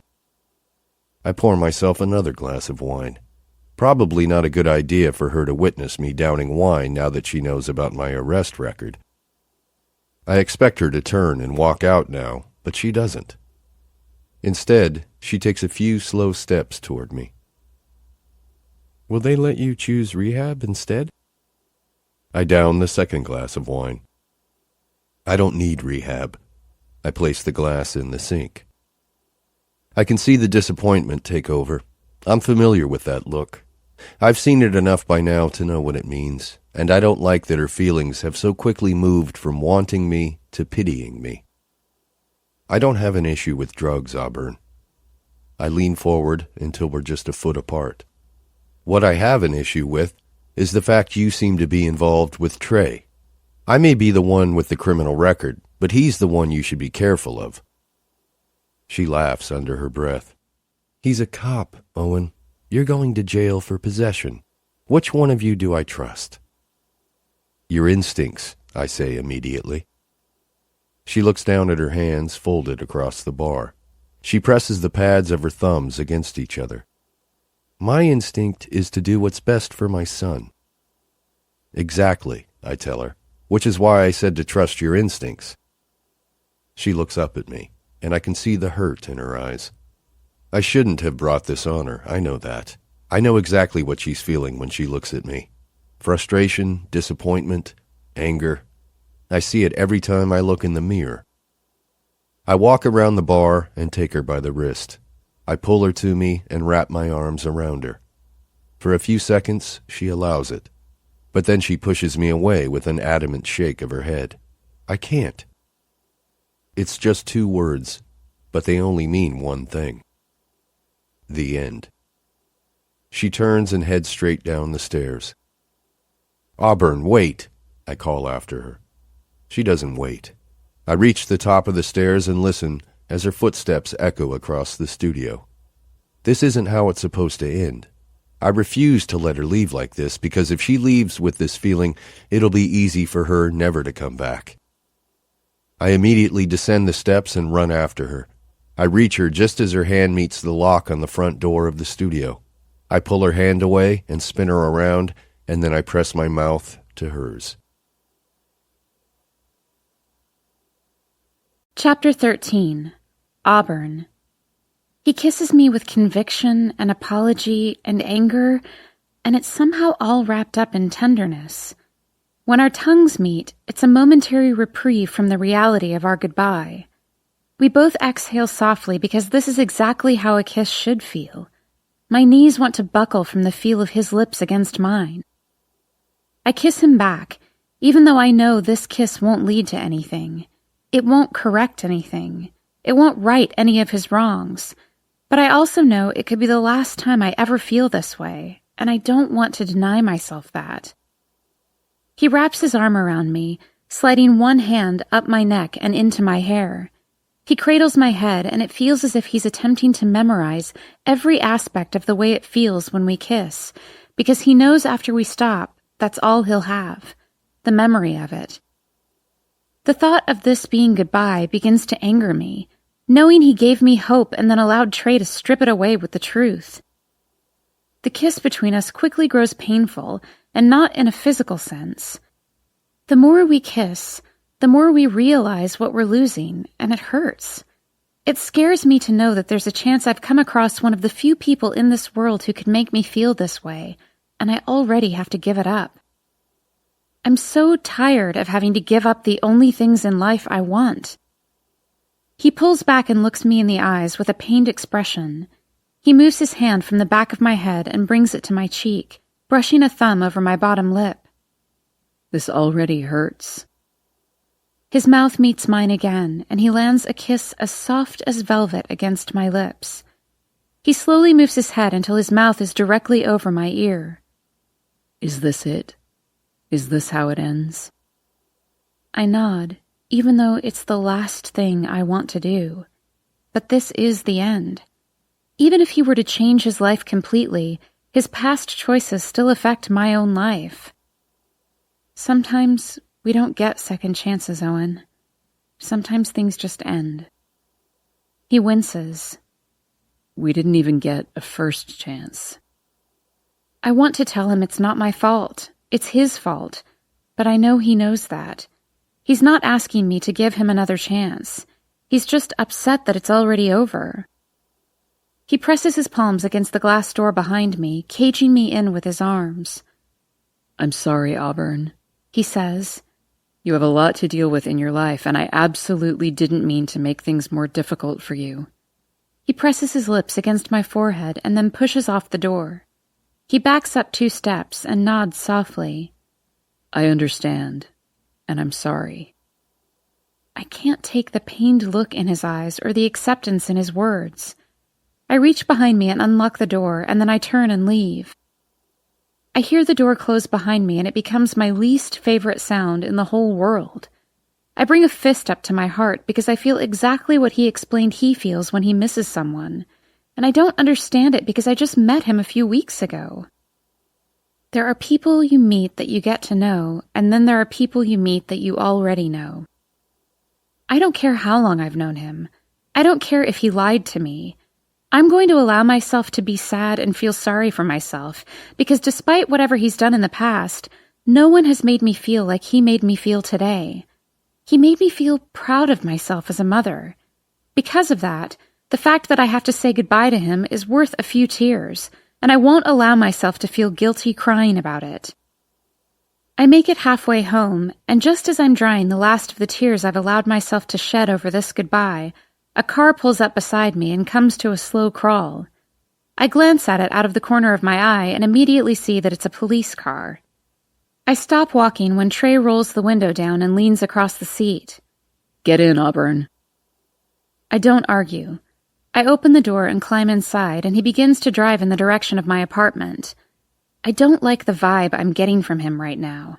I can't tell if he's acting like a jealous boyfriend or an overprotective brother. Technically, he's neither of those things. Were you at his studio just now? I stare out the window and contemplate how I should answer. He'll know I'm lying if I say no, and I need Trey to trust me. Of all the people in the world, I need both Lydia and Trey to see that everything I do for AJ. Yes, he owed me money. I can hear his heavy breaths as he inhales and exhales. He eventually pulls over to the side of the street and puts the car in park. I don't want to look directly at him, but I can see him cover his mouth with his hand, squeezing the frustration from his jaw. I just told you that he was dangerous, Auburn. He looks directly at me. Are you stupid? I can only take so much.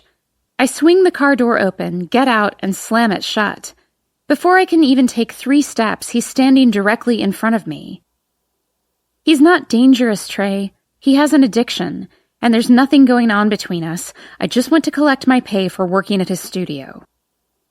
Trey studies my face, more than likely in an attempt to see if I'm lying to him. I exhale and roll my eyes. If there was anything going on, I would have been at his studio for more than 5 minutes. I push past him and begin walking toward my apartment. Jesus, Trey, you're acting like you have a reason to be jealous. He is in front of me again, forcing me to stop. He stares down at me for several quiet seconds. I am jealous, Auburn.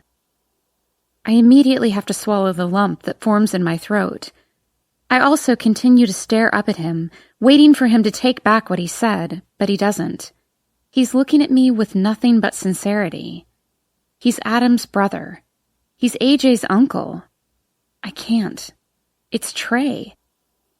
I move around him and continue walking. We're only a block from my apartment, so it doesn't surprise me when I hear him fall into step behind me. I continue walking, trying to process the last 2 hours of my life, but it's a little difficult when my dead boyfriend's jealous brother is stalking after me. When I reach my door, I unlock it and turn around to face him. Trey's eyes are like carving knives, digging into me, hollowing me out. I'm about to tell him goodnight when he lifts an arm and rests his hand against the doorframe next to my head. Do you ever think about it? I know exactly what he's referring to, but I play ignorant. About what? His eyes fall to my lips. Us. Us. Me and Trey. I can honestly say no, I never think about it.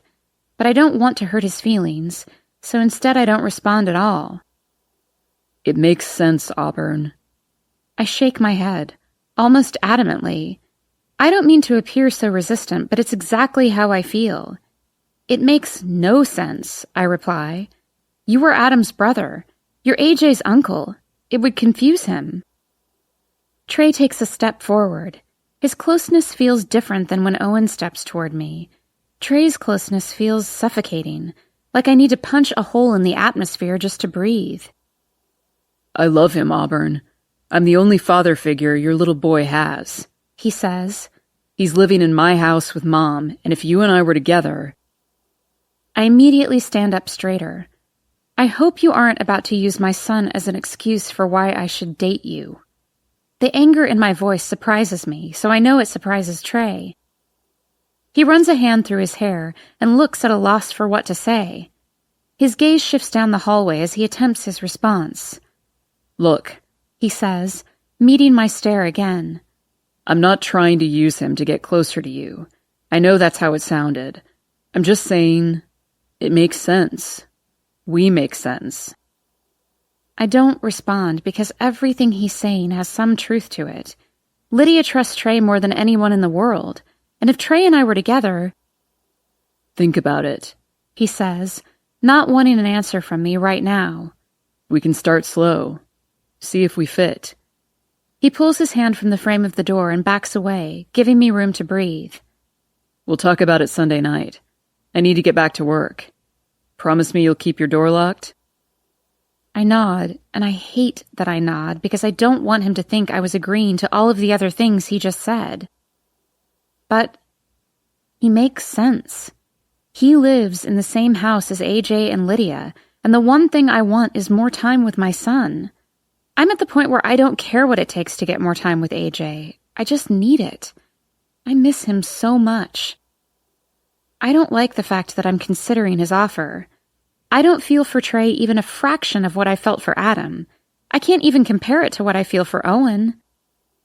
But he's right. Being with him would get me closer to AJ, and I feel more for AJ than anything or anyone in the world. I'll do whatever it takes to get my son back. Whatever it takes. Before I moved here, Lydia assured me that Dallas traffic wasn't all that bad. When I asked how long it would take to get from my potential new apartment to their house, she said, "Oh, it's no further than 10 miles. She failed to mention that 10 miles in Dallas is a good 45-minute cab ride. Most nights I don't even get off work until 7. By the time I get in a cab and head to her house, it's AJ's bedtime. Because of this, she says it's an inconvenience for me to visit during weeknights. It makes him restless, she says. So Sunday night dinners and any other day of the week I can talk her into allowing me to come over is all I get with my son. Of course, I stretch Sundays out as long as I can. Sometimes I show up at lunch and don't leave until after he goes to sleep.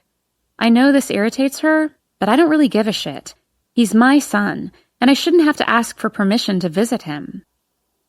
Today has been an exceptionally long day with him, and I've loved every second of it.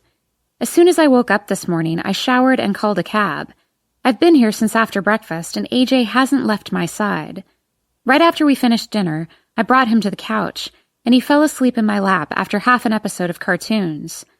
I usually do the dishes and clean up after dinner, but I don't offer this time. Tonight, I just want to hold my little boy while he sleeps. I don't know if Trey is trying to prove a point about how domestic he can be, or if I'm seeing him in a slightly different light, but he actually took over and cleaned up the entire kitchen. From the sound of it, he just loaded and started the dishwasher. I glance up when he appears in the doorway between the kitchen and the living room. He leans against the frame of the door and smiles at the sight of us cuddled together on the couch. He watches us quietly for a moment until Lydia walks in and breaks up the peaceful moment. "I hope he hasn't been asleep for long," she says, eyeing AJ in my arms. "When you let him fall asleep this early, he wakes up in the middle of the night." "He fell asleep a few minutes ago," I tell her. "He'll be fine." She takes a seat in one of the chairs next to the couch and looks up at Trey, who is still standing in the doorway. "Do you work tonight?" she asks. Trey nods and straightens himself. "Yeah, I need to get going, actually," he says. He looks at me. "You want to ride home?" I glance down at AJ in my arms, not at all ready to leave yet, but not sure if I should do what I need to do with AJ still asleep in my lap. I've been working up the courage to talk to Lydia about our arrangement, and tonight seems as good a time as any. "I was actually hoping to talk to your mom about something before I go," I say to Trey. I can feel Lydia glance at me, but I don't reciprocate her stare. You would think after living with her as long as I did, I wouldn't be so scared of her. However, it's not hard to fear someone when they hold all the power over the one thing in life you want. "Whatever it is, it can wait, Auburn," Lydia says. "I'm exhausted, and Trey needs to get to work." I run my hand through AJ's hair. He has his father's hair, soft and fine like silk. "Lydia," I say quietly. I glance over at her, my stomach in knots and my heart in my throat. She always shuts me down every time I try to talk to her about this, but I have to get it over with. I want to talk to you about custody, and I'd really appreciate it if we could talk about it tonight, because it's killing me not seeing him as much as I used to. When I lived with him in Portland, I saw him every day. Custody wasn't such an issue then because I came home from school every day to the same house as my son. Even though Lydia had final say over everything that involved AJ, I still felt like his mother. However, since she took him and moved to Dallas several months ago, I felt like the worst mother in the world. I never get to see him. Every time I talk to him on the phone, I'm in tears by the time I hang up. I can't help but feel like the distance she's putting between us is intentional. Auburn, you know you're welcome to see him any time you want. I shake my head. But that's just it, I tell her. I'm not. My voice is weak, and I hate that I sound like a child right now. You don't like it when I visit on school nights, and you haven't even allowed him to spend the night with me. Lydia rolls her eyes. For good reason, she says. How am I supposed to trust the people you allow at your place? The last one you had in your bedroom is a convicted felon. My gaze falls to Trey, and he immediately breaks eye contact with me. He knows that telling her about Owen's past has just put a wedge between AJ and me.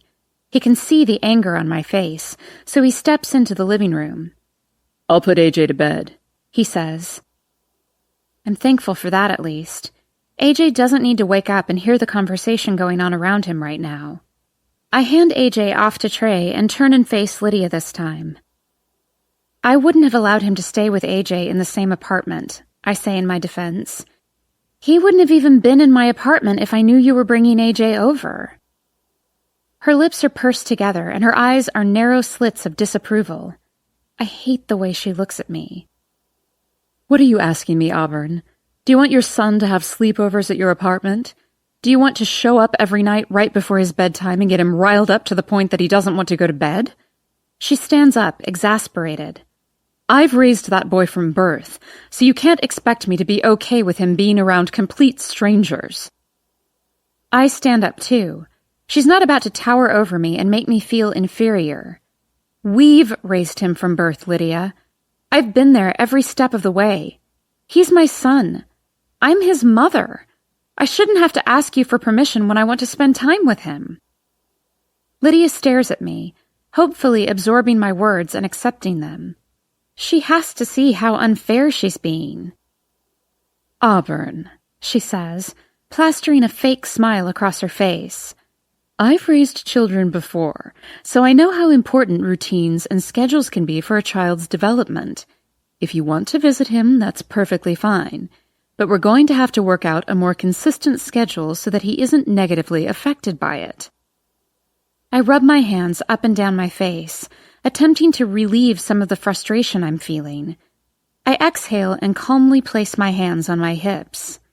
Negatively affected, I say. How can he be negatively affected by his own mother tucking him in every night? He needs consistency, Auburn. That's what I'm trying to give him, Lydia, I say loudly. As soon as I raise my voice, I stop speaking. I've never raised my voice at her. Not once. Trey walks back into the room and Lydia glances from him to me. Let Trey give you a ride home, she says. It's late. She doesn't say goodbye or even ask if the conversation is over. She walks out of the room like she just brought it to an end, whether I was finished or not. Ugh, I groan, completely unsatisfied with how that conversation went. Not only did I not tell her I want my son to live with me, I couldn't even work out something in my favor. She always brings up consistency and routines like I'm trying to drag him out of bed at midnight to eat pancakes every night. All I want is to see my son more than she's allowing me. I don't understand how she can't see how much it's hurting me. She should be thankful I want to fill my role like I do. I'm sure there are people in her situation who would love for their grandchildren's parents to give a shit. I'm torn away from my train of thought by Trey's chuckle. I face him, and there's a smile on his face. I've never wanted to punch a smile so bad in my life, but if there were a more inappropriate time to laugh than right now, I'd hate to see it. He can see I'm not amused by his laughter, but he doesn't hide it. He shakes his head and reaches into the entryway closet for his things. You just yelled at my mother, he says. Wow. I glare at him while he attaches his holster to his police uniform. I'm glad my situation amuses you, I say flatly.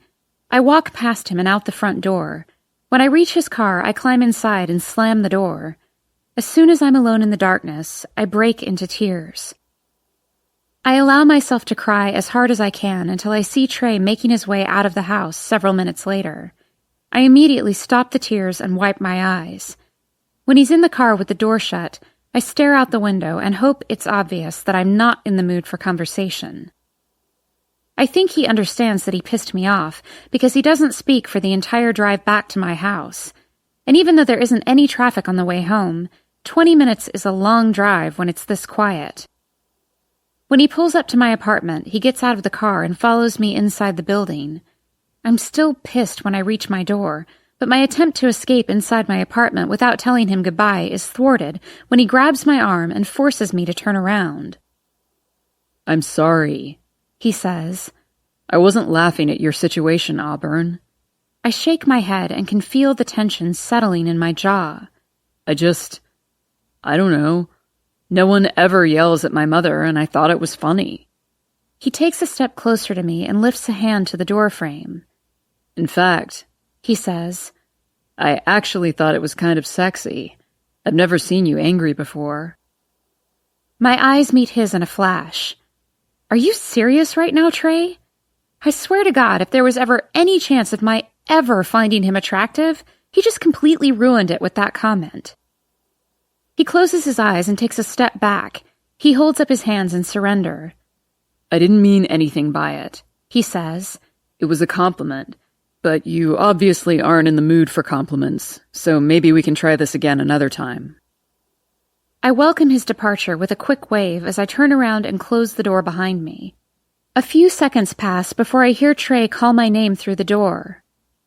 Auburn, he says quietly. Open the door. I roll my eyes but turn around and open the door. He's standing in the doorway with his arms folded across his chest. His expression has changed to one of regret. He rests his head against the frame of the door, and it reminds me of the night Owen stood in this exact same position. I liked it a lot more when Owen was standing here. I'll talk to my mother, Trey says. Those words make me pause and actually give him my full attention. You're right, Auburn. You should be spending more time with AJ, and she's just making it hard on you. You'll talk to her? Really? He takes a step closer until he's standing in the doorway. I didn't mean to upset you earlier, he says. I was trying to make you feel better, but I guess I went about it the wrong way. Don't be mad, okay? I don't know if I can take you being mad at me. I swallow his apology and shake my head. I'm not mad at you, Trey. I inhale and exhale slowly. Your mother just frustrates the living piss out of me sometimes. He smiles agreeably. I know what you mean, he says. He lifts himself away from the doorframe and glances down the hallway. I need to get to work. We'll talk later, okay? I nod and give him a genuine smile. The fact that he's willing to talk to Lydia for me is worth a smile or two. He backs up several steps before turning around and walking away. I close my apartment door after he disappears around the corner of the hallway. When I turn around, my heart jumps into my throat when I see Emery standing a few feet in front of me, holding a cat. A very familiar-looking cat. I point at Owen Cat. What? I drop my arm, completely confused. How? She looks down at the cat and shrugs. Owen stopped by about an hour ago, she says. He left this and a note. I shake my head. He left his cat? She turns around and walks toward the living room. And a note. He said you'd know where to find it. I walk to my room and immediately drop to my knees and climb inside the tent. There's a folded piece of paper on one of the pillows. I pick it up and lie down, and then I open it. Auburn, I know it's a lot to ask of you to keep Owen, but I didn't have anyone else. My father is allergic to cats, which may be why I got Owen in the first place. Harrison won't be back in town until Tuesday, but if you need to, you can drop her off there. I know I've said it enough already, but I really am sorry. You deserve someone who can give you what you need, and right now that someone isn't me. If I had known you would show up at my door one day, I'd have done everything differently. Everything. Please don't allow anyone to make you feel less than what you are. Take care. P.S. I know that one of these days you'll have to let someone in to use your restroom. Just do me a favor and remove those cute little seashell soaps. The thought of someone else loving those soaps as much as I do is too much. P.P.S. You only have to feed Owen once a day. She's pretty easy to keep alive. Thanks in advance for taking care of her, no matter how long or short you decide to do it for. I know she'll be in good hands because I've seen you as a mother, and you're pretty damn good at it. Owen. I'm shocked at the tears that are falling down my cheeks.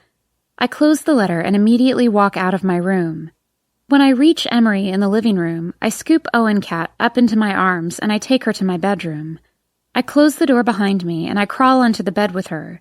She goes with the flow and lies down beside me like this is exactly where she's supposed to be. I'll gladly take care of her for however long Owen needs me to, because having her connects me to him, and for whatever reason, I feel like I need that link to Owen, because it makes my chest hurt a little less when I think about him. Chapter 14. Owen. I look at my father, standing guiltily in the doorway to the holding room. I'm seated at a table very similar to the one I was seated at a few weeks ago when I was arrested. Only now I'm paying the price for that arrest. I look down at my wrists and push the cuffs down half an inch to relieve some of the pressure. What good is your law degree if you can't even get me out of this? I know that was a low blow, but I'm pissed, frustrated, in a state of shock over the fact that I was just sentenced to 90 days in jail, despite this being my first offense. I know it had everything to do with the fact that Judge Corley presided over the case. Seems to be my luck lately. My fate would be in the hand of one of my father's surface friends. My father closes the door to the holding room, locking us both in. It's our last visit before I'm taken to my cell, and honestly, I'd rather he not even be here right now. He takes 3 slow steps into the room and then comes to a stop as he hovers over me. "Why the hell did you refuse rehab?" he growls. I close my eyes, disappointed in his focus. "I don't need rehab. All you had to do was a short stint in rehab, and this whole thing would have been removed from your record." He's angry. He's yelling. His plan was for me to accept rehab, but I know for a fact that this was his way of making himself feel better about the fact that I've been arrested. If I were to spend my time in rehab rather than jail, it would be easier for him to swallow. Maybe I chose jail time just to spite him. "I can talk with Judge Corley. I'll tell him you made the wrong decision and see if he'll reconsider it." I shake my head. "Just go, Dad." His expression is unwavering. He doesn't retreat from the room. "Go!" I say, louder this time. "Leave! I don't want you to visit. I don't want you to call me. I don't want to speak to you while I'm in there because I hope to God you're going to take your own advice." He still doesn't move, so I take a step toward him, then around him. I beat on the door. "Let me out!" I say to the bailiff. My father puts his hand on my shoulder and I shrug it off. "Don't, Dad. I can't right now." The door opens, and I'm escorted down a hallway away from my father. Once my cuffs are removed and the bars clank closed behind me, I take a seat on the cot. I rest my head in my hands and think back to the weekend I ended up here. The weekend I should have done everything differently. If I had just found it in me to see that what I'm doing isn't protecting anyone. It's not helping anyone. I'm enabling, and I've been doing it for years. And now I'm paying the ultimate price because it's costing me you, Auburn. 3 weeks earlier. I glance down at my phone and cringe when I see my father's number. If he's calling me this late, it can only mean one thing. "I should go," I say as I silence the phone and slide it back into my pocket. I push the cup toward her, and I see her expression fall with her nod, but she quickly turns around to hide it. "Well, thanks for the job," she says, "and for walking me home." I lean forward on the bar and drop my head into the palms of my hands. I rub them over my face when really I want to punch myself. Things were going so well between us just now, and the second I get a phone call from my father, I shut down and make it look like the exact opposite of what it is. She thinks I'm leaving because whoever just called me was a girl. That's the furthest thing from the truth, and even though I hate that I just disappointed her, I love that she's jealous right now. People don't get jealous unless there are underlying feelings at play. She pretends to busy herself by washing my coffee cup, and she fails to notice I'm walking up behind her. "It wasn't a girl," I say to her. The close proximity of my voice startles her, and she spins around, looking up at me wide-eyed. She fails to respond, so I take a step closer and say it again to make sure she understands and that she believes me. "I don't want you to think I'm leaving because another girl just called me." I can see the relief in her eyes, and a small smile attempt to form on her mouth, but she faces the sink again in hopes that I don't notice. "It's not my business who calls you, Owen." I grin, even though she can't see me. Of course it isn't her business, but she wants it to be her business as much as I do. I close the gap between us by placing both of my palms on the counter on either side of her. I rest my chin on her shoulder, and I want to bury myself against her neck and inhale her, but I grip the counter and remain where I am. It becomes even harder to control my impulses when I feel her lean into me. There are so many things I want right now. I want to wrap my arms around her. I want to kiss her. I want to pick her up and carry her to my bed. I want her to spend the night with me. I want to confess to her all the things I've been keeping bottled up since she showed up on my doorstep. I want them all so badly that I'm willing to do the last thing I want to do, which is slow down so that I don't scare her off. "I want to see you again." When she says, "Okay," it takes everything I have not to pick her up and spin her around. I somehow remain calm and collected, even as she walks me to her door and we tell each other goodbye. And when she finally closes the door for the last time, I want to knock on it again. I want to make her open it for a fourth time so that I can press my lips to hers and get a feel for what our future is hopefully about to consist of.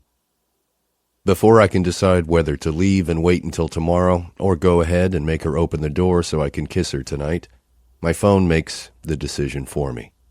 I pull it out of my pocket after it begins ringing and answer my father's phone call. "Are you okay?" I ask him. "Owen, shit, this..." I can tell by his voice that he's been drinking. He mutters something unintelligible and then nothing. "Dad?" Silence. When I make it outside of the apartment building, I press my hand against my ear to try to hear him better. "Dad?" I yell. I hear rustling and then more muttering. "I knew I shouldn't have done it. I'm sorry, Owen, I just couldn't." I close my eyes and try to remain calm, but he isn't making any sense. "Tell me where you are. I'm on my way."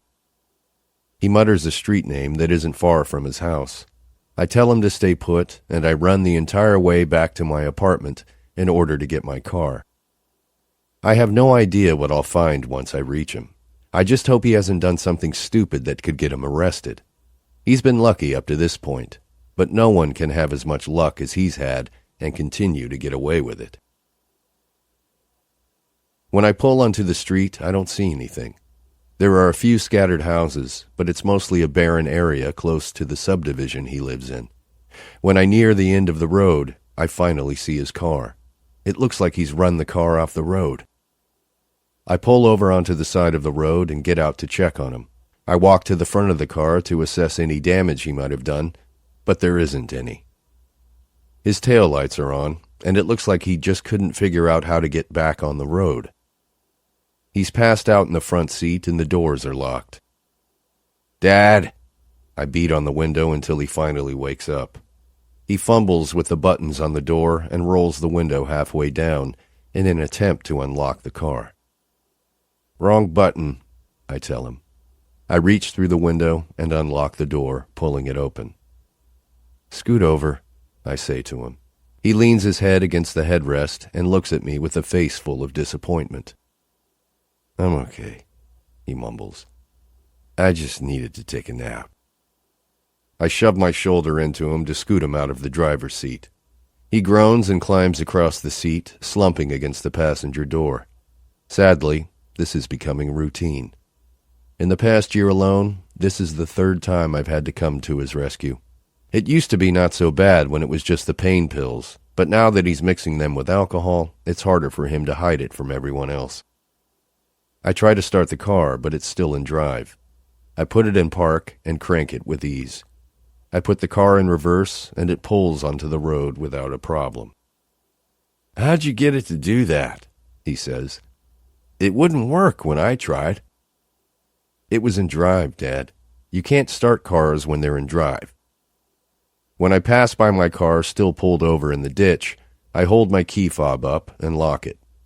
I'll have to get Harrison to pick me up and follow me back out to the car after I drop my father off at home. We've driven about a mile when the crying starts.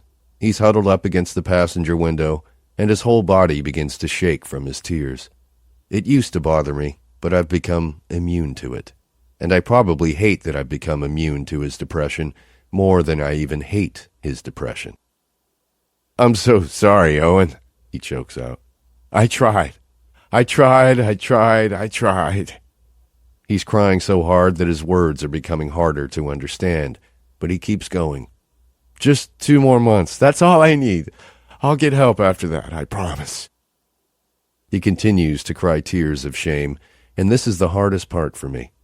I can take the mood swings, the withdrawals, the late-night phone calls. I've been dealing with them for years.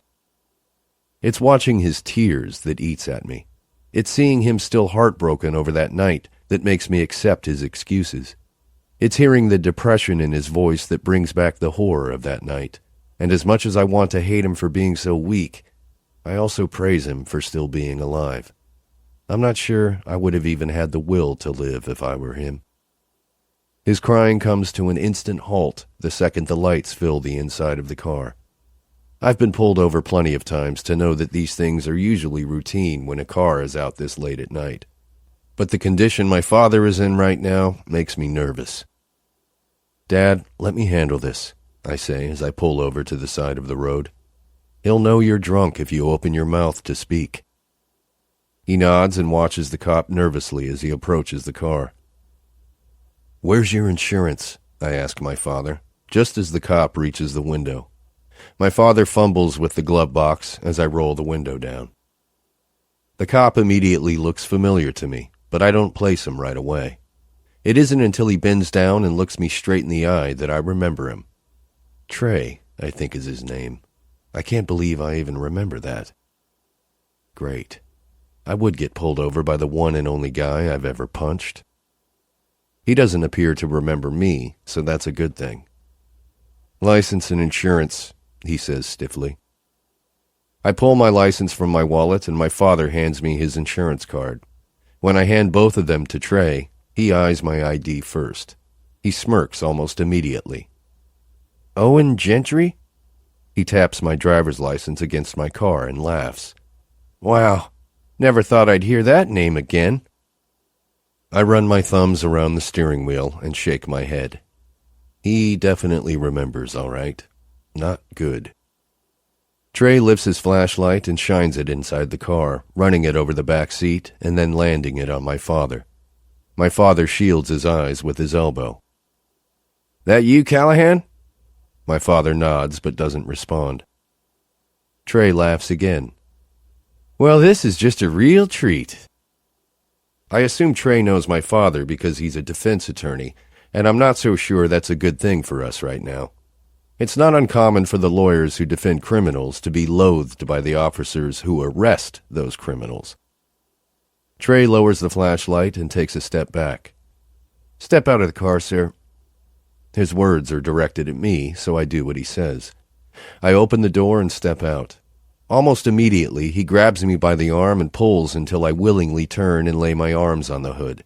He begins frisking me. You got anything in your possession I should be aware of? What the hell? I shake my head. No, I'm just driving my father home. Have you had anything to drink tonight?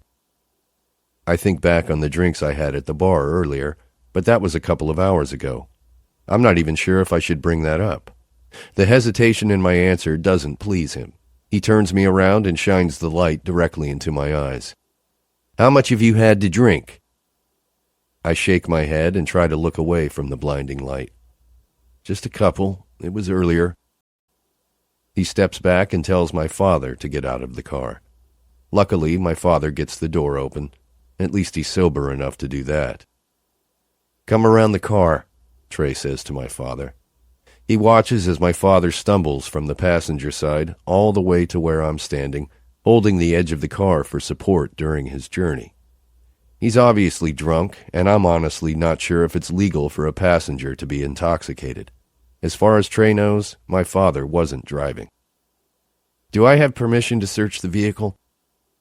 I look at my father for guidance, but he's leaning against the car with his eyes closed. He looks ready to fall asleep. I debate whether or not to refuse the search, but figure that would just give Trey more reason to become suspicious. Besides, my father knows the repercussions of traveling with anything that could get him into trouble, so even though he was dumb enough to drive after drinking tonight, I seriously doubt he would actually have anything in his possession that could jeopardize his career. I casually shrug and then say, go ahead. I just want Trey to get revenge out of his system so he can be done with it and leave. Trey orders us to stand near the rear of the vehicle while he leans across the front seat. My father is alert now, watching him closely. He's wringing his hands together, and his eyes are wide with fear. The look on his face is enough for me to know that Trey is more than likely going to find something inside this car. Dad, I whisper, disappointed. His eyes meet mine, and they're full of apologies. I can't count the number of times my father has promised me he was going to get help. I think he waited a little too long. My father closes his eyes when Trey begins making his way to the rear of the vehicle. He sets 1, 2, 3 bottles of pills on the car. He proceeds to open each one to inspect the contents. Looks like Oxy, Trey says, rolling a pill between his thumb and forefinger. He looks at me and then at my father. Either of you have a prescription for these? I look at my father, hoping beyond all hope that he does, in fact, have a prescription. I know it's wishful thinking, though. Trey smiles. The bastard smiles like he just hit gold. He leans his elbows on the car and begins putting the pills back into their bottles, one by one. You know, he says, looking at neither of us, but speaking to us both, Oxy is considered a penalty group 1 drug when obtained illegally. He looks up at me. Now, I know you aren't a lawyer like your father here, so let me explain it to you in layman's terms. He stands up straight and puts the caps back on the bottles. In the state of Texas, being arrested for a penalty group 1 is an automatic state jail felony. I close my eyes and exhale. This is the last thing my father needs. If he loses his career on top of everything else he's lost, there's no way he would survive. I suggest, before either of you speak again, that you take into consideration what would happen if a defense attorney were to be charged with a felony. I'm almost certain that would result in the loss of his license to practice law. Trey walks around the vehicle and steps between my father and me. He eyes my father up and down. Think about that for a second. A lawyer whose entire career consists of defending criminals loses his career and becomes the criminal. Irony at its best. Trey then turns and faces me full on. Did you work tonight, Gentry? I tilt my head, confused by his line of questioning. You own that studio, right? Wasn't tonight one of the nights you were open? I hate that he knows about my studio. I hate it even more that he's asking about it. I nod. Yeah, first Thursday of every month. He takes a step closer. I thought so, he says. He rolls the 3 bottles of pills between his hands. I saw you leaving the studio with someone earlier tonight. A girl? Was he following me? Why would he be following me? And why would he be asking about Auburn? My throat runs dry. I can't believe I haven't put two and two together until this moment. Of course Auburn would have a connection to Trey. His family is probably the reason she's back in Texas. Yeah, I say, finding a way to downplay it. She worked for me tonight, so I walked her home. His eyes narrow at my response, and he nods. Yeah, he says dryly. I don't particularly like her working for someone like you. I know he's a cop, but right now all I can see is an asshole. The muscles in my arms clench, and his eyes immediately fall to the fists at my sides. What do you mean, someone like me? His eyes meet mine again with a laugh. Well, you and I don't really have the best history, do we? You attacked me the first time we met. As soon as I pulled you over tonight, you admitted to driving under the influence. And now, he looks down at the pills in his hands, now I find these in the vehicle you're driving. My father steps forward. Those are... Stop! I yell at my father, cutting him off. I know he's about to claim them, but he isn't sober enough to realize what that could do to his career. Trey laughs again, and I'm honestly sick of hearing that noise. Anyway, he says, if she needs an escort home, she has me for that. He slams the pills down on the hood. So, which one of you belongs to these? My father looks at me. I can see the struggle in his eyes because he doesn't know what to say. I don't give him the chance. They're mine. I close my eyes and I think about Auburn. Because this moment and Trey's indirect threat to stay away from her is about to take away whatever chance we might have had. Fuck me. My cheek meets the cold metal of the hood. You have the right to remain silent. My hands are pulled behind me, and the cuffs are snapped into place. Part 2. Chapter 15. Auburn. It's been 28 days since Owen was sentenced to 90 days in jail. A lot can happen in 28 days. I tuck the blanket tighter around his body and lean in to kiss AJ on the forehead. I'll see you after school tomorrow, okay? AJ smiles at me, and like every time he does, my heart melts. He looks just like Adam. Other than having a red tint to his mostly brown hair, everything about him is Adam, right down to his mannerisms. Are you coming over to eat with us? I nod and give him another hug.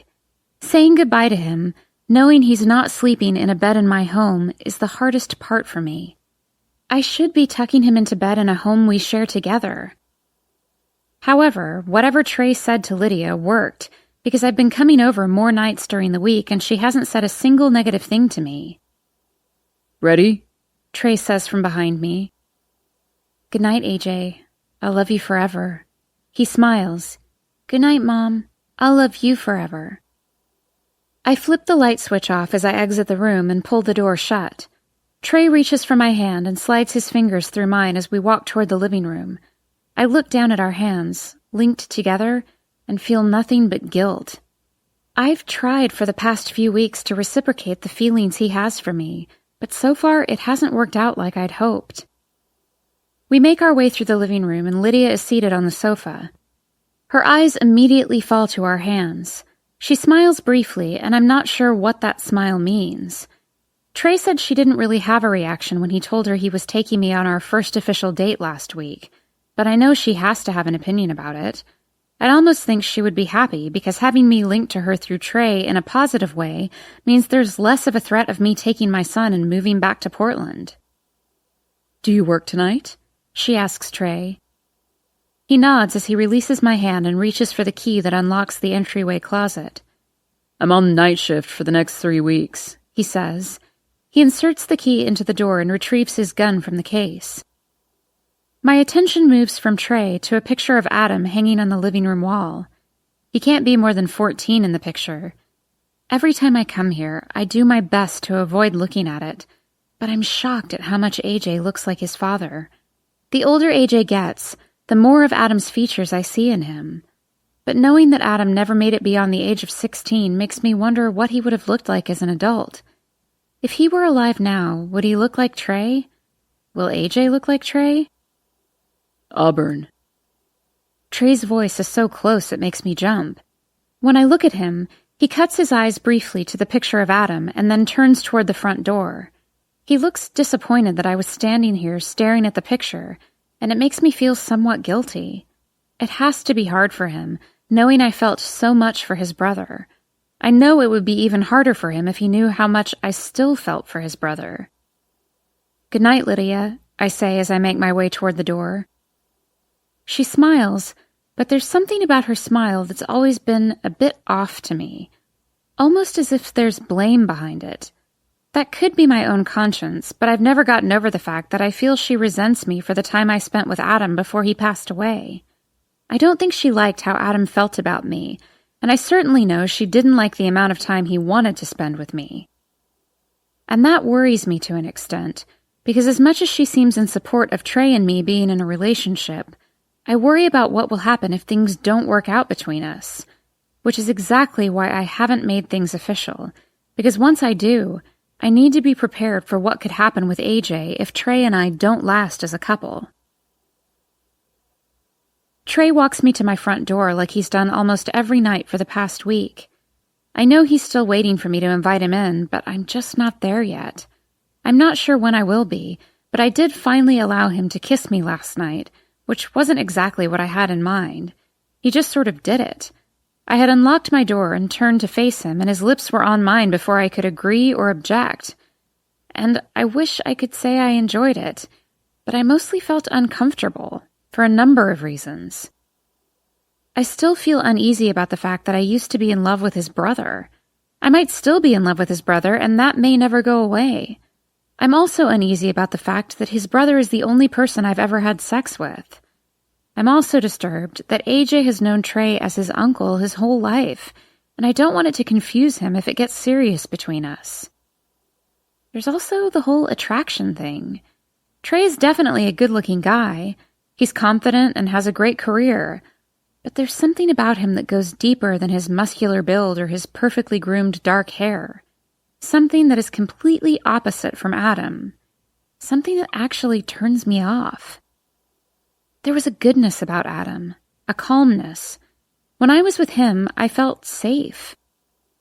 I got the same sense from Owen, which I think is why I was drawn to him. He had a lot of the same qualities that Adam had. So far, I don't get that from Trey. I try not to think about the fact that I could be making a commitment to someone I'm afraid may not be a good person, but I've associated Trey with Lydia for as long as I've known him, so it may not be a question of Trey's character. I may have judged him unfairly simply because I feel that his mother isn't a good person. Because of that, I'm trying to open myself up to the idea of him, which is why I allowed him to kiss me last night, because sometimes intimacy can give people a certain connection they wouldn't otherwise have. I unlock my door and inhale a slow breath before turning around. I try to get in the mindset that I want him to kiss me, that his kiss could feel good and exciting, but I know for a fact I won't feel even a fraction of what I felt when Owen kissed me. That was a kiss. I close my eyes and try to wipe the thoughts of Owen out of my head, but it's hard. When you connect with someone that fast and feel that much from their kiss, it's not so easy to just forget them when they do something to hurt you. And even though Owen turned out to have issues far beyond what I want to get immersed in, I still can't stop thinking about him. Maybe it's because the person I got to know and the person he turned out to be don't seem like they could be the same people. And as much as I try to forget about him, I can't help but worry. I worry about how he's doing. I worry about how long he'll be in jail. I worry about his studio. I worry about Owen Cat because I still have her, and I know that as soon as Owen is released, I'll have to see him again in order to give him his cat back. I worry about how I'm going to be able to hide that from Trey, because right now Trey thinks Owen Cat belongs to Emery. He also thinks the cat's name is Sparkles. "Do you work tomorrow?" Trey asks. I turn around and look up at him. He's a lot taller than me, and it sometimes intimidates me. I nod. 9 to 4. He lifts his hand to my neck and leans in for a kiss. I close my eyes and do my best to enjoy his mouth when it comes to rest against mine. I imagine I'm kissing Owen for a second, and I hate that I do that. This kiss is a short one. He's already late for work, so I'm spared the awkwardness of not inviting him inside. Trey smiles down at me.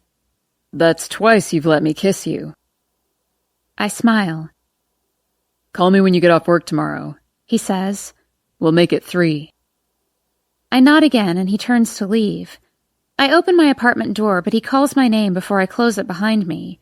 He walks back to the door and looks at me with a serious expression. Make sure your doors are locked tonight. I heard Gentry was released early, and I wouldn't put it past him to try and get revenge on me by coming here. The air in my lungs depletes, and I have to hide my struggle for breath. I don't want him to see how his words have affected me, so I nod quickly. Why would he want revenge on you? Because, Auburn, I have what he can't have. That makes me uneasy, because I don't like that Trey thinks he has me. And that's another difference between Trey and Owen. I get the feeling Owen would never say he has me. I'll keep it locked. Promise. Trey nods and heads down the hall. I close the door behind me and lock it. I stare at the lock. I unlock it. I don't know why. Owen Cat purrs at my feet, so I bend down and pick her up, then walk into my bedroom. The first thing I do, which is the first thing I did last night after kissing Trey, is brush my teeth. I know it's an absurd thought, but kissing Trey makes me feel like I'm cheating on Owen. When I finish brushing my teeth, I walk back into my bedroom and see Owen Cat make her way inside the tent. I didn't have the heart to take it down, mostly because I know as soon as AJ is allowed to stay the night here, he'll love it. I crawl inside the tent and lie on my back. I pull Owen Cat onto my stomach and begin petting her. My emotions are all over the place right now. I feel a rush of adrenaline, knowing Owen is no longer in jail and may very well be coming for his cat sometime this week. But I'm also filled with a nervous energy, because I don't know what will happen when I see him again. And I hate that the thought of possibly seeing him again fills me with more anticipation than Trey's kiss does. Owen Cat jumps off my chest when my phone receives a text message. I pull it out of my pocket and unlock the screen. My heart tries to escape from my chest when I read the text from Owen. Meat dress. I'm immediately off my feet and into the living room and swinging the front door open. As soon as our eyes meet, my heart feels like a fist is squeezing the life right out of it. God, I missed him. He takes a very hesitant step forward. He doesn't want to make me uncomfortable by being here, but I can see in his expression that he's feeling that same tight grip around his heart that I'm feeling. I take a step back into my apartment, and I open the door further, silently inviting him inside. A small twitch of a smile plays on the corner of his lips, and he walks slowly toward my apartment door. Once he makes his way over the threshold, I step aside until he's all the way inside. He places his hand on the door and closes it, then turns around and locks it. When he faces me again, his expression is pained, like he doesn't know whether to turn and leave or take me in his arms. I kind of want him to do both. Chapter 16. Owen. I wish she knew how much I thought about her. How every night I questioned whether the tightness in my chest could actually be the result of missing her, or if it was simply the fact that I wasn't allowed to see her. Sometimes people want what they can't have, and confuse that with feelings for another person. Either way, the feeling is there. The pressure, the ache, the slow build in my stomach that's encouraging me to close the distance between us and take her mouth with mine. I would have done that by now if I hadn't seen Trey leaving her apartment on my way over. Luckily, he's an unobservant prick, so he didn't even notice me. I definitely saw him, though, and it makes me wonder what he was doing here so late at night. Not that I have a right to know, but I certainly can't squash my curiosity. He came to see me in jail last week. I was told I had a visitor, and I expected it to be my father. There was a very small part of me that was hoping it was Auburn. I never expected her to come see me while I was in jail, but I think the hope that it might happen kept me more positive than I would have been otherwise. When I walked into the visitation room and saw Trey standing there, At first, I didn't think he was there to see me, but once his glare fell on me, it became clear. I walked to my chair and took a seat, and he did the same. He stared at me for several minutes without saying a word. I stared back. I don't know if he thought his mere presence alone was enough intimidation, but he never did speak. Just sat in his chair for 10 solid minutes, staring at me. I never wavered. I did want to laugh a few times, but was able to hold it together. He finally stood up, but I remained seated. He walked around the table, poised to head toward the exit behind me, but instead he paused and looked down on me. "Stay away from my girl, Owen." This is when he lost my eye contact. Not because he pissed me off or made me nervous, but because his words were an excruciating punch in the gut. The fact that he referred to Auburn as his girl is the last thing I wanted to hear, and that has nothing to do with my jealousy and everything to do with my instincts regarding Trey. And while I have to admit I hate that I've screwed my life up to the point that it would negatively affect us if we were together, I hate it even more that he gets to have her. Because she deserves better. So much better. She deserves me. If only she knew that. She's staring up at me like she wants to throw her arms around me, like she wants to kiss me, and believe me, if she did either of those things right now, I would more than welcome it. She's standing with her hands at her sides, like she doesn't know what to do with them. She lifts her right hand and brings it across her chest, squeezing the bicep of her left arm. Her gaze shifts to her feet.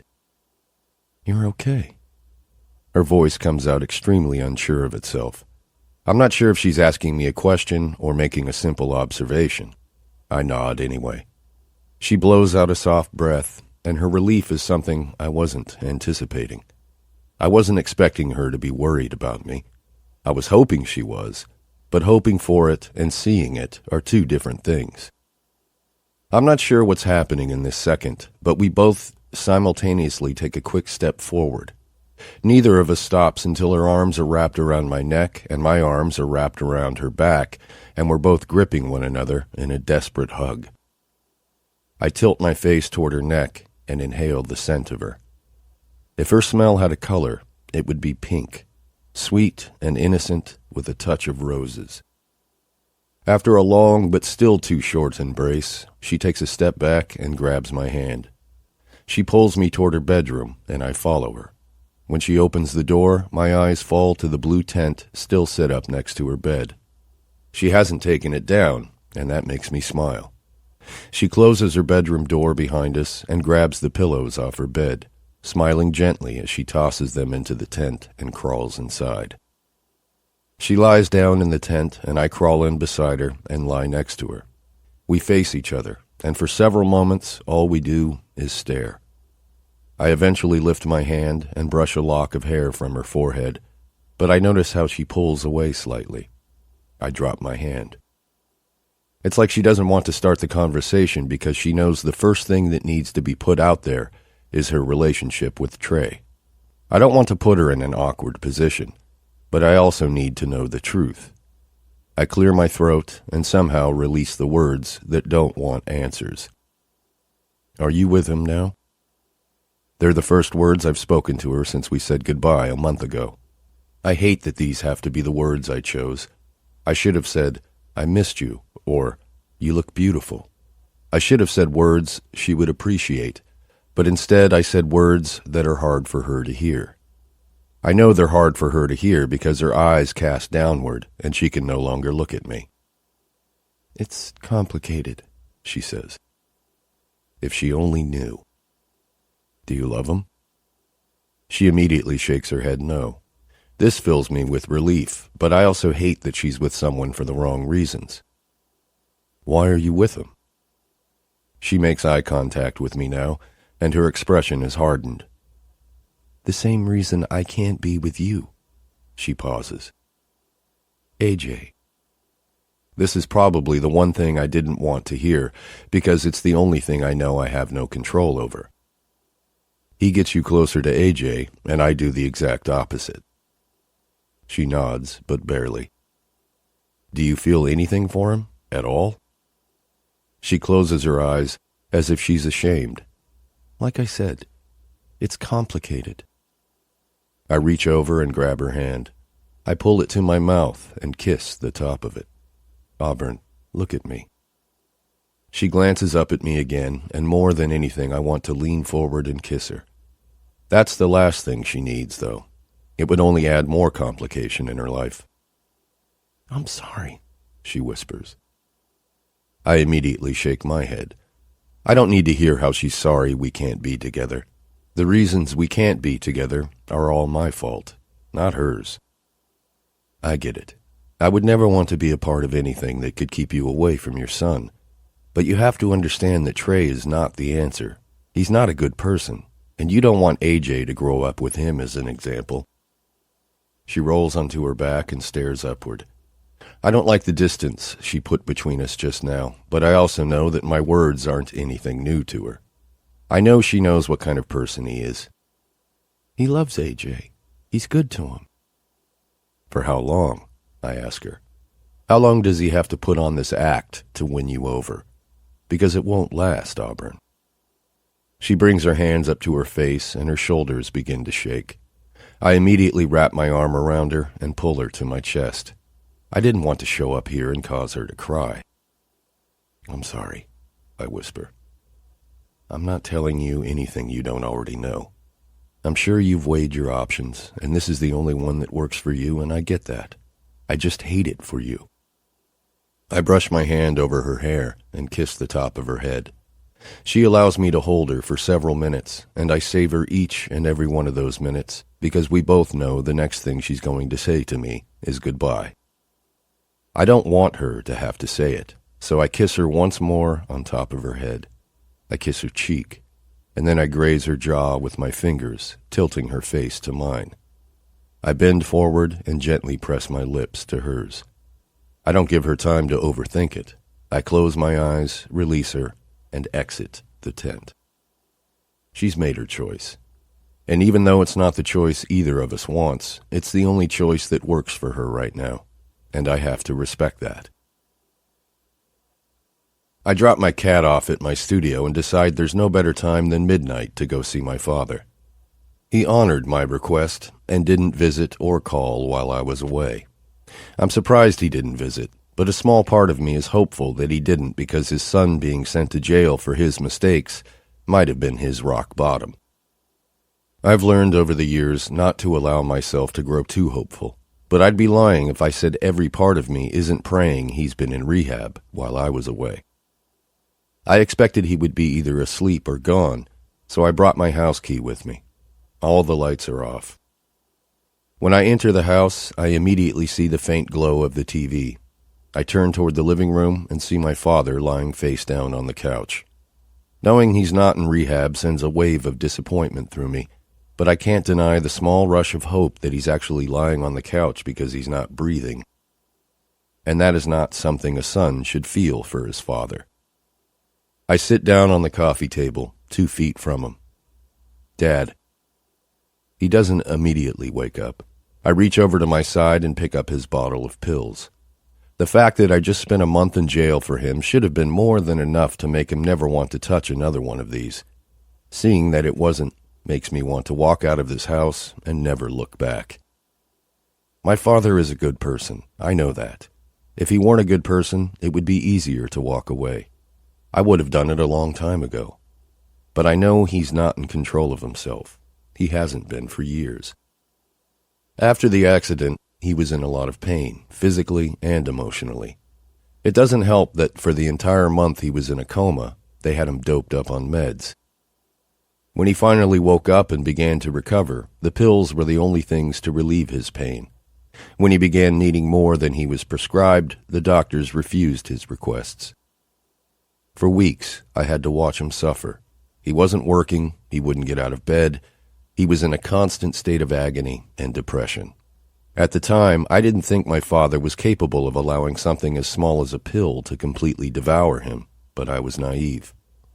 The only thing I saw when I looked at him was a man who was in pain and needed my help. I had been behind the wheel of the car that took the life of his son and his wife, and I would have done anything to make it better, to rectify what happened. I carried a lot of guilt for a long time over that accident, even though I know my father didn't blame me. That's one thing he did right, repeatedly tell me that it wasn't my fault. Still, though, it's hard not to feel guilt when you're a 16-year-old kid. I just wanted to make it better for him.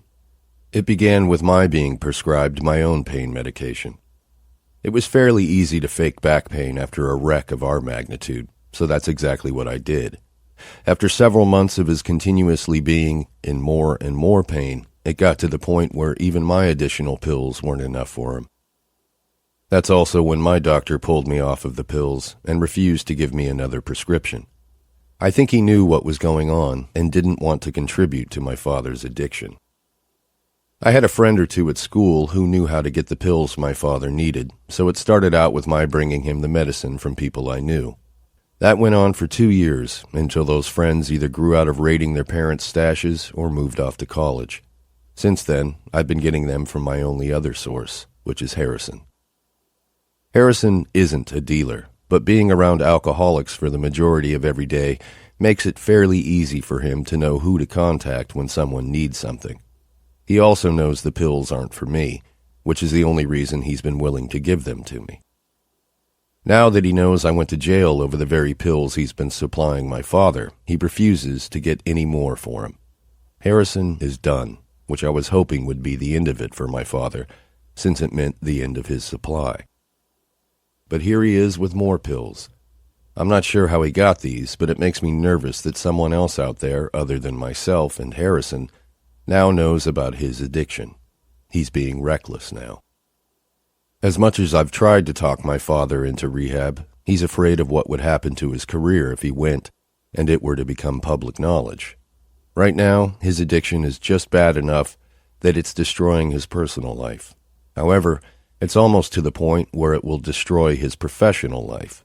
It's just a matter of time, because alcohol is beginning to play a large role, and the incidents I've been rescuing him from this past year are becoming more and more frequent. And I know that addictions don't just get better. They're either actively fought or actively fed, and right now, he's not doing a goddamn thing to fight his. I open the lid and pour his pills into my palm and begin to count them. "Owen?" my father mutters. He raises himself to a seated position.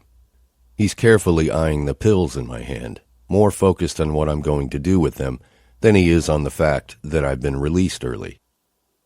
I set the pills beside me on the coffee table.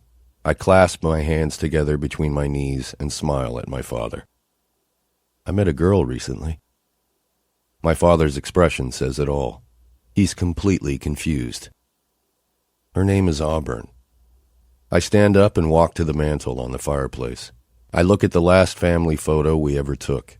It was more than a year before the accident, and I hate that this is the last memory I have of what they look like. I want a more recent memory of them in my mind, but memories fade a lot faster than photographs. "That's good, Owen," my father mutters. "But it's after midnight. Couldn't you have told me tomorrow?" I return to where he's seated, but I don't sit this time. Instead, I stare down at him, down at this man who was once my father. "Do you believe in fate, Dad?" He blinks. "Up until I saw her, I didn't. But she changed that the second she told me her name." I chew on the inside of my cheek for a second before continuing. I want to give him time to absorb everything I'm saying. "She has the same middle name as me." He raises an eyebrow over his bloodshot eye. "Having the same middle name doesn't necessarily make it fate, Owen. But I'm happy you're happy." My father rubs his head, still confused as to why I'm here. I'm sure it's not every night a son wakes his father up after midnight from a drug-induced sleep to rave about the girl he met. "You want to know what the best part about her is?" My father shrugs. I know he wants to tell me to fuck off, but even he knows it's in bad taste to tell someone to fuck off after they just spent a month in jail for you. "She has a son." This wakes him up a little more. He looks up at me. "Is it yours?" I don't answer that. If he were listening, he would have heard me say I only recently met her. Officially met her, anyway. I take a seat in front of him. I stare him directly in the eye. No, he's not mine. But if he were, I guarantee you I'd never put him in the positions you've put me in the last few years. My father's eyes fall to the floor. Owen, he says, I never asked you to. You never asked me not to, I yell. I'm standing again, staring down at him. I've never felt rage toward him like this. I don't like it. I grab the bottle of pills and walk to the kitchen. I pour them down the sink and turn the water on. When all the pills are gone, I head toward his office. I hear him coming after me when he realizes what I'm doing. Owen! He yells. I know he also receives a legal prescription, aside from what I'm able to get him, so I walk behind the desk and pull open the drawer. I find another half-empty bottle of pills. He knows not to try to stop me physically, so he steps aside, all the while begging me not to do this. Owen, you know I need those. You know what happens when I don't take them. I don't listen to it this time. I begin pouring them down the drain, fighting him off while I do it. I need those! He's yelling over and over, trying to grab them as they disappear down the drain. He actually catches one between his fingers and shoves it in his mouth. It makes my stomach hurt. He seems so much less human when he's this desperate and weak. When the last pill is gone, I turn and face him. He's so ashamed, he won't even look at me. He drops his elbows to the counter and cradles his head in his hands. I take a step closer to him and lean against the counter as I speak to him calmly. I've watched her with her son. I've seen what she sacrifices for him, I say. I've seen what lengths a parent should go to in order to ensure their child has the best possible life they can give them. And when I see her with him, I think of you and me and how we're so fucked up, Dad. We've been fucked up since that night. And every moment since then, the only thing I've wanted is to see you try to get better. But you haven't. It's just gotten worse. And I can't sit here and be a part of it. You're killing yourself. And I won't let the guilt of seeing you suffer excuse the things I do for you anymore. I turn around and head for the front door, but not before walking by the mantel and taking the picture frame. I pass by him and walk out the front door. Owen, wait! I pause before descending the stairs and face him. He stands in the doorway, waiting for me to yell again. I don't. The second I see his lifeless eyes, the guilt seeps back into my soul. Wait, he says again. I'm not even sure he knows what he's asking me. He just knows that he's never seen this side of me before. The resolved side. I can't wait, Dad. I've been waiting for years. I don't have anything else left in me to give. I turn around and walk away from him. Chapter 17. Auburn.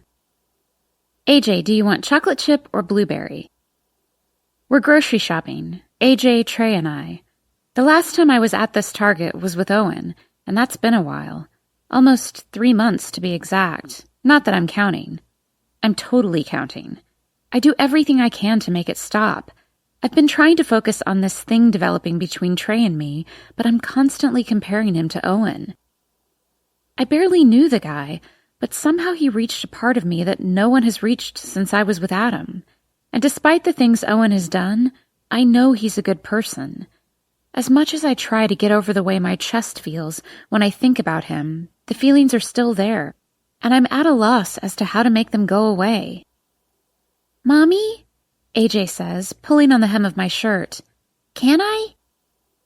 I snap out of my trance. Can you what? Get a toy. I begin to shake my head, but Trey answers before I have the chance to. Yeah, let's go look at the toys.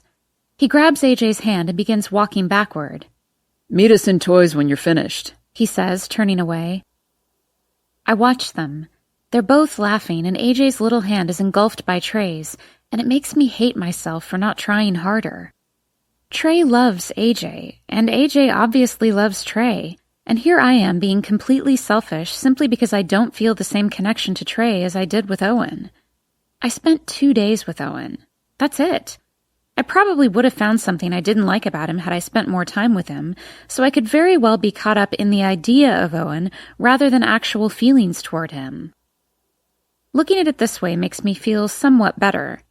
I may not have had an instant connection to Trey, but it's definitely growing, especially with the way he treats AJ. Anyone who can make AJ happy makes me happy. For the first time in a long time, I actually catch myself smiling over the thought of Trey rather than the thought of Owen.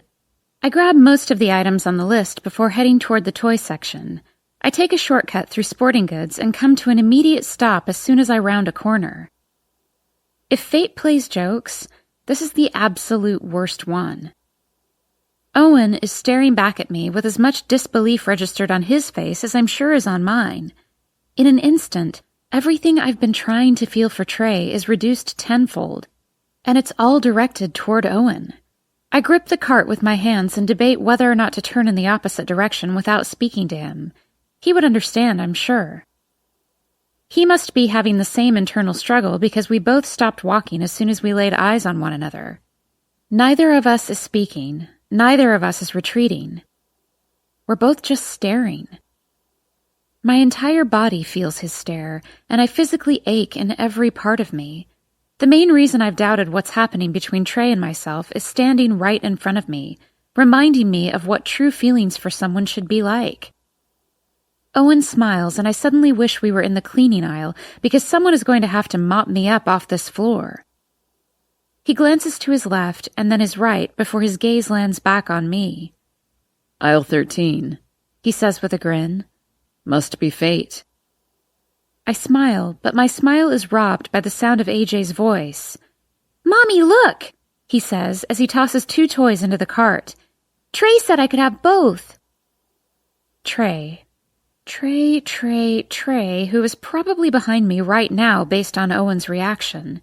He stiffens and stands straight, gripping his cart with both hands. His eyes are on someone behind me. An arm slips around my waist, gripping me possessively. Trey stands beside me, and I can feel him eyeing Owen. He moves his hand to my lower back, and then his lips meet my cheek. I close my eyes because I don't want to see the look on Owen's face. Come on, babe, Trey says, urging me to turn around. He's never called me babe before. I know he's only using the term in front of Owen to make our relationship seem more than what it is. After another tug on my arm, I finally turn and walk with Trey. We finish getting the few items that are left on my list. Trey doesn't speak to me the entire time we're shopping. He's keeping conversation going with AJ, but I can tell he's angry. My stomach is a ball of nerves because he's never given me the silent treatment like this before, and I don't know what to expect. The silent treatment continues through the checkout line all the way to his car. He loads the groceries into the trunk while I buckle AJ into the back seat. When I have him strapped into his booster seat, I close the door and turn to find Trey leaning against the car, staring at me. He's so still, he doesn't even look like he's breathing. Did you speak to him? I shake my head. No, I had just turned the corner right before you and AJ walked up. Trey's arms are folded across his chest and his jaw is tense. He looks over my shoulder for several seconds before bringing his eyes back to mine. Did you fuck him? I stand up straighter, shocked at his question, especially because we're standing right outside AJ's door. I glance inside the car at AJ, but his focus is on his toys and not at all on the two of us. When I look back at Trey, I think I'm angrier than he is. You can't be mad at me for running into someone at a store, Trey. I don't control who shops here. I try to move past him, but he grabs my arm and pushes me against the car with the weight of his chest against mine. He brings his hand up to the side of my head and lowers his mouth to my ear. My heart is beating erratically because I have no idea what he's about to do. Auburn, he says, his voice a deep, threatening whisper. He's been inside your apartment. He's been in your bedroom. He was in that stupid fucking tent with you. Now I need you to tell me if he's ever been inside you. I'm shaking my head, doing whatever I can to calm him down because AJ is just a foot away from us inside this car. He's gripping my wrist with his right hand, waiting for me to give him a verbal response. I'll say whatever I need to say to make sure he doesn't lose his temper right now. No, I whisper. It wasn't like that. I barely knew him. Trey pulls back a few inches and looks me in the eye. Good, he says, because the way he was watching you made me think otherwise. He presses his lips against my forehead and relieves some of the pressure around my wrist. He smiles gently at me, but the smile has the opposite effect. It terrifies me that his temperament can switch as fast as it just did. He pulls me in for a hug and presses his face into my hair. He inhales and then exhales slowly. I'm sorry, he whispers. Let's get out of here. He opens the passenger door for me and shuts it after I climb inside. I exhale, relieved the moment is over, but knowing full well that his reaction is a huge red flag. As if my attention is being summoned, my eyes fall to a car across the parking lot. Owen is standing next to it, staring in my direction. The look on his face makes it apparent that he witnessed everything that just happened. However, from across the parking lot, it could have very well looked like a tender moment rather than what it actually was, which could also explain the pained look on Owen's face. He opens his car door just as Trey opens his. I keep my eyes focused on Owen long enough to see him lift a hand to his heart and clench it in a fist. The words he spoke to me about how much he missed his mother and brother replay in my head. Sometimes I miss them so much, it hurts me right here. It feels like someone is squeezing my heart with the strength of the entire goddamn world. Trey pulls out of the parking lot, and right before Owen is out of my view, I inconspicuously lift my fist to my own chest. Our eyes remain locked until they can't anymore. The incident at the grocery store yesterday wasn't mentioned again. Trey and AJ spent the entire evening at my house, and Trey acted as if nothing was amiss while he cooked AJ chocolate chip pancakes. In fact, if anything, Trey was in an extra good mood. I don't know if it was a front to make up for the anger he expressed in the parking lot, or if he really does enjoy spending the time he does with the two of us. His sudden good mood could have also been because he knew he wouldn't see me for 4 days, and he didn't want to leave on bad terms. He left for a conference in San Antonio this morning, and I could tell when he told me goodbye last night that he was uneasy about leaving me. He repeatedly asked me about my schedule and what plans I have for the weekend. Lydia is taking AJ to Pasadena for their weekend visit with her family. If I didn't have to work today, I would have gone with them. But I didn't go. And now here I am with an entire weekend ahead of me and absolutely nothing to do. I think that makes Trey nervous. He obviously has trust issues when it comes to Owen. Rightfully so. After all, here I am 2 hours after Trey has left the city of Dallas, and I'm standing in front of Owen's studio. Every day that I walk by his studio, I inconspicuously slip a piece of paper in the slot. I've left over 20 confessions in the last few weeks. I know he's flooded with confessions, so there's no way he would know which ones were mine, but it makes me feel better to leave them. Most of the confessions are trivial things that have nothing to do with him. They usually have to do with AJ, and I never write them in such a way that Owen would be able to tell it was me. I'm sure he would never even guess that I leave them, but it feels like a form of therapy anyway. I look down at the confession I just wrote. I think about you every time he kisses me. I fold it in two and slip it through the slot, not thinking twice about it. Since that moment between us in the grocery store yesterday, I can still feel him. I want to hear his voice again. I want to see his smile again. I keep telling myself that leaving this confession is just to get closure, so I can move ahead with Trey, but I know it's for purely selfish reasons. I grab another piece of paper from my purse and quickly scribble words across it. He's out of town this weekend. I slide the paper through the slot without even folding it. As soon as it's out of my reach, my chest tightens, and I immediately regret what I just wrote. That wasn't a confession. It was an invitation.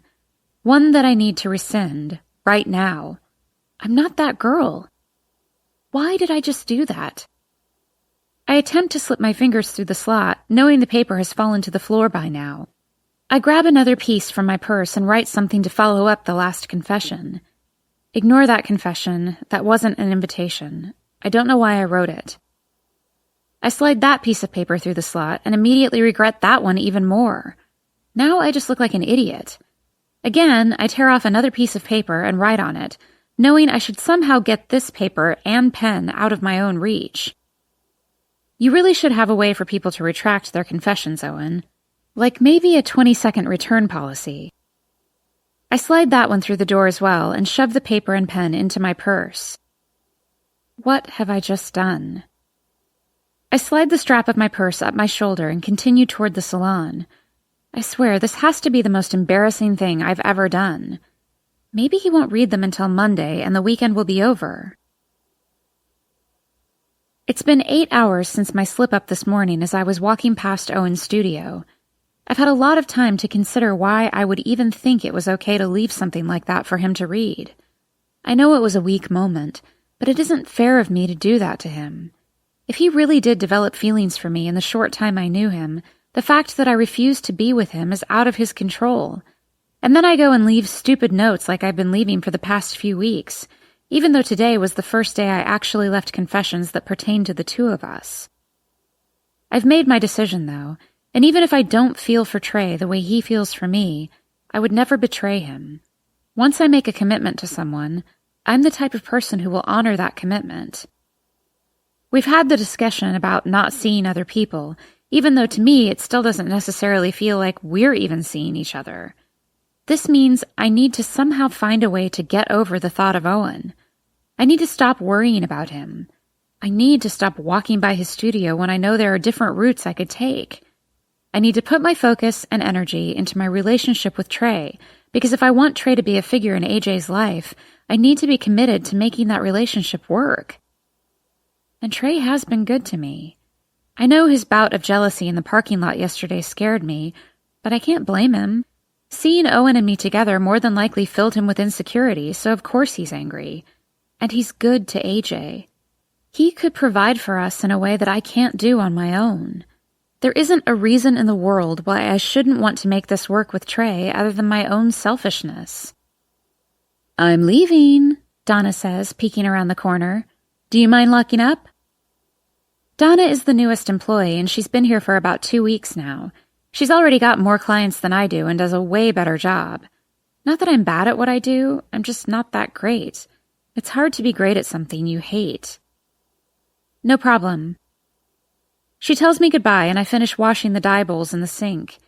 Several minutes after she leaves, the bell chimes, signaling someone has entered the salon. I step around the partition in order to let whoever it is know that we're finished for the day, but my words are caught in my throat when I see him. He's standing by the front door looking around the salon. When his gaze falls on me, the song playing through the overhead speaker comes to a timely end, and a heavy silence fills the room. If I could feel for Trey even a fraction of what Owen makes me feel just standing across the room from me, I could probably make that relationship work without issue. But I don't feel this way with anyone else. Just Owen. He begins to walk toward me with quiet confidence. I'm not moving at all. I'm not even sure my heart is moving. I know my lungs aren't moving because I haven't taken a breath since I stepped around this corner and saw him standing there. He pauses when he's about 5 feet away from me. His stare hasn't deviated once, and I can no longer control the obvious rise and fall of my chest. His presence alone is causing me actual physical turmoil. "Hi," he says. His expression is cautious. He's not giving away a single ounce of emotion. I don't know if he's angry about my confessions, but he's here, so he obviously knew they were from me. When I fail to return his greeting, he glances over his shoulder briefly. He runs a hand through his hair and then turns back to me. "You have time for a haircut?" he asks. My eyes move to his hair, and it's significantly longer than after the last cut I gave him. "You trust me to cut your hair again?" I'm shocked at the playfulness in my voice. No matter the circumstances, things just seem so easy with him. "That depends. Are you sober?" I smile, relieved that he's able to return the banter in the midst of our Cold War. I nod and point to the back of the salon where the sinks are. He walks toward me, and I walk around him, making my way to the front door to lock it. The last thing I need is someone walking in who shouldn't see him here. When I return to the back, he's already seated in the same chair I washed his hair in last time. And just like last time, his eyes never deviate from my face. I test the water before running it over his hair. After wetting it, I dispense shampoo onto my palm and work my hands through his hair until it lathers. For a few seconds, his eyes fall shut, and I take this opportunity to stare at him. He reopens them as soon as I begin rinsing his hair, so I quickly glance away. I wish he would say something. If he's here, there's a reason he's here, and it's not to stare at me. When I'm finished washing his hair, we silently walk toward the front. He takes a seat in my salon chair, and I dry his hair with a towel. I'm not sure if I breathe the entire time I'm cutting his hair, but I do what I can to focus on the hair and not him. The salon has never been this quiet. It's also never been this loud. I can't stop the thoughts from racing through my head. Thoughts of what it was like being kissed by him. Thoughts of how he made me feel when his arms were around me. Thoughts of how our conversations felt so natural and real that I never wanted them to end. When I'm finished with the last cut of the scissors, I comb his hair out and then clean him up. I remove the protective smock and shake it out. I fold it and place it into the drawer. He stands up and pulls out his wallet. He lays a $50 bill on the counter and slides his wallet back into his pocket. "Thank you," he says with a smile. He turns to leave, and I immediately shake my head, not wanting him to go. We haven't even discussed the confessions. He didn't even tell me what made him stop by. "Wait," I call out to him. Just as he reaches the door, he turns around, slowly. I try to figure out what to say to him, but nothing I really want to say will come out. Instead, I look down at the $50 bill and grab it, holding it up. This is way too much money, Owen. He stares quietly for what seems like an eternity before he opens the door and walks out without a word. I fall into my salon chair, completely confused by my reaction. What did I want him to do? Did I want him to make a move? Did I want him to invite me back to his place? I wouldn't have been okay with either of those things, and the fact that I'm upset that neither of them happened makes me feel like a horrible person. I look down at the $50 bill in my hand. I notice for the first time that there's writing on the back of it. I flip it over and read the message sprawled across the back in black Sharpie. "I need at least one night with you. Please." I clench my fist and hold it up to my chest. The erratic beat of my heart and the rapid expansion of my lungs to make room for more air are the only two things I can focus on right now. I toss the money on the counter and I bury my head in my arms. Oh my God, oh my God. I've never wanted to do the wrong thing so much in my entire life. When I pause in front of his studio, I'm contemplating making a decision that I won't be proud of tomorrow. If I walk inside, I know what will happen between us. And while I know with Trey being out of town, the likelihood of his ever finding out about this is slim, it still doesn't make it okay. The thought of his finding out about it also doesn't make me want to do it any less. Before I can even make the choice for myself, the door opens, and Owen's hand reaches out for mine. He pulls me inside the dark studio and closes the door behind me, clicking the lock into place. I wait for my eyes to adjust to the darkness, and my conscience to adjust to the fact that I'm here, inside his studio. "You shouldn't stand outside like that," he says. "Someone might see you." I'm not sure whom he's referring to, but there isn't a chance of Trey seeing me tonight, considering he's in San Antonio. He's out of town. Owen is standing less than 2 feet away, watching me with his head tilted to the side. I can see a faint smile cross his lips. "So I was told." I look down at my feet, embarrassed. I close my eyes and try to talk myself out of this. I'm putting everything at risk by being here. I know if I could shut down the thoughts that have been going through my head, I would be able to see that this isn't smart. Whether we get caught or not, being with him won't make anything better. It'll just make it worse, because I'll more than likely want him even more after tonight. I shouldn't be here, I say quietly. He's eyeing me with his same unwavering expression. But you are. Only because you pulled me inside without asking. He laughs quietly. You were standing outside my door trying to decide what to do. I just helped make the decision for you. I haven't made any decision yet. He nods. Yes, you have, Auburn. You've made a lot of decisions. You chose to be with Trey for the long haul, and now you're choosing to be with me for the night. I bite my bottom lip and glance away from him. I don't like his comment, no matter how much truth is in it.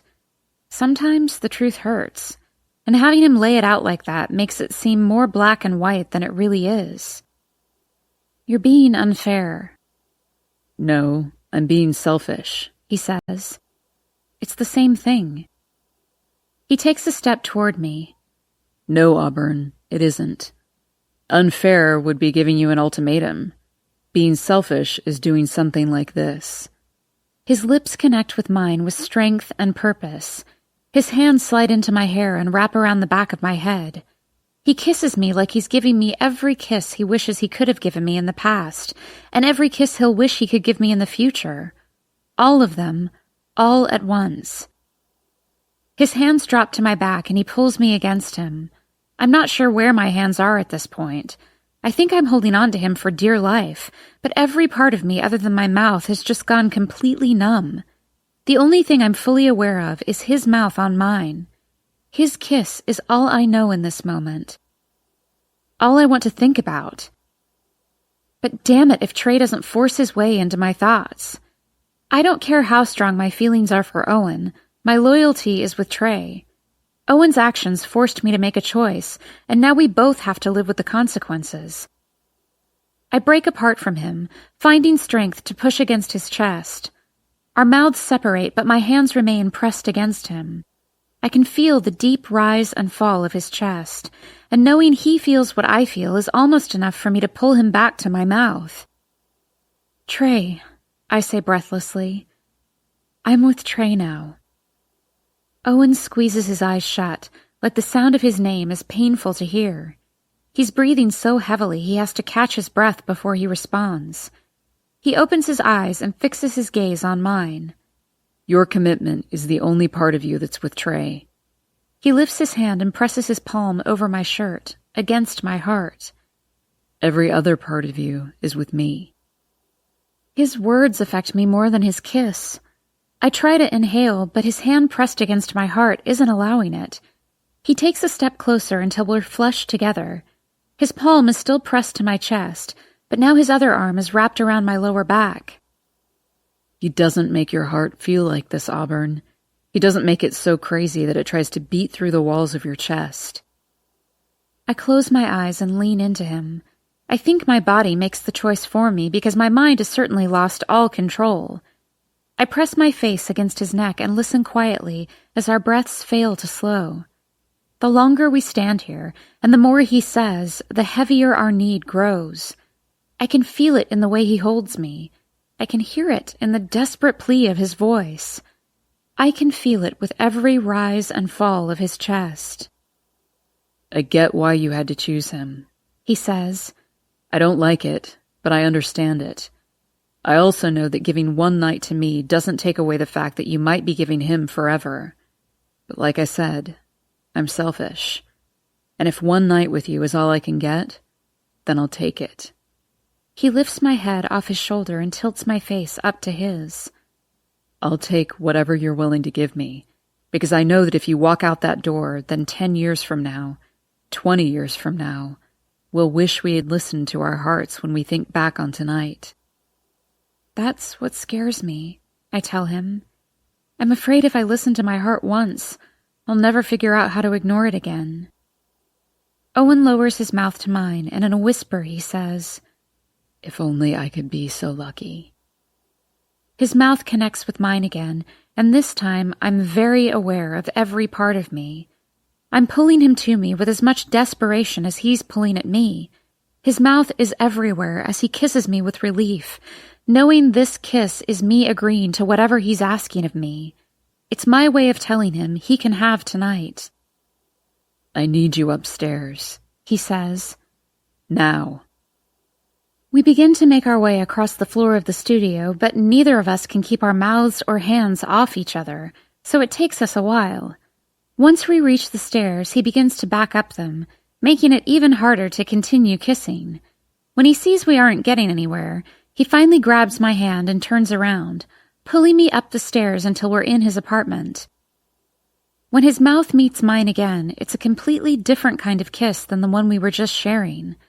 He cradles my head between both of his hands, and he kisses me slowly, soft and deep, full of highs and lows and depth. He kisses me like I'm his canvas. He grabs both of my hands and intertwines his fingers with mine. His forehead meets mine when his kiss comes to an end. No one has ever made me feel this much, not even Adam. And maybe the way I feel being kissed by him is a feeling that is so rare, it's something I'll never experience again after tonight. That thought terrifies me, and also seals my fate until tomorrow morning, because whatever I feel with Owen shouldn't be taken for granted, not even for the sake of loyalty to Trey. And I honestly don't care what kind of person that makes me. I'm scared I'll never feel this again with anyone else, I whisper. He squeezes my hands.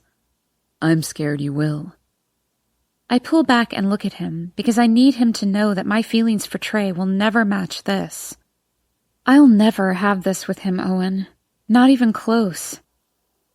He makes a face that isn't full of relief like I expected. In fact, it's almost as if I said something he doesn't want to hear. I wish you could, he says. I don't want to think of you having to spend a lifetime with someone who doesn't deserve you. He wraps his arms around me and I bury my face in his neck again. That's not what I meant, I say. I'm not saying he deserves me any less than you do. I just feel a different kind of connection with you, and it scares me. His hands grip the nape of my neck, and he moves his mouth to my ear.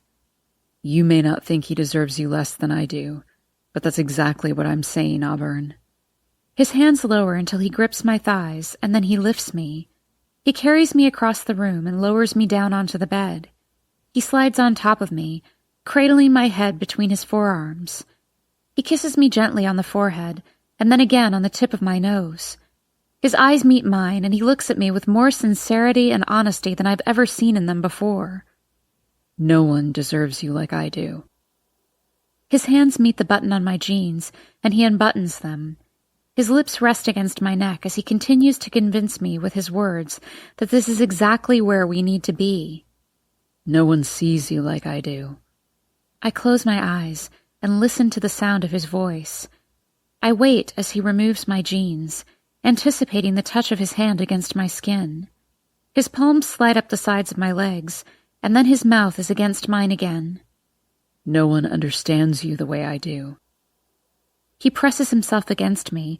At the same time, his tongue slips inside my mouth.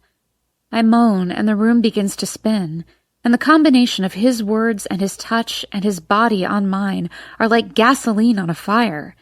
He begins to pull my shirt and bra over my head, and I do nothing to help him or stop him. I'm useless against his touch. No one makes your heart beat like I do. He kisses me, pausing only to remove his shirt. I somehow regain control of my senses when I realize my hands are pulling at his jeans, attempting to remove them so I can feel him skin to skin. He presses his palm against my heart. And no one else deserves to be inside you if they can't get there through here first. His words trickle against my mouth like raindrops. He kisses me softly and then lifts himself off the bed. My eyes remain closed, but I hear his jeans meet the floor, and I hear the tear of a wrapper. I feel his hands on my hips as he hooks his fingers beneath my panties and pulls them down, and it isn't until he's on top of me again that I finally find the strength to open my eyes. Say it, he whispers, looking down at me. I want to hear you tell me I deserve you. I slide my hands up his arms, along the curves of his shoulders, up the sides of his neck and into his hair.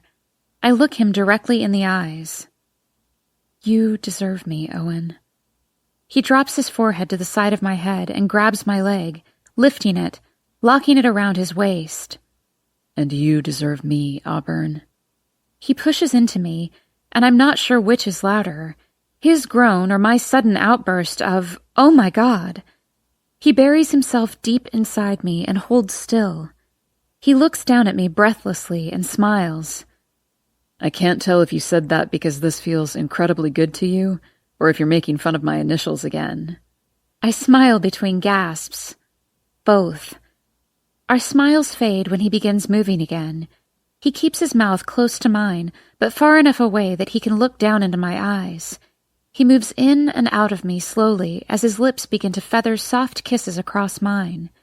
I moan and need more than anything to close my eyes, but the way he's looking at me is something I want to remember every time I take a breath.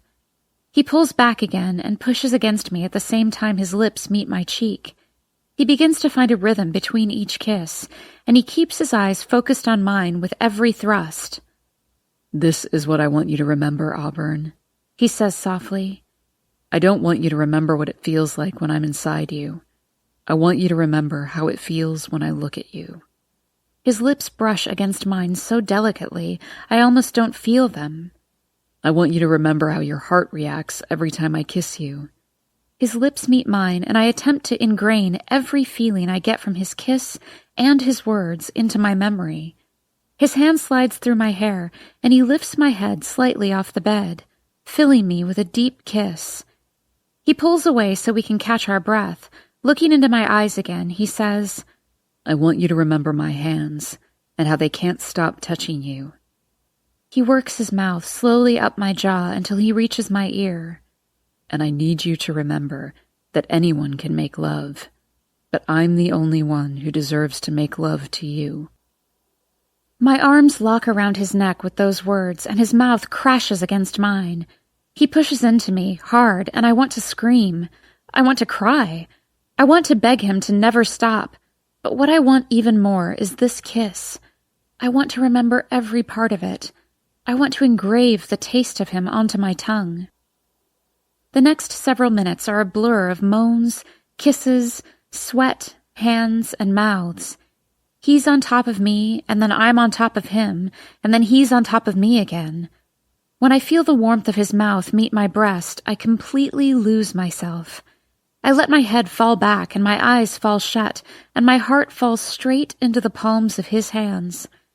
I'm so worked up, so dizzy, so grateful that I made the decision to stay that I can't even tell when it's over. I'm still breathing so heavily, and my heart is pounding against my chest. I'm not sure that simply reaching a climax with Owen signifies the end of this experience, because coming down from being with him feels just as incredible as it felt when it was occurring.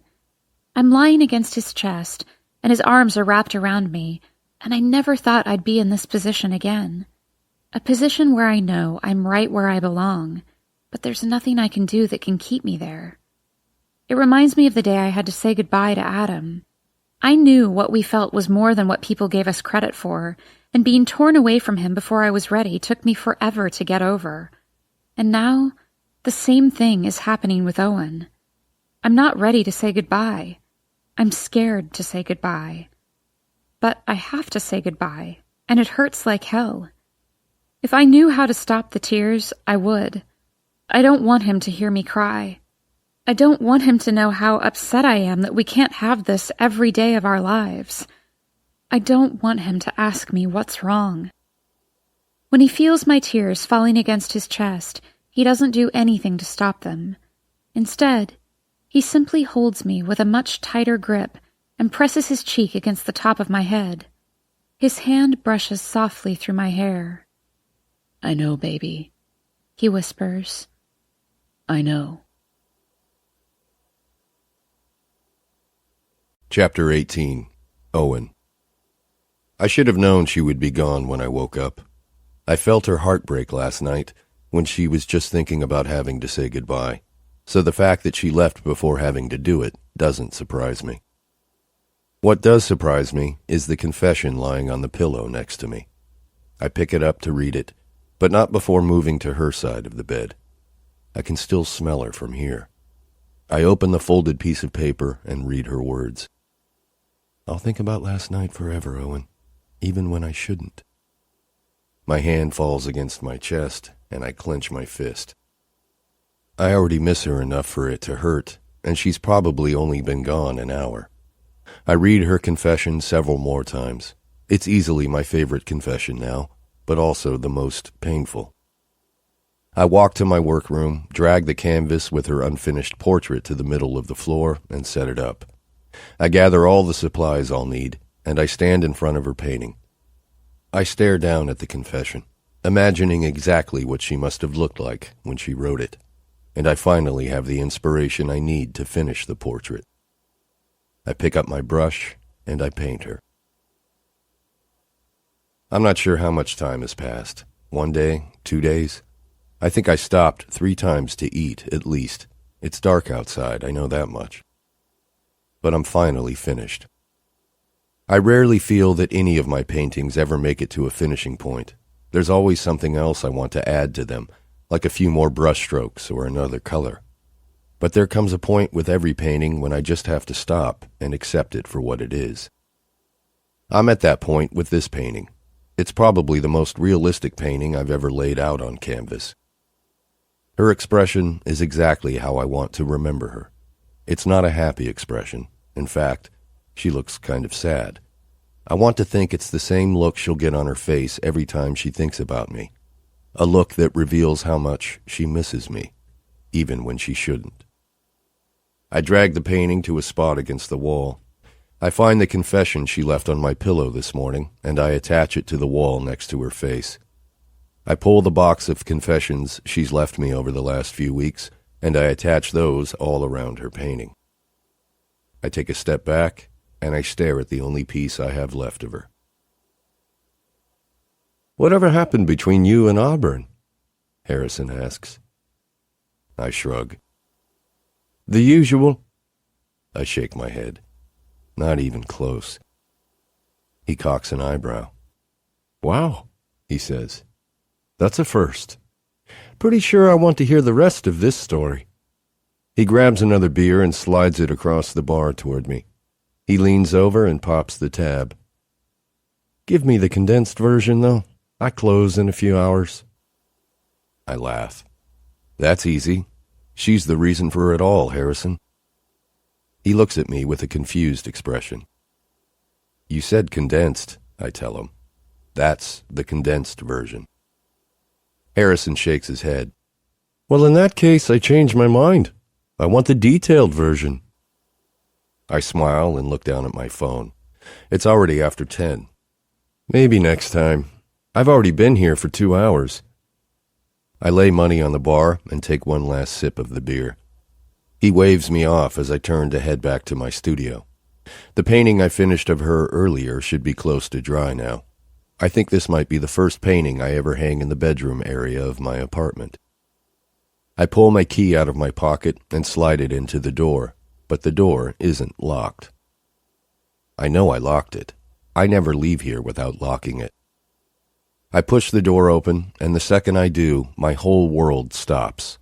I look to my left, to my right. I walk further into my studio and I spin around, staring at the damage that's been done to everything I own, everything I've worked for. Red paint lines the walls, the floors, covers every painting in the entire downstairs area. The first thing I do is rush to one of the paintings closest to me. I touch the paint smeared across the canvas and can tell it's already drying. It's probably been drying for about an hour now. Whoever did this was waiting for me to walk out of the studio tonight. As soon as Trey comes to mind, that's when the real panic sets in. I immediately scale the stairs and head straight to my workroom. As soon as I swing open the door, I bend over and press my hands to my thighs. I exhale a huge sigh of relief. They didn't touch it. Whoever was here didn't touch the painting I made of her. After I allow myself a few minutes to recover, I stand and walk to her painting. Even though the painting hasn't been touched, something is different. Something is off. And that's when I notice the confession she left on my pillow. It's missing. Chapter 19. Auburn. "Are you expecting company?" I ask Emery. Someone is knocking on our door, so I look down at my phone. It's after 10. She shakes her head. It's not for me. Humans don't like me. I laugh and make my way to the door. When I look through the peephole and see Trey, I sigh heavily.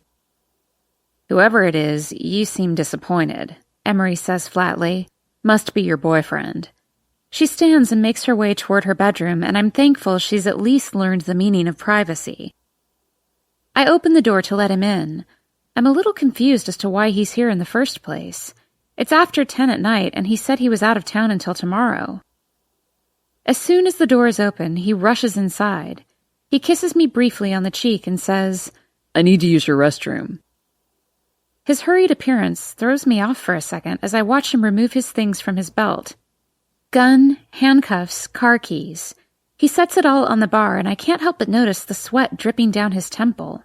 He looks nervous. Go ahead, I say, gesturing toward the restroom. Make yourself at home.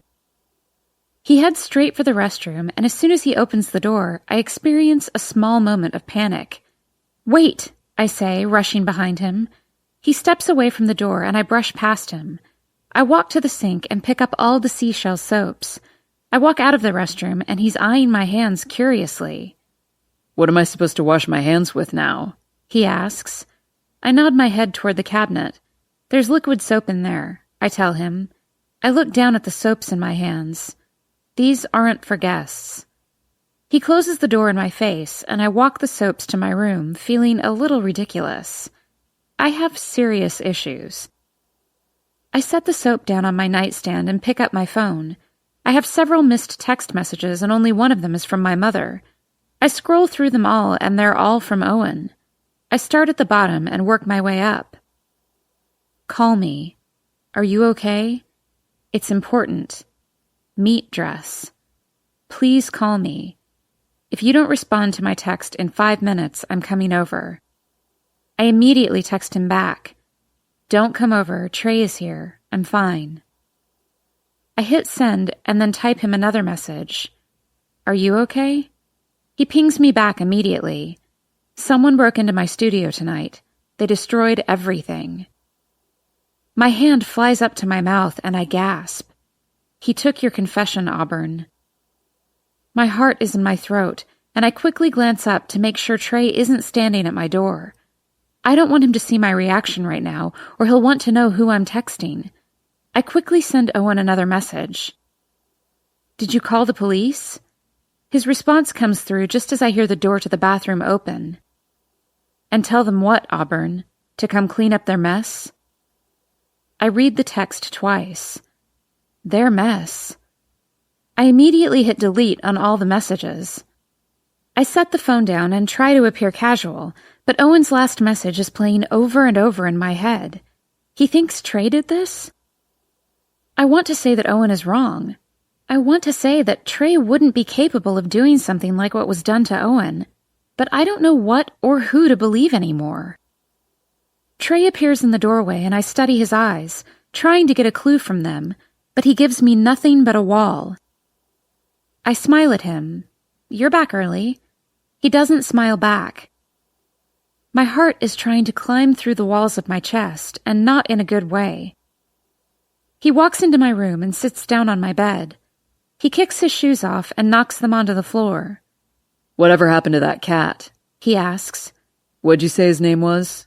Sparkles? I swallow. Why is he asking about Owen's cat? Ran away, I say calmly. Emery was devastated for a week. He nods, working his jaw back and forth. He reaches a hand up and grabs my arm. I look down at it just as he pulls me to him. I fall against his chest, stiff as a board. He wraps his arm around me and kisses the top of my head. I missed you, so I came back early. He's being nice. Too nice. My guard stays up. Guess what? He says. What? His hand moves to my hair and he runs his fingers through it. I found a house today. I pull away from his chest and look up at him, just as he tucks a lock of hair behind my ear. I didn't realize you were looking for another house. He smiles. I thought I might get something a little bigger. Now that Mom has moved back, I figured I could let her have that house since it was hers to begin with. It's probably better if we had more privacy anyway. The house I'm looking at has a fenced-in backyard. It's on Bishop, near the park. It's a really good neighborhood. I don't say anything because it sounds like he means he found us a house today. The thought of that terrifies me. Mom went with me to look at it. She really liked it. She said AJ would love it there. I can't imagine Lydia saying AJ would love anything that isn't hers. She really said that? Trey nods, and I find myself imagining what that would be like, actually being able to live in the same house with AJ, in a good neighborhood with a backyard. And once again, the thought makes its way into my head that it could be worth it. I'll never love Trey like I loved Adam, and I'll never feel the connection with him that I have with Owen. But Adam and Owen can't give me the one thing in my life that I need. Only Trey can do that. What are you saying, Trey? He smiles down at me, and I realize in this moment that maybe Owen was wrong. If Trey were responsible for destroying Owen's studio, he wouldn't be here saying the things he's saying right now. He would be livid, because he would know that confession was from me. I'm saying this isn't a game to me, Auburn. I love AJ, and I need to know that you're in this with me, that we're in this together. He shifts until he's on top of me, and then he leans forward and kisses me. We've been dating for over 2 months now, and I've never let him do anything but kiss me. I'm still not ready to go further than this, but I know he is, and I know his patience has been wearing thin. He groans, and his tongue dives deeper into my mouth. I squeeze my eyes shut and hate that I'm forcing myself to pretend I'm okay with this.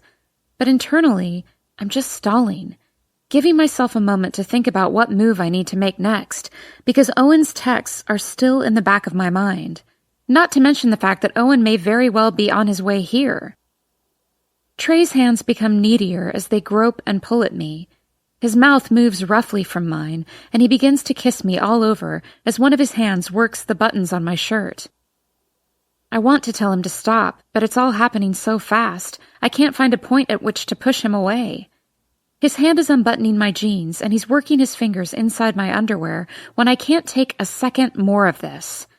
I dig my heels into my mattress and push him away as I attempt to scoot up on the bed. He pulls away for a few seconds and looks at me, but words fail to come out of my mouth. When I say nothing, his mouth is immediately on mine again, with even more force. He didn't get a verbal no, so I guess that means yes to him. I press against his chest. Trey, stop. He immediately stops kissing me and presses his face into the pillow. He groans, frustrated, and I don't know what to say next. I just made him angry. His hand is still in my jeans, and even though I'm not kissing him, he continues to slide his hand further until I have to physically push his hand away. He presses his palm into the bed beside me and lifts up until his face is just inches from mine. His eyes are full of anger, but it's not the anger that scares me. It's the disgust. You can fuck my little brother when you're 15, but you can't fuck me as an adult? His words hurt. They hurt so much I have to close my eyes and turn away from him. I didn't fuck Adam, I say. I slowly look in his direction again, and I stare him straight in the eyes. I made love to Adam. He lowers his face until his mouth is directly over my ear. The heat from his breath makes my skin crawl. What was it when Owen was fucking you in his bed? Was that love? I suck in a rush of air. My entire body tenses, and I know if I try to run, he'll stop me. I also know that if I don't try to run, he'll more than likely hurt me. I've never been more scared. He remains on top of me, his mouth poised next to my ear. He doesn't speak again, but he doesn't have to. His hand is making his intentions clear as he works his way inside my jeans again. For a split second, I wonder if I should let him do this. If I should just shut up and allow him to take what he wants, maybe it'll be enough for him to forgive what happened with Owen. I can't let this come between me and my son. But those thoughts only last for a split second, because there is no way in hell I'll allow AJ to grow up with a spineless mother. Get off me. He doesn't. Instead, he lifts his head and looks down at me with a grin so cold it sends a rush of chills over me. I don't know who he is right now. I've never seen this side of him before. Trey, please. His hand is rough, and I'm squeezing my legs together, but it doesn't stop him from forcing my thighs apart. I'm pushing him, but my weakness is laughable compared to his strength. His mouth is back on mine, and when I try to turn away from him, he bites my lip, forcing his kiss on me. I can taste the blood. I begin to sob as soon as he begins unbuttoning his own jeans. This isn't happening. She said stop. It's not my voice, and it isn't Trey's, but the words force him to stop. I glance up to find Emery standing in the doorway, pointing a gun in our direction. Trey slowly turns to face the door. When he sees her, he carefully rolls onto his back with his palms face out. You do realize you're pointing a gun at a police officer, Trey says calmly. Emery laughs. You do realize I'm stopping an assault, don't you? He sits up, slowly, and she raises the gun even higher, keeping it trained on him. I don't know what you think is going on here, but if you don't hand me that gun, you'll be in a shitload of trouble. Emery looks at me but keeps the gun aimed at Trey. Who do you think will be in trouble, Auburn? The officer who was forcing himself on you, or the roommate who shot his dick off? Luckily, her question was rhetorical because I'm crying too hard to answer. Trey runs his palm over his mouth and then squeezes his jaw, attempting to figure out how to get out of the mess he's just put himself in. Emery focuses her attention back on him. You're going to walk out of this apartment and all the way to the end of the hallway. I'll set your gun and your keys on the hallway floor once you're out of reach. I can feel Trey look at me, but I don't look at him. I can't. He runs a gentle hand up my arm. Auburn, you know I would never hurt you. Tell her she's confused. I can feel him reach up to my face, but Emery's voice stops him. Get the fuck out, she yells. Once again, Trey raises his palms in the air. He stands slowly and buttons his jeans. He bends to grab his shoes. Leave them. Get out, Emery says firmly. She slowly backs out of the doorway as he makes his way toward her. I watch the back of his head as he turns toward the front door and Emery follows him. All the way to the end of the hall, she says. Several more seconds pass before she says, Throw me his shoes, Auburn. I reach across the bed and grab his shoes from the floor. I walk them to her and watch as she sets his shoes outside of our front door. She keeps a close eye on Trey at the end of the hallway as she lays the gun beside the shoes. As soon as it's out of her hands, she slams the door shut and deadbolts it, then fastens the chain lock. I'm now standing in the doorway of my bedroom, watching to make sure he's gone. She turns to face me, wide-eyed. I told you I liked the other guy more. I somehow laugh between all my tears. Emery steps forward and hugs me, and, as strange as she is, I'm more grateful to her than I've ever been to anyone in my life. Thank you so much for eavesdropping. She laughs. My pleasure. She pulls back and looks me in the eye. Are you okay? Did he hurt you? I shake my head and pull my hand up to my lip to see if it's still bleeding. It is, but before I can turn to the kitchen, Emery is already tearing a paper towel off the holder. She turns on the faucet just as a knock lands against the door. We both turn and look at the door. Auburn. It's Trey's voice. Auburn, I'm sorry. I'm so sorry. He's crying. Either that or he's a really good actor. We need to talk about this. Please. I know Owen is probably on his way over right now after all of his frantic texts, so I just want to get rid of Trey before they come face to face. That's the last thing I need tonight. I walk to the door, but I don't unlock it. We'll talk about this tomorrow, I say through the door. I need space tonight, Trey. A few seconds pass, and he says, Okay, tomorrow. Chapter 20. Owen. I pull into a parking garage across the street from her apartment so Trey doesn't see my car. When I'm out of my car and across the street, I keep running until I'm beating on her front door. "Auburn!" I keep knocking. "Auburn, let me in!" I can hear the locks begin to unlatch one by one, and with each lock that opens, I somehow grow more and more nervous. When she finally opens the door, and I see her standing in front of me, every part of me exhales, even my heart. Remnants of tears line her cheeks, and the 2 seconds it takes to enter her apartment and pull her to me feel like an hour too long. "Are you okay?" Her arms wrap around me, and I reach back to shut the door. I lock it and then pull her to me just as she nods. "I'm fine." Her voice is anything but fine. She sounds terrified. I push her away from me until she's at arm's length, and I take her in. Her hair is a mess. Her shirt is torn. Her lip is bleeding. Her head is moving back and forth, and she's telling me no. She can see the fury in my eyes just as I turn around and begin to unlock the door. He can fuck with me all he wants. I draw the line when it comes to her. Her hands are on my arms, pulling me away from the door. "Owen, stop!" I swing open the door and step into the hall, but she pushes herself in front of me and puts her hands on my chest. "You're angry. Calm down first, please." I breathe in and out, attempting to calm myself down, but only because she said please. I hope she never finds out that hearing her say that one word could convince me to do anything she wants, ever. She urges me back inside her apartment. I walk to the counter and rest my arms on it, pressing my forehead against them. I close my eyes and I contemplate. I think about what he might do next. I think about where he might go. I think about where she needs to be so that she's safe from him. I don't have answers to any of those thoughts, other than the last one. She needs to be with me. I'm not letting her out of my sight tonight. I straighten up and turn around to face her. "Get your things. We're leaving." I choose to take her to a hotel for the night because I don't trust her being at my studio with me.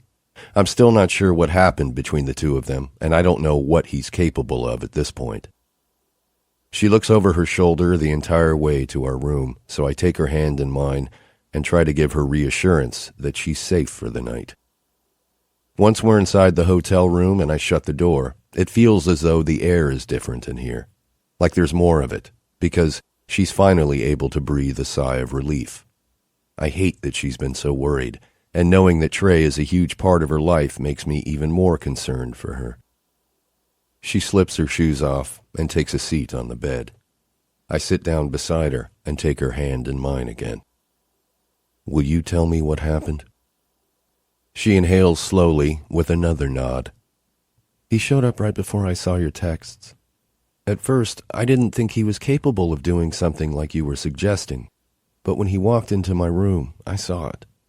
There was something in the way he looked at me. The first thing he did was ask about sparkles." I don't want to interrupt her, but I have no idea what sparkles means. "Sparkles?" She shoots me a quick, embarrassed smile. "I told him Owen Cat was Emery's, and that her name was Sparkles." I shake my head in confusion.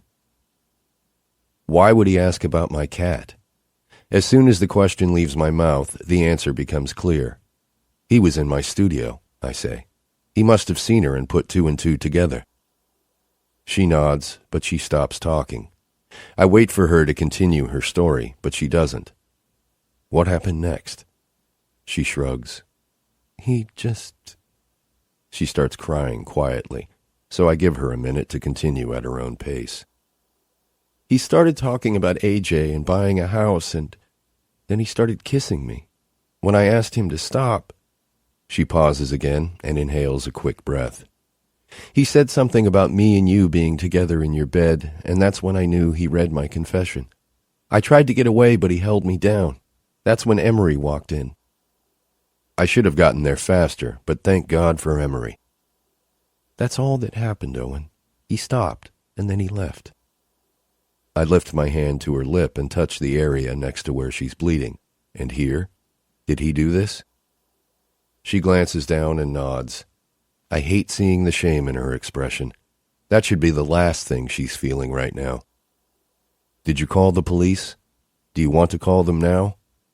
I begin to lift off the bed to get the phone for her, but her eyes widen and she begins shaking her head back and forth. No, she says. Owen, I can't report this. I pause for a moment just to make sure I heard her right. I release her and sit up straighter, facing her directly. My head tilts in confusion. Trey attacks you in your own apartment and you aren't going to report him? She looks away, more shame in her expression. Do you know what would happen if I reported him? Lydia would blame me. She would never let me see AJ. Look at me, Auburn. She turns her head and I take her face in my hands. He attacked you. Lydia may be a bitch, but no one would ever blame you for reporting something like this. She pulls away from my hands and shakes her head softly. He knows I slept with you, Owen. Of course he's going to be angry after finding out I cheated on him. I close my eyes. My heart is beating so hard, I think it needs out of this room. You're defending him? The silence that follows crushes me. I stand up and walk away from the bed toward the window. I try to understand it. I try to make sense of it, but it makes no fucking sense at all. You didn't report him for breaking into your studio. It's the same thing. I immediately spin around and face her. That's only because I've ruined my credibility, Auburn. It would look like a pathetic act of revenge if I blamed Trey for that. He'd get away with it, and I would only make things worse for myself. You, on the other hand, he physically attacked you. There's absolutely no reason in the world why that shouldn't be reported. Not reporting it will make him feel like it's an invitation to do it again. Rather than argue with me, she calmly stands and walks toward me. She wraps her arms around my waist and buries her face into my chest. I wrap my arms tightly around her in return. I'm suddenly a lot calmer than I was a few seconds ago. Owen, she says, her words slightly muffled by my shirt. You aren't a father, so I can't expect you to understand my decisions. If I report him, things will only get worse. I have to do whatever I can to keep my relationship with my son intact.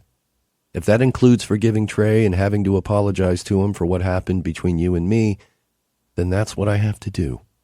I can't expect you to understand that, but I need you to support it.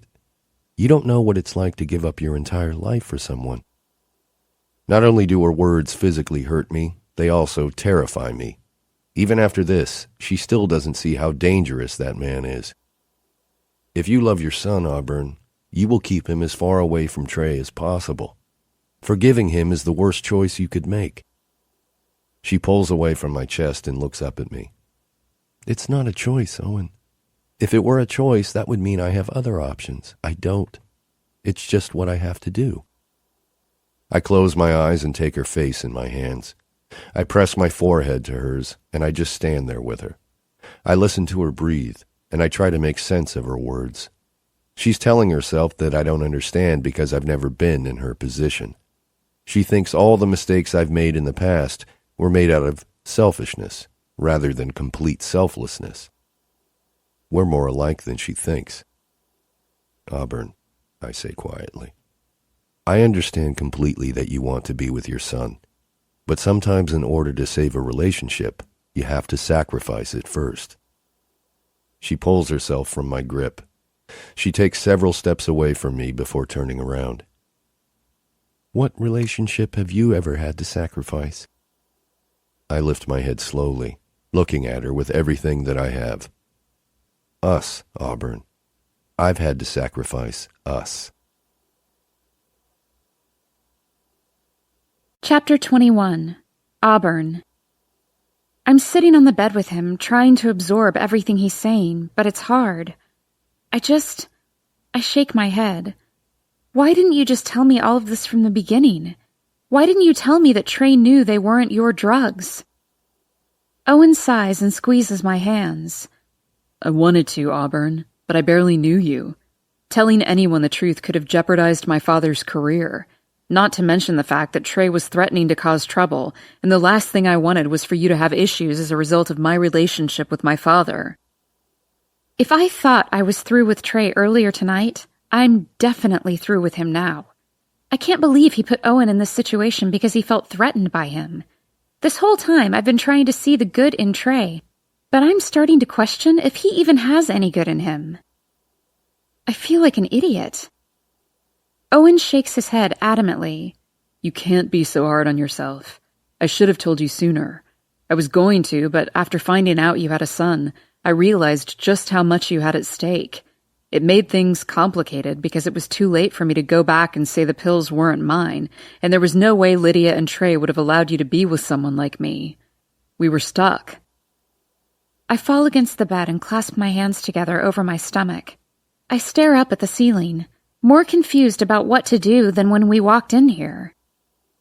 I don't trust him. Not after this. I don't want him around AJ anymore, but if I tried to take them to court, Lydia would be furious. She would use my visits with AJ against me, and I may never get to see him. The reality of my situation begins to hit, and I bring my hands up and press my palms against my eyes. I don't want to cry. I want to remain calm and figure out a way around this. Owen lowers himself beside me on the bed. He slips a hand to my cheek and urges me to look at him. Auburn, listen to me, he says, looking down on me with complete sincerity. If I have to come clean about my father and take Trey to court, I'll do it. You deserve to be in AJ's life, and if we continue to allow Trey's threats to affect our decisions, he'll never stop. He'll never allow us to be together, and he'll do whatever he can to keep you from AJ unless you're with him. It's all about the power with people like him, but we need to stop allowing him to have it. He brushes away one of my tears with his thumb. Whatever needs to be done, we'll do it together. I'm not going anywhere. And you aren't speaking to Trey again without me there, okay? His words are filling me with a mixture of relief and dread. It feels so good to know that he's on my side, but the thought of confronting Trey terrifies me. But it's the only choice we have at this point. We either have to work it out like adults, or I'll fight him in court. And I won't stop until I win. Owen pulls me against him and holds me quietly for so long I fall asleep. The sound of the shower wakes me up, and I immediately look around the hotel room in an attempt to regain my bearings. When the haze clears and the events of the entire last day play out in my mind, I surprisingly feel a sense of calm fall over me. It's amazing how you don't realize just how alone and scared you were until you have someone by your side to support you. Owen has sacrificed so much for his father, and now he's doing the same for me. He's exactly the type of man AJ needs as a role model in his life. I check my phone and find several missed calls from Trey. I don't want him suspicious or showing back up at my apartment tonight, so I shoot him a text. I need some time alone, Trey. We can talk tomorrow, I promise. I don't want him to think I'm as angry with him as I am.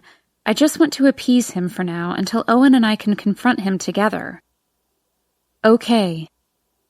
I breathe a sigh of relief with his response and set my phone down. I stand up and walk toward the bathroom, but I pause when I catch sight of Owen in the hallway mirror. The bathroom door is open slightly, as is the shower curtain. I see glimpses of him as he washes his hair, but it's enough for me to know I'd much rather be in there with him than out here alone. I'm suddenly nervous, and I don't know why I'm nervous. We'd done this before. I take off my shirt and lay it on the dresser, followed by my jeans. I take a look in the mirror and am embarrassed to see mascara streaked beneath my eyes. I wipe it away and then take a step back. There are faint bruises in various places on my body from the struggle with Trey, and it almost makes me want to change my mind about what I'm about to do. I don't, though. Trey has kept Owen and me apart enough, so I push the thought of him out of my head completely.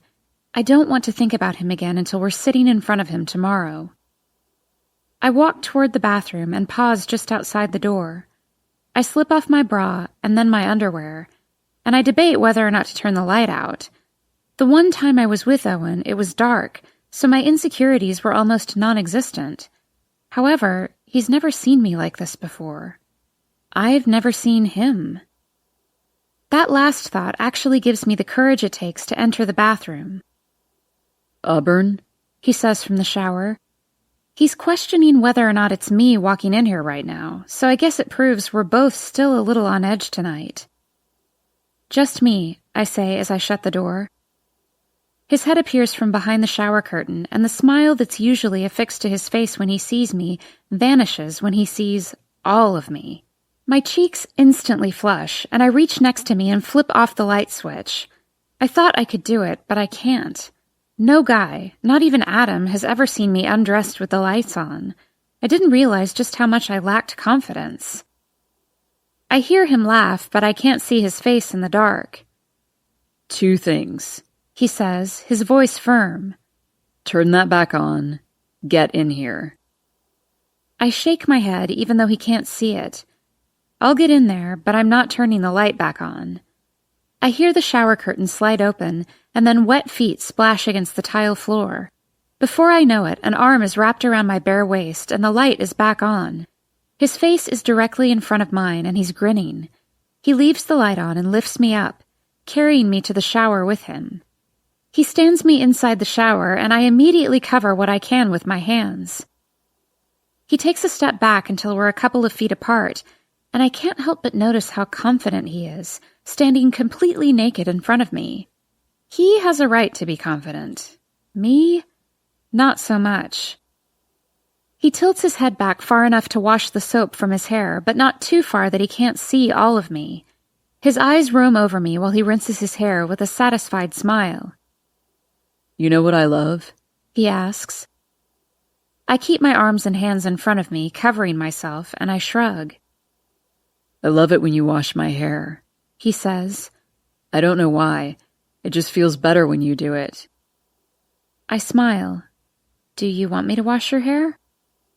He shakes his head and turns around to rinse the soap off his face. I already washed it, he says matter-of-factly. I can't help but stare at the back of him now. Flawless. I tense up even more knowing just how not flawless I am. And I don't feel this way because I have a case of low self-esteem, and I'm not pretending to be self-conscious just so he'll compliment me. It's just that I'm a girl who has had a baby, and bodies don't look the same after having babies. My stomach is covered in faint white lines, and the scar from my cesarean is front and center, right above what should be one of the most attractive areas to a man. I won't even talk about what pregnancy does to breasts. I close my eyes just thinking about it.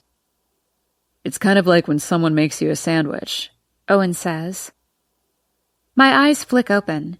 He can see the confusion on my face, and he laughs. When you wash my hair. He says it like it's an explanation. Sandwiches are the same way.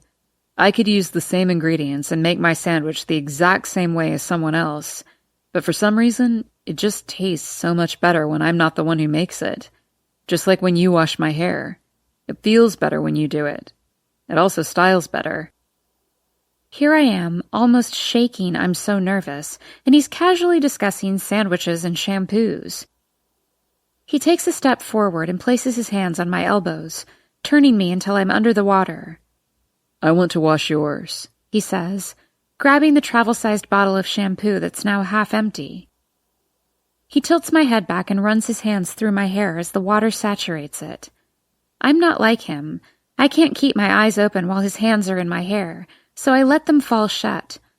He lathers my hair, and I'm not sure what feels better, his fingers massaging my scalp, or the part of him that's pressing against my stomach. Relax, he says as he begins to rinse my hair. I don't relax. I don't know how. As if he knows this, he moves closer. His closeness actually puts me more at ease. It's when he's several feet away and I'm under the scrutiny of his gaze that I'm the most nervous. He begins to work the conditioner into my hair this time, and he's absolutely right. I've had my hair washed by other people before, a result of being in cosmetology school, and it does feel good, sort of like a massage. But this is more. His hands are so much more. His lips press softly against mine and he kisses me. His hands move from my hair to my arms, and he pulls them away from my body, wrapping them around his waist until we're flushed together. I finally open my eyes and look up into his as he begins to rinse the conditioner out of my hair. Feels good, doesn't it? He says with a slightly wicked grin. I smile. I don't ever want to wash my own hair again. He kisses my forehead. Just wait until you taste my sandwiches. I laugh, and the tenderness that enters his eyes at the sound of my laughter makes me realize that this is what I want. Selflessness. It should be the basis of every relationship. If a person truly cares about you, they'll get more pleasure from the way they make you feel rather than the way you make them feel. I want you to know something, he says, kissing his way down my neck. And I'm not saying this just to make you feel better. One of his hands slides up my waist until it meets my breast, and he holds it there. I'm saying this because I want you to believe it.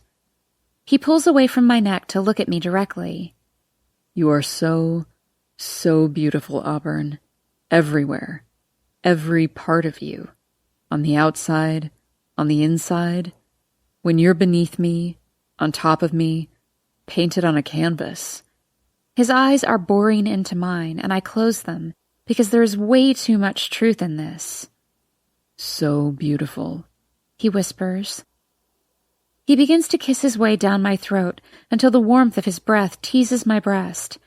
He takes me in his mouth, and I moan softly.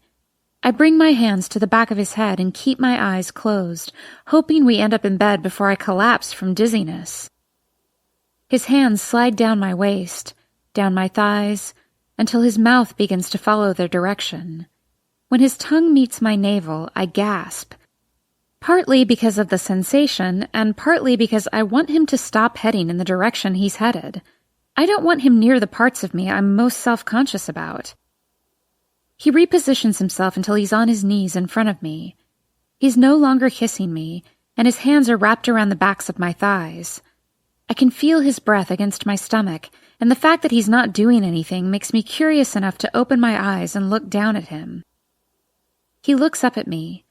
He smiles gently and brings a hand in front of him, trailing his fingers over the scar that marks my abdomen.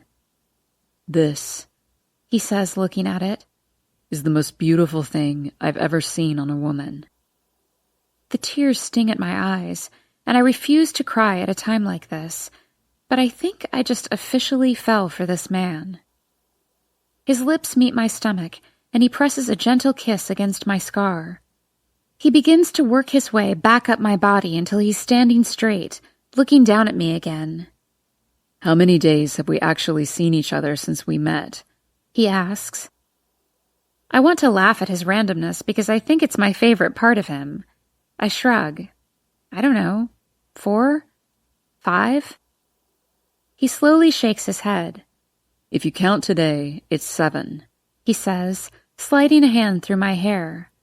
So tell me, Auburn, how is it possible that I'm already falling in love with you? He catches my gasp with his mouth, and he picks me up, carrying me out of the shower and straight to the bed. And this time, I don't get lost in his touch. I don't get lost in his kiss. I don't get lost in how it feels when he pushes himself inside me. I don't feel lost in him at all, because it's the first time I've ever felt like someone truly found me. I'll park in the parking garage, he says. Take my key and go through the back door. He brings the car to a stop, and I open the door to get out. Before I do, he grabs my arm and pulls me toward him. His lips meet mine, and his kiss feels like a promise. I'll be up in a second, he says. I rush to the back door of his studio. I insert the key into the lock and shut it just as fast, then hurry up the stairs. Once I'm in his apartment, I can finally breathe a sigh of relief. I don't know why I would think Trey would be waiting out there. It's just disconcerting because he hasn't texted me since last night when I told him I'd talk to him today. He's either giving me the space I need, or he knows I'm up to something. Owen Cat appears at my feet, and I pick her up and carry her into the kitchen with me. I set her on the bar as I reach for a bottle of wine. After the couple of days I've had, I definitely need a drink. I'm sure Owen does too, so I pour him one, just as I hear him walk up behind me.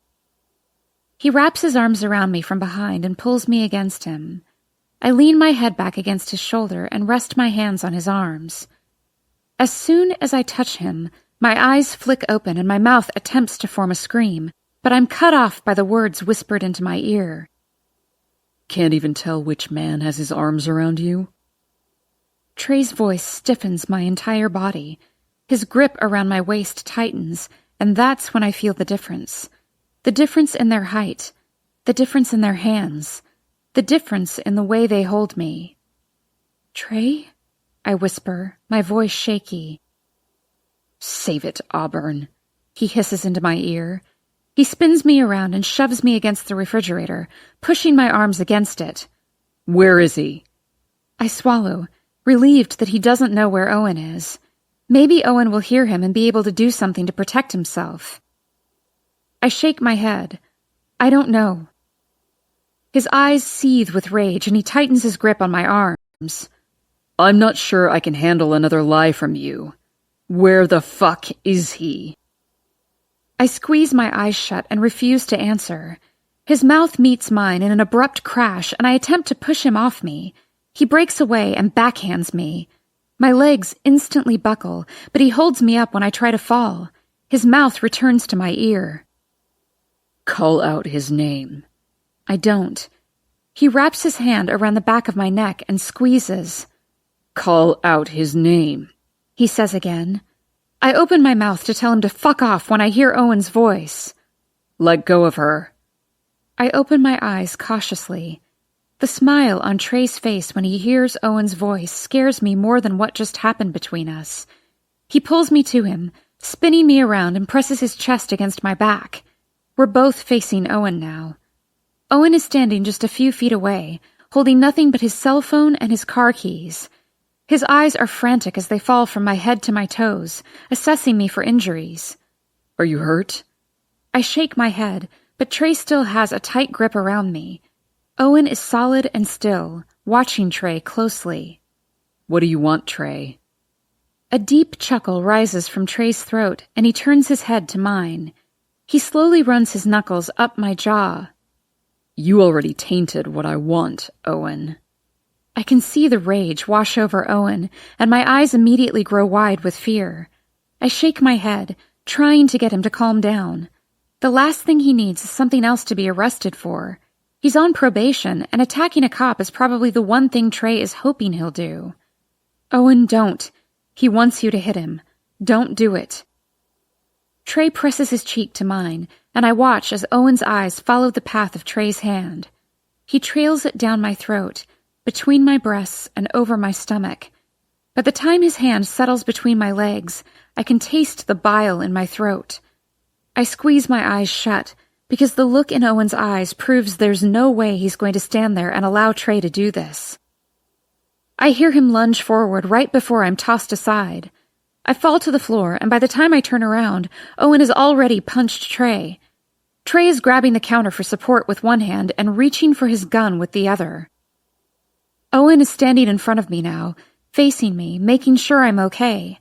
My words don't come out, but I want to tell him to turn around, to run, to duck, but nothing will come out. Owen takes my face between his hands and says, Auburn, go downstairs and call the police. Trey laughs, and Owen can see the onset of a new kind of fear in my eyes. He turns around and blocks me with his body, pushing me further away from Trey. Call the police? Trey says, continuing with the laughter. And who will they believe? The addict and the whore who got pregnant at 15? Or the cop? Neither Owen nor I speak, as we both allow the words that just fell from Trey's mouth to sink in. Oh, and let's not forget the contraband you have hidden all over your studio. There's also that. I can feel every muscle in Owen's body tense. Trey set him up. He broke into his studio not to steal stuff, but to leave stuff. I fist my hands in the back of Owen's shirt, fearing the worst. What do you want, Trey? Owen asks. His voice sounds defeated. He's reached his breaking point with Trey, and that's not a good thing. I just want you out of the fucking picture, Trey says. You've been a pain in my ass since the day we met, and you just continue to resurface. He takes several steps closer, and Owen pushes me further back, still shielding me with his body. Auburn needs to be a mother to that boy, and he needs me to be his father. As long as you're brainwashing her, that'll never happen. Trey looks over Owen's shoulder, directly at me. You'll thank me for this one day, Auburn. Trey lifts the radio to his mouth. En route to Precinct 6, Trey says. Subject in custody for assault on an officer. What? I yell. Trey, you can't do this. He's on probation. Trey ignores me and begins spouting off an address into the radio. Owen turns to face me. Auburn. His eyes are serious, focused. Tell them whatever he wants you to say. If he's telling the truth and he really did plant stuff in my studio, I'll go to jail for a long time. Let them arrest me for assault. It'll be a much lesser charge. I'll talk to my father in the morning and we'll figure out where to go from there. I refuse to agree with what he's saying. He hasn't done anything wrong. If I just tell them the truth, you won't be in trouble, Owen. He closes his eyes and exhales, practicing patience in a situation that warrants none. When he opens his eyes again, they're somehow even more focused. He's angry. Trey knows what happened between us, and he wants his payback. And he's right. They'll never believe us over him. Not with my history. My eyes begin to burn, and I try to remain as calm as he is right now, but it isn't working, especially now that Trey is pulling him away from me. Owen puts his hands behind his back, and Trey places the cuffs on them. Owen doesn't even resist, and I'm crying too hard to try to stop it. I follow them down the stairs, across the studio, and out the front door to Trey's police car. He shoves Owen in the back seat and then turns to face me. He opens the front passenger door. Get in, Auburn. I'll give you a ride home. I get in, but only because there is no way in hell I'm allowing Owen to spend another day in jail that he doesn't deserve. Chapter 22. Owen. I'm quiet. So is she. I know that neither of us is speaking right now because we're trying to figure out a way to get out of this. There has to be a way for her to get her son and not have to go through Trey to do it. And there has to be a way for me to get out of the situation Trey has just put me in without it affecting Auburn and her relationship with AJ. I watch from the back seat as she turns her attention to Trey. What do you think is going to happen now? She asks him. You think I'm just going to forget the fact that you attacked me? That you destroyed Owen's studio? That you're framing him? Don't, Auburn. Don't make him even angrier. He turns to face her, and she doesn't back down, even through his silence. I'll never love you like I loved Adam. As soon as the words come out of her mouth, he jerks the car over to the side of the road. He lunges forward across the seat and squeezes her jaw, bringing his face inches from hers. I'm not Adam. I'm Trey, and I suggest if you want to continue being the half-assed mother you are to my nephew, you'll say whatever the fuck I tell you to say. A tear slides down her cheek. My fists are clenched, and I want to beat on the barrier in order to get him to release her, but I can't. My hands are cuffed behind my back, and I can't do a goddamn thing from this back seat to stop him. I bring my feet up and start kicking his seat. Get your hands off her! Trey doesn't move. He continues to hold on to her jaw until she gives in and nods. He releases her and slides back to his side of the seat. She glances at me from her position in the passenger seat, and I've never felt more helpless. I see the roll of her throat as she swallows. She pulls her knees up to her chest, and her tears begin to fall even harder. Her head rests against the back of the seat, while her back is pressed against the passenger door. I can see just how much pain she's in, how scared she is. I scoot closer to her and press my forehead against the glass, trying to get as close to her as I can. I look at her reassuringly, wanting her to know that whatever happens, we're in this together. She keeps her eyes locked with mine until we pull into the police station. Trey kills the ignition. This is what happened. You called me to pick you up at his apartment because the two of you got into a fight. Trey says. And when I arrived, he attacked me. That's when I arrested him. Got it? He reaches across the seat and takes her hand. Owen needs to be behind bars where he belongs, and if I don't make sure that happens, I'll never forgive myself if you or AJ are hurt. He's the only reason I'm doing this, Auburn. You want your son to be safe, right? She nods, but there's something in her eyes. Something I know isn't consent, and that scares me. I don't want her to go in there and defend me. Do what he says, Auburn. My door swings open, and I'm pulled out of the car. Right before I look away from her, she makes a fist and holds it against her chest. Chapter 23. Auburn. I didn't do what Trey asked me to do. In fact, I didn't do anything. I didn't say anything. I didn't answer a single question. Every question that was fired at me, I pressed my lips together tighter and tighter. Owen may not want me to tell them the truth, but if Trey thinks for a second that I'm going to lie for him, he's more delusional than I even imagined. When they told me I was free to leave, Trey said he would drive me home. I told him no thank you, and I walked right past him. I'm now standing outside of the police station, waiting for the cab I just called to arrive. Trey walks up beside me and stands next to me.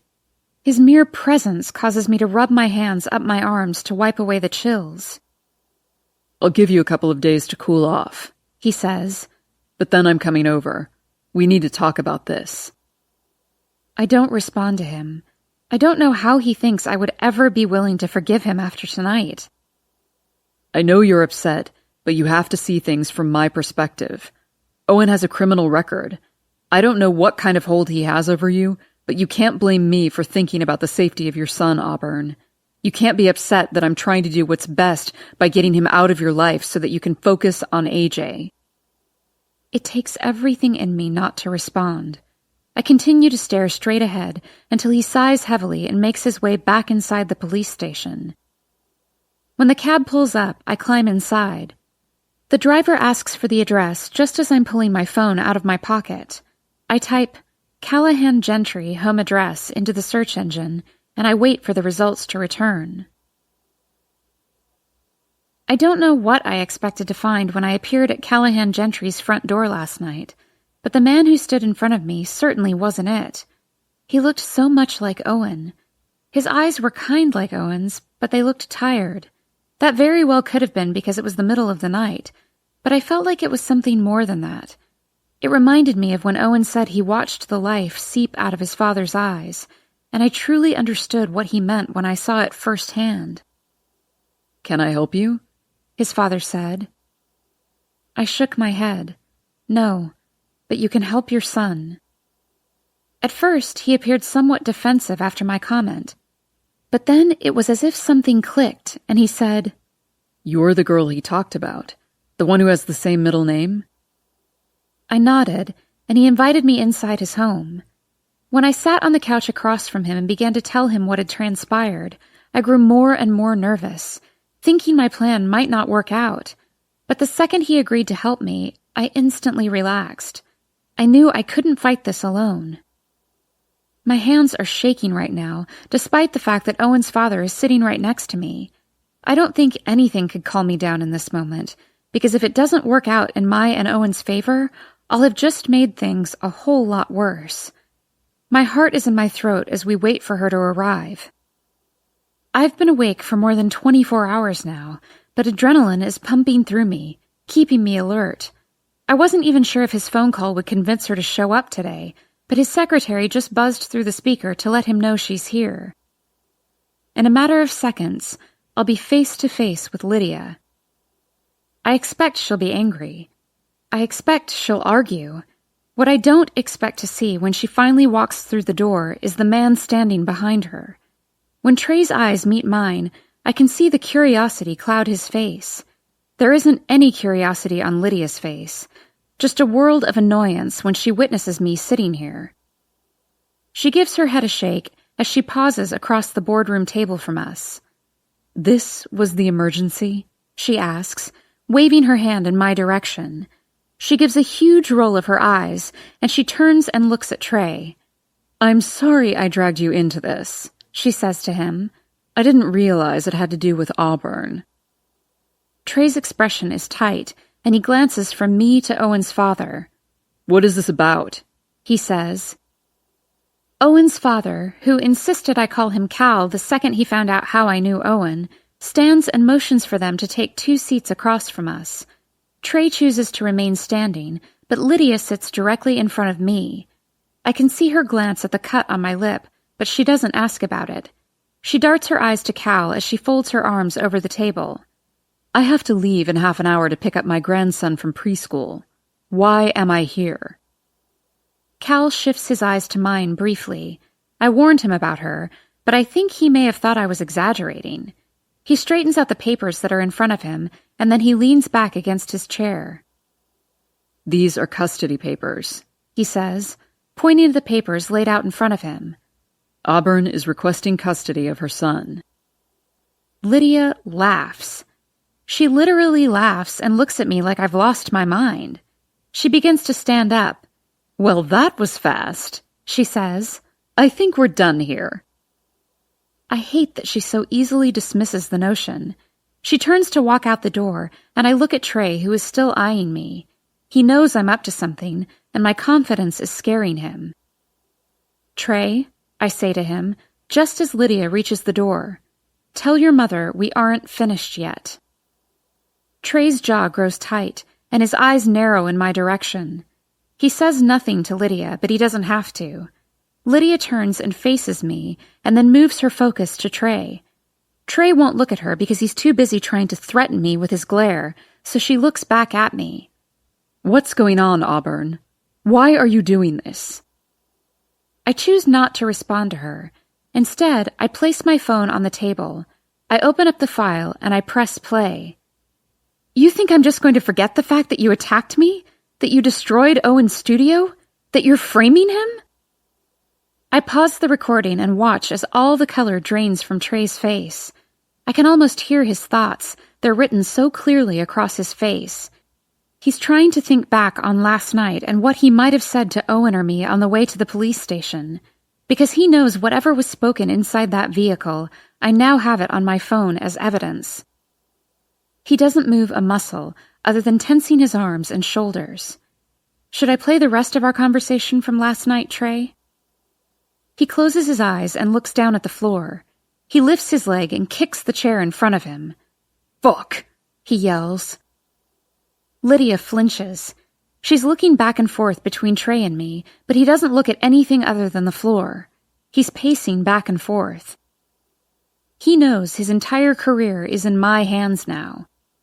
And the fact that Lydia is sitting down again proves that she realizes it too. She's staring at my phone with a look of defeat, and as much as I want to say her expression pleases me, it doesn't. I never wanted it to come to this. I'll stay in Dallas, I tell her. I won't move back to Portland. You can still see him. As long as you aren't living in the same house as Trey, I'll even give you weekend visitation. But he's my son, Lydia. He needs to be with me. And if I have to use your son against you in order to get my son back, then so help me God, I will. Cal pushes the paperwork toward her.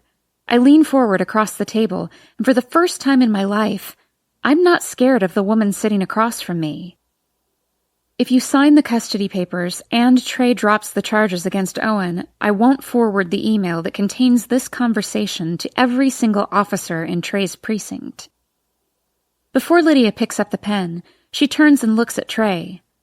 If that happens, and someone gets hold of whatever she has on that recording, will it affect your career? Is she telling the truth, Trey?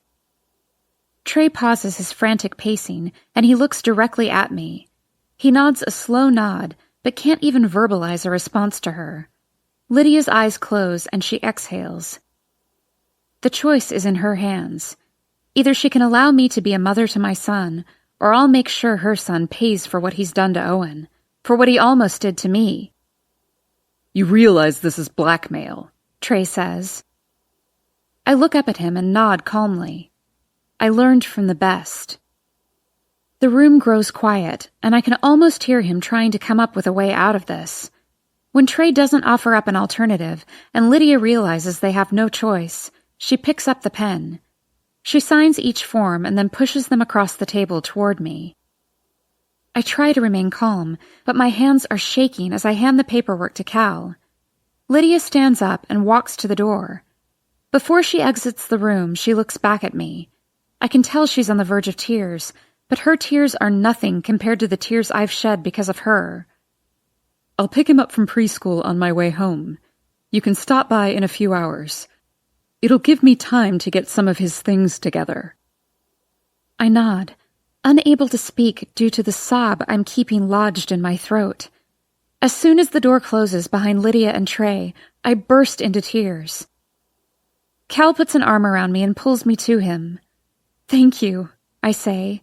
"Oh my God, thank you so much." I feel him shake his head. "No, Auburn. I'm the one who should be thanking you." He doesn't elaborate on why he's thanking me, but I can't help but hope that somehow, seeing the sacrifices his son has made for both of us, will give him the strength to do what he needs to do. Chapter 24. Owen. When I walk into the room and see my father's face rather than Auburn's, my heart sinks. I haven't seen or spoken to her in over 24 hours. I have no idea what's transpired or if she's even okay. I take a seat in front of my father, not even concerned with whatever it is he wants to discuss with me. "Do you know where Auburn is? Is she okay?" He nods. "She's fine," he says, and those words instantly put me at ease. "All the charges against you have been dropped. You're free to leave." I don't move, because I'm not sure I understood him correctly. The door opens and someone enters the room. The officer motions for me to stand, and when I do, he removes the cuffs from my wrists. "Do you have any belongings you need to retrieve before you leave?" "My wallet," I say, as I massage my wrists. "When you're finished in here, let me know and I'll sign you out." I look at my father again, and he can see the shock still registered on my face. He actually smiles. "She's something else, isn't she?" I smile in return because, how did you do it, Auburn? The light is back in my father's eyes, the light I haven't seen since the night of our wreck. I don't know how, but I know she had something to do with this. She's like a light, unwittingly brightening up the darkest corners of a man's soul. I have so many questions, but I save them until after I sign out and we're outside. "How?" I blurt out before the door closes behind us. "Where is she? Why did he drop the charges?" My father smiles again, and I didn't realize how much I missed that. I've missed his smile almost as much as I miss my mother's. He hails a cab as it rounds the corner. When it stops, he opens the door and tells the cab driver her address. He takes a step back. "I think you should ask Auburn these questions." I eye him cautiously, debating whether to get in the cab and head to Auburn or check him for fever. He pulls me in for a hug and doesn't let go. "I'm sorry, Owen, for so many things," he says. His hold around me tightens, and I can feel the apology in his embrace. When he pulls back, he ruffles my hair like I'm a child. Like I'm his son. Like he's my dad. "I won't be seeing you for a few months," he says. "I'm going away for a while." I hear something in his voice that I've never heard before. Strength. If I were to paint him right now, I would paint him the exact same shade of green as Auburn's eyes. He takes several steps back and watches me get inside the cab. I stare at him from the window and I smile. Callahan Gentry and his son are going to be okay. Saying goodbye to him was almost as hard as this moment. Standing in front of her apartment door, preparing to say hello to her. I lift my hand and knock on her door. Footsteps. I inhale a calming breath and wait for the door to open. It feels like these last 2 minutes have taken 2 whole lifetimes. I wipe my palms down my jeans. When the door finally opens, my eyes fall to the person standing in front of me. He's the last person I expected to see here. Seeing him in the doorway to Auburn's apartment, smiling up at me, is definitely a moment I'm going to paint someday. I don't know how you did it, Auburn. Hey, AJ says, grinning widely. I remember you. I smile back at him. Hey, AJ, I reply. Is your mom home? AJ glances over his shoulder and opens the door wider. Before he invites me in, he crooks his finger and asks me to bend down. When I do, he grins and whispers, My muscles are really big now. I didn't tell anybody about our tent. He cups his hands around his mouth. And it's still here. I laugh, just as he spins around at the sound of her footsteps approaching. Sweetie, don't ever open the front door without me, I hear her say to him. He pushes the door open wider, and her eyes lock with mine. Her footsteps come to an immediate halt. I didn't think seeing her would hurt this much. Every part of me hurts. My arms ache to hold her. My mouth aches to touch hers. My heart aches to love hers. AJ, go to the bedroom and feed your new fish. Her voice is firm and unwavering. She still hasn't smiled. I already fed him, AJ says to her. Her eyes leave mine, and she looks down at him. You can feed him 2 more pellets as a snack, okay? She points in the direction of her bedroom.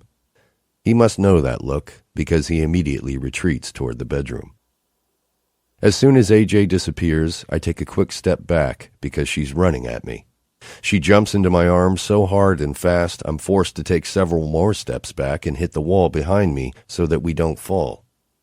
Her arms are locked around my neck, and she's kissing me like I've never been kissed before. I can taste her tears and laughter, and it's an incredible combination. I'm not sure how long we stand in the hallway kissing, because seconds aren't long enough when they're spent with her. Her feet eventually meet the floor, and her arms lock around my waist, and her face presses against my chest. I wrap my hand around the back of her head and hold her like I plan on holding her every day after today. She's crying, not because she's sad, but because she doesn't know how to express what she's feeling. She knows there aren't words good enough for this moment. So neither of us speaks, because there aren't any words good enough for me either. I press my cheek to the top of her head and stare inside her apartment. I look up at the painting on her living room wall. I smile, remembering the first night I walked into her apartment and saw it for the first time. I knew she had to have the painting in her possession somewhere, but actually seeing it displayed in her living room was an incredible feeling. It was surreal, and I wanted to turn to her that night and tell her all about it. I wanted to tell her my connection to it. I wanted to tell her my connection to her. But I didn't, and I never will, because this confession isn't mine to share. This confession belonged to Adam. 5 years earlier, Owen. I'm sitting on the floor of the hallway next to my father's hospital room. I watch as she exits the room next door. You're just throwing them away? She asks in disbelief. Her words are directed at the woman she just trailed into the hallway.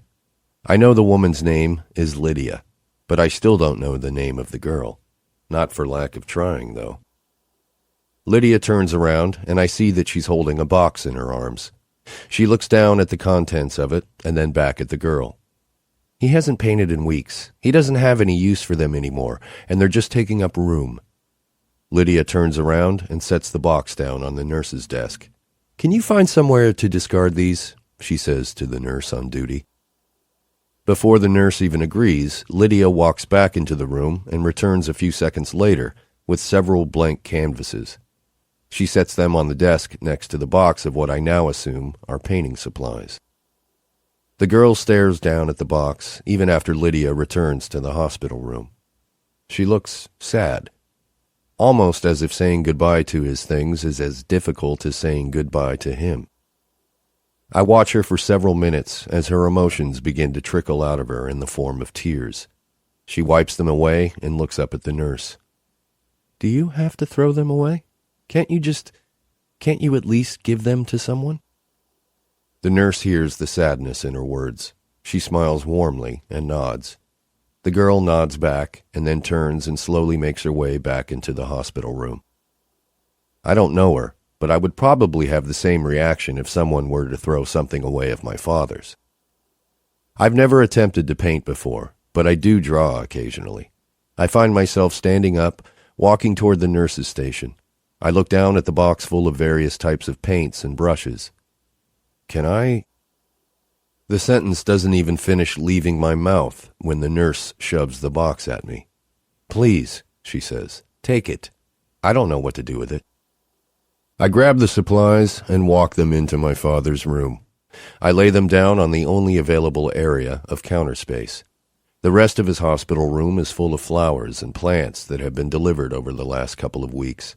I should probably do something with them, but I still have hope that he'll wake up soon and see them all. After finding room for the art supplies, I walk to the chair next to my father's bed and take a seat. I watch him. I watch him for hours, until I get so bored that I stand up and try to find something else to stare at. Sometimes I stare at the blank canvas on the desk. I don't even know where to start. So I spend the entire next day dividing my attention between my father, the canvas, and the occasional walks I take around the hospital. I don't know how many more days of this I can take. It's as if I can't even properly grieve until I know he's able to grieve with me. I hate that as soon as he wakes up, if he wakes up, I'll more than likely have to go over every last detail of that night with him, when all I want to do is forget it. Never look at your phone, Owen, he said. Watch the road, my brother said from the back seat. Use your blinker, hands at 10 and 2, keep the radio off. I was completely new at driving, and every single direction that came out of their mouths reminded me of that. All but the one direction I wished they had given me the most. Watch out for drunk drivers.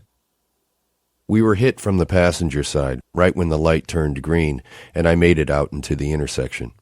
The wreck wasn't my fault, but had I been more experienced, I would have known to look left and right first, even though the light gave me permission to move forward.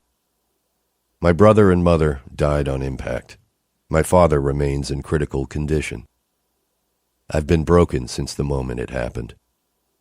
I spend the majority of my days and nights here, and the longer I sit, waiting for him to wake up, the lonelier it becomes. The visits from family and friends have stopped. I haven't been to school in weeks, but that's the least of my concerns. I just wait. Wait for him to move. Wait for him to blink. Wait for him to speak. Usually by the end of every day, I'm so exhausted from everything that's not happening, I have to take a breather. For the first week or two, the evenings were the hardest part for me, mostly because it meant another day where he showed no signs of improvement was coming to an end. But lately, the evenings have grown into something I actually look forward to, and I have her to thank for that. It might be her laugh, but I also think it's the way she loves whomever it is she visits that makes me feel hopeful. She comes and visits him every evening from 5 to 7. Adam, I think is his name. I notice that when she visits, his other family members leave the room. I assume Adam prefers it that way so he can get his alone time with her. I feel guilty sometimes, sitting out here in the hallway, propped up against the wall between his door and my father's door. But there's nowhere else I can go and feel the same way I do when I hear her voice. His visits with her are the only time I ever hear him laugh, or talk much, for that matter. I've heard enough conversations come from his room over the past few weeks to know what his fate is, so the fact that he's able to laugh when he's with her speaks volumes. I think his imminent death is also what gives me a little bit of hope. I know that sounds morbid, but I assume Adam and I are around the same age, so I put myself in his shoes a lot when I start to feel sorry for myself. Would I rather be on my deathbed with a prognosis of only a few weeks to live, or would I rather be in the predicament I'm in? Sometimes, on the really bad days, when I think about how I'll never see my brother again, I think I'd rather be in Adam's shoes. But then there are moments when I hear how she speaks to him, and the words she says to him, and I think I'm lucky I'm not in his shoes, because I still have a chance of being loved like that someday. And I feel bad for Adam, knowing the kind of love she has for him, and knowing that's what he's leaving behind. That has to be hard for him. But that also means he was lucky enough to find her before his time was up. That has to make death a little more bearable, even if only by a fraction. I return to the hallway and slide down to the floor, waiting for her to laugh tonight, but it doesn't come. I scoot closer to his door and further away from my father's, wondering why tonight is different, why tonight isn't one of the happier visits. But I guess I'm also referring to our parents for not understanding this, I hear Adam say to her. For not allowing me to have the one and only thing I want here with me. As soon as I realize that this is their goodbye, my heart breaks for her, and it breaks for Adam, even though I don't know either of them. I listen for a few more minutes until I hear him say, "Tell me something about yourself that no one else knows, something I can keep for myself." I feel like these confessions should stay between the two of them. I feel like if I were ever to hear one of them, Adam wouldn't be able to keep it for himself, because I would have it too. Which is why I always stand up and walk away at these moments, even though I want to know her secrets more than I want to know anything else in the world. I walk to the waiting area next to the elevators and take a seat. As soon as I sit down, the elevator doors open and Adam's brother walks in. I know it's his brother, and I know his name is Trey. I also know, simply based on the brief visits he makes with his brother, that I don't like him. I've seen him pass her in the hall a couple of times, and I don't like the way he turns around and watches her walk away. He's looking down at his watch, walking in a hurry toward the room she and Adam are saying their goodbyes to each other in. I don't want him to hear their confessions, and I don't want him to interrupt their goodbye, so I catch myself following after him, asking him to stop. He rounds the corner to the hallway before he realizes I'm actually speaking to him. He turns around and eyes me up and down, sizing me up. "Give them a few more minutes," I say to him. I can tell by the change in his eyes that I pissed him off when I said this. I didn't mean to, but it seems like he's the type of guy to get pissed off by almost anything. "Who the hell are you?" I immediately dislike him. I also don't like that he looks so angry, because he's obviously older than me, and bigger than me, and much, much meaner than me. "Owen Gentry, I'm a friend of your brother's," I say, lying to him. I point down the hallway toward the room she and Adam are in. He needs a few more minutes with her. Trey doesn't seem to give a shit how many minutes Adam needs with her. "Well, Owen Gentry, she's got a plane to catch," he says, agitated that I'm wasting his time. He continues down the hallway and walks into the room. I can hear her sobs now. It's the first time I've ever heard her sob, and I can't bear to hear it. I turn and walk back to the waiting area, feeling her and Adam's pain in my own chest. The next thing I hear are her pleas for more time and her "I love yous" as Trey is pulling her down the hallway by her arm. I've never wanted to hurt someone so badly in my entire life. "Stop," Trey says to her, agitated that she's still trying to get back to Adam's room. He wraps his arm around her waist this time and pulls her to him so she can't get away.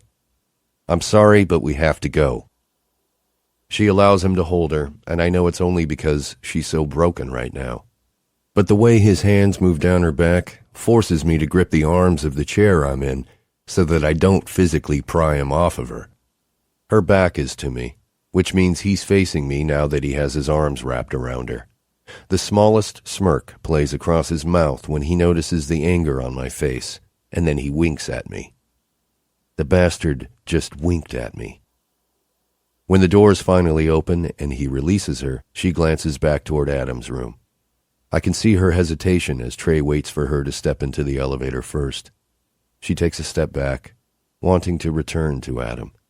She's scared because she knows she'll never see him again if she steps into that elevator. She looks at Trey and says, "Please, just let me say goodbye. One last time." She's whispering because she knows if she tries to speak louder, her voice won't work. Trey shakes his head and says, "You already said goodbye. We have to go." He has no heart. He holds the doors for her to step on, and she considers it.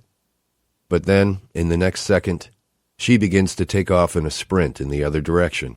My heart smiles for her, because I want her to be able to say goodbye to him again. I know that's what Adam would want too. I know how much it would mean to him just to see her run back into his room one last time and give him one last kiss and allow him to say, "I'll love you forever, even when I can't," just one last time. I can see in Trey's eyes that he has every intention of stopping her. He turns to run after her, to pull her back, but I'm suddenly in front of him, blocking him.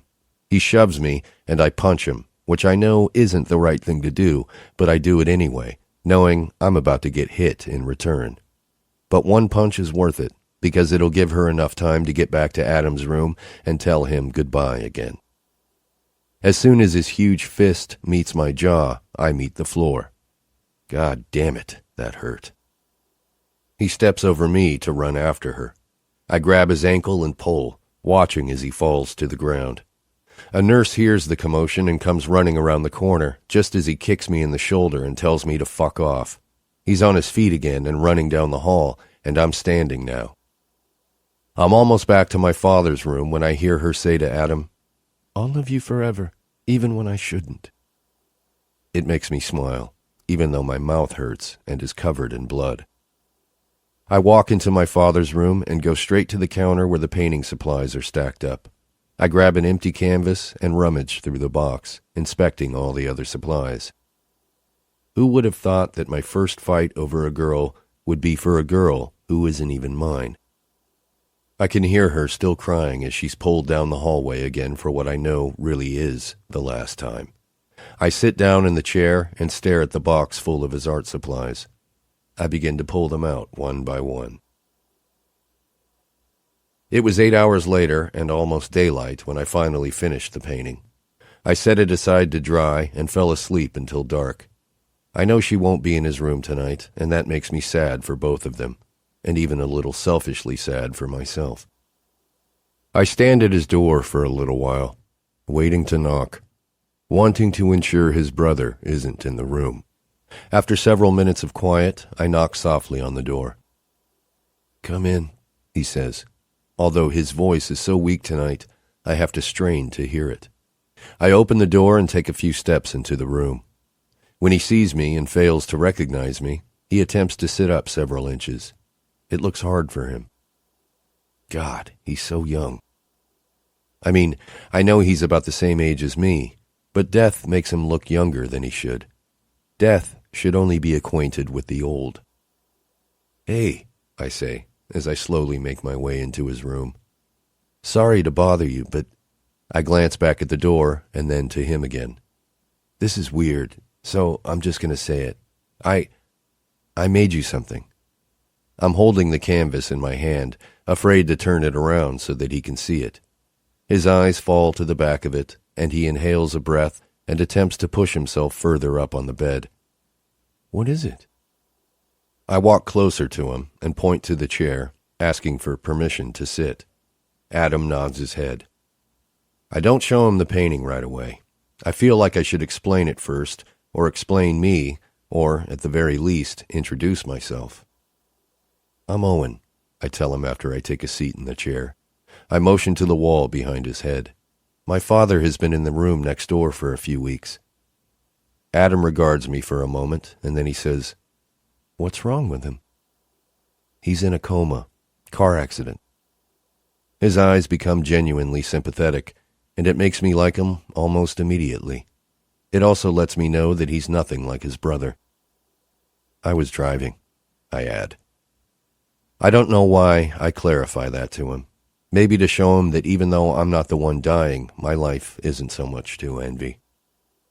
"Your mouth," he says, making a weak effort to point at the bruise that has formed since my scuffle in the hallway last night. "Were you the one who got into a fight with my brother?" I'm taken aback for a moment, shocked that he knows about it. I nod. He laughs a little. "The nurse told me about that. Said you tackled him in the hall when he was trying to stop Auburn from telling me goodbye again." I smile. Auburn, I think to myself. I've been wondering for 3 weeks what her name is. Of course it would be Auburn. I've never heard of anyone else with that name, It suits her perfectly. Thank you for that, Adam says. His words come out in a pained whisper. I hate that I'm forcing him to talk so much when I know it hurts him. I hold up the painting a little higher and look down at it. Last night, after she left, I say, I guess you could say I was inspired to paint this for you. Or maybe it's for her. Both of you, I guess. I immediately look up at him. I hope that's not weird. He shrugs. Tip of the bed a few more inches. He points to a table next to the chair. Grab that pen. I don't question him. I hand him the pen and watch as he flips the painting over and writes something on the back of the canvas. He reaches to the nightstand beside his bed and tears off a sheet of paper from a notepad. He writes something down on the notepad and hands me both the painting and the piece of paper. Do me a favor, he says, as I take both of them out of his hands. Will you mail this to her? From me? He points to the slip of paper in my hands. Her address is at the top, and the return address is at the bottom. I look down at the slip of paper in my hands, and I read her full name. Auburn Mason Reed, I say out loud. What are the chances? I smile and run my thumb over the letters in her middle name. We have the same middle name. I look back up at Adam, and he's lowering his head again with a faint smile on his face. That could be fate, you know. I shake my head, dismissing his comment. I'm pretty sure she's your fate, not mine. His voice is strained, and it takes a tremendous amount of effort for him to roll onto his side. He closes his eyes and says, Hopefully she has more than one fate, Owen. He doesn't open his eyes again. He falls asleep, or maybe just needs a break from speaking. I look down at her name again and think about the words he just spoke. Hopefully she has more than one fate. It makes me feel good to know that as much as he loves her, he also knows she'll move on after his death, and he accepts that. It even seems like he wants that for her.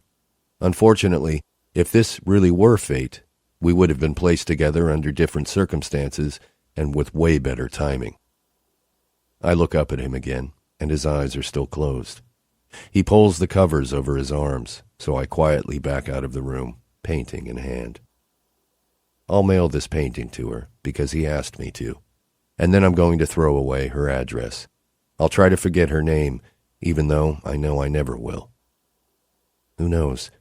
If we're meant to be together and fate really does exist, maybe one of these days she'll wind up at my door.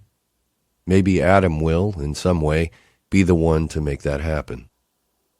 Until that day comes, though, I'm pretty sure I have something to keep me occupied.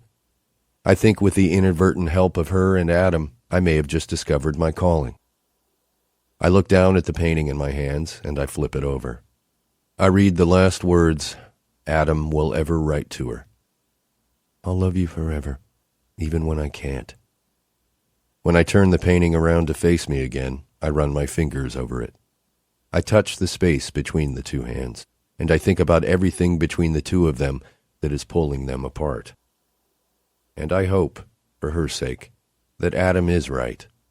I hope she does have a second fate, because she deserves it.